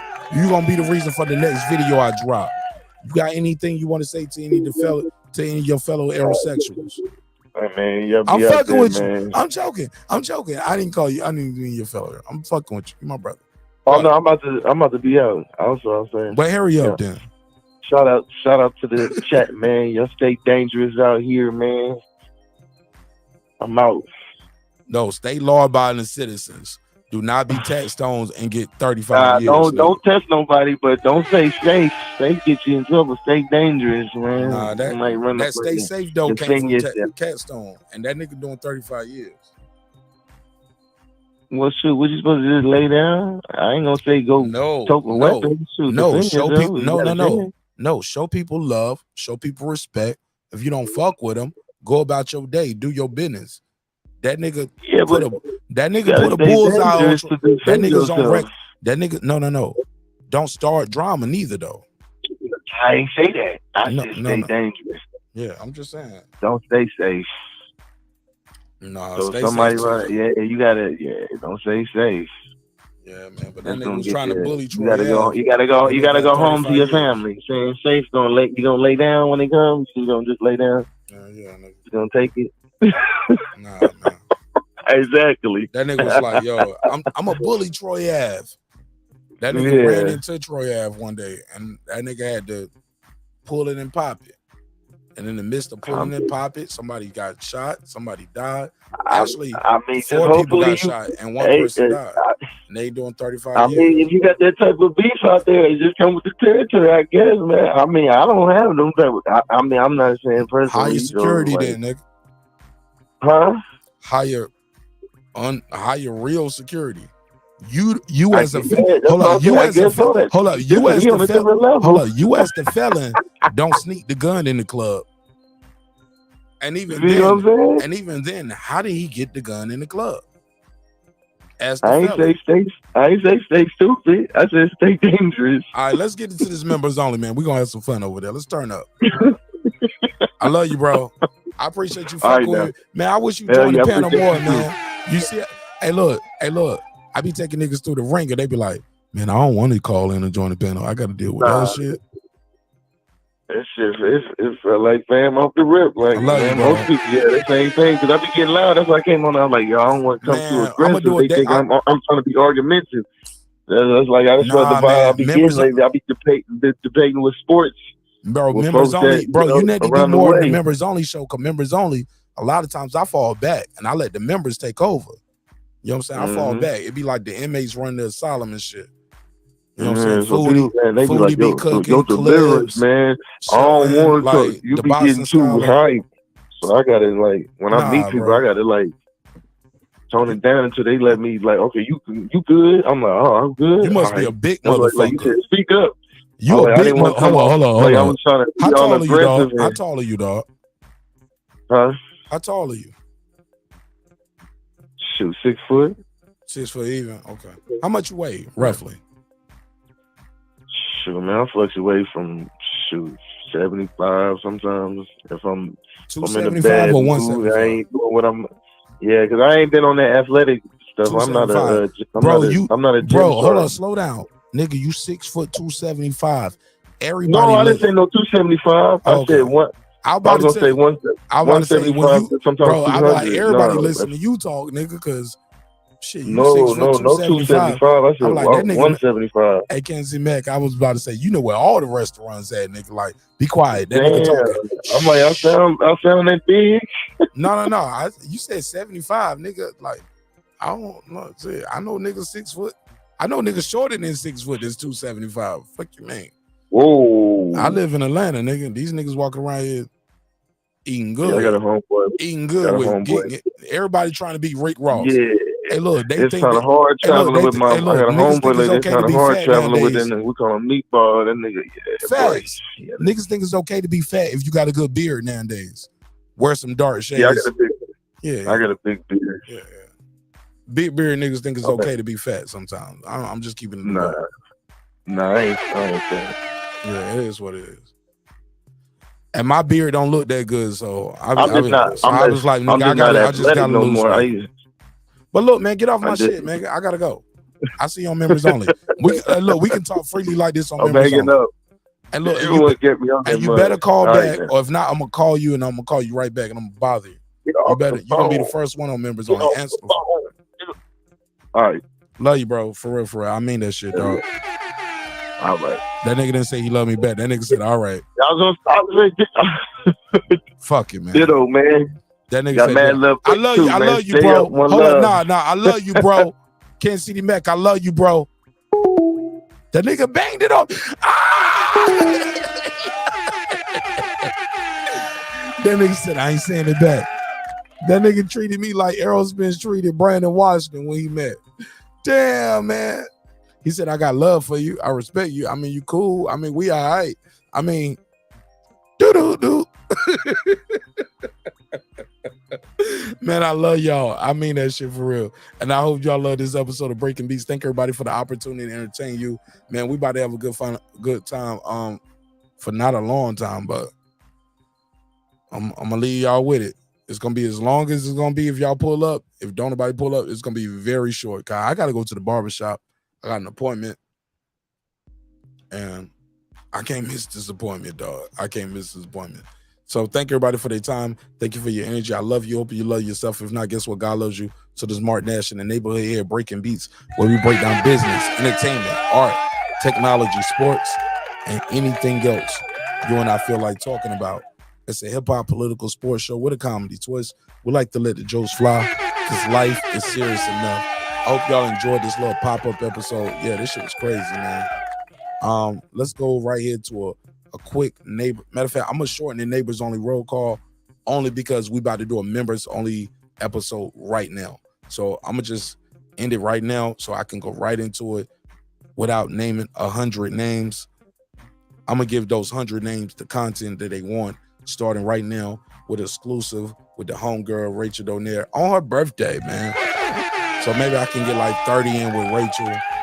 If I can get a little 30 in, chop it up with her, that'll be dope. If you guys want to join our neighborhood and the members only thing we do over here is we have a lot of fun. We have a lot of fun. And no, what's going on here? Go back. It's not gonna let me drop the members only link. There we go. So I drop a members only link right here. So if you guys want to join members only, damn, it's asking me to proceed. I gotta verify my shit. All right. Well, I'll drop the link. Go to my community tab and you'll see the members only link, but you will not be able to click and watch if you are not a member. So with that said, thank you for your time. Thank you for your energy. Always remember, dreams require your sleep, goals require your effort. You can go out and get that hoodie, get that t-shirt, get that tank top. It's motivational, man. Wear that shit while you wear. I wear this shit every workout. Every workout. I wear one of these. The t-shirt, the tank top, the hoodie, something. Because I stand by this brand. And when y'all see me with this 8-pack coming up, y'all will know like, damn, that nigga believe that shit. Like, I gotta sell it, man. That's why I'm working out crazy. I gotta sell this merch. I gotta sell it. I'm gonna be the model for this shit until we start hiring people to sponsor the merch. Like, but this is the shit, and I believe it. It's a brand you can trust. It's a name you can trust. Dreams require sleep. Goals require effort. Go out there and get your goals. Support Breaking Beats. What more can I say, man? I see y'all on the next episode. It's your man Mark Nash. Hey, look, man. Sometimes we're gonna agree. Sometimes we're gonna disagree. But always remember, man. Respect is free. Disrespect gonna cost you everything. Your family, your freedom, your finances. But most importantly, disrespect can cost you your life. What more can I say, man? Let's show each other love. Let's show each other respect. Thank you again for your time, your energy. Thank you guys for allowing me the opportunity to entertain you this evening going into this morning. We're going on to members only. Well, I let that shit kind of run on autopilot for a little bit. And motherfucker, this shit is dope. We got the best shit ever. It's your man Nash. I'll see you on the next one. Remember this though. Peace. I built this shit. Me. Brick by brick. And I'll be damned if I let you tear it down just because you don't like the way another nigga talk. I mean that shit too. You ain't gonna tear this shit down because you don't like the way somebody talk. Show people love. Let's show people respect, even if we disagree, man. We stronger together, all of us, yo. Black, white, Asian, Filipino, Mexican, Hispanic, Puerto Rican, whatever. You need people to lead people. And you need money to feed people. So make sure y'all hit that Cash App. Support the show, man. Support the show. We need the Cash Apps, man. We on our way to Vegas. Courtesy of you, the viewers, the people that are members to the channel, people send the Cash App, people that send the super chats. We going to Vegas, man. We covering this fight live in HD, man. And I appreciate y'all for that. And I thank God for y'all. I see y'all on members only in 5 minutes. And in the words of the great brother, my brother, Too Sharp Mark, shout out to Dr. Mark. Too Sharp Mark is what I call him. Play it. Go and hit it, Dr. Mark. Tell him what you got to say. Subscribe. I don't care how many subscribers he has. Support him. So he made all this possible. He made this possible. Yeah, Dr. Mark is my brother, but actually God made all this possible. and I love God and I love you. And I see y'all on members only starting now. 5 minutes or less. Some of y'all just go to the community tab and just click and refresh, because sometimes it takes a second for you guys to get it, but you're going to get it and you're going to love it. Peace.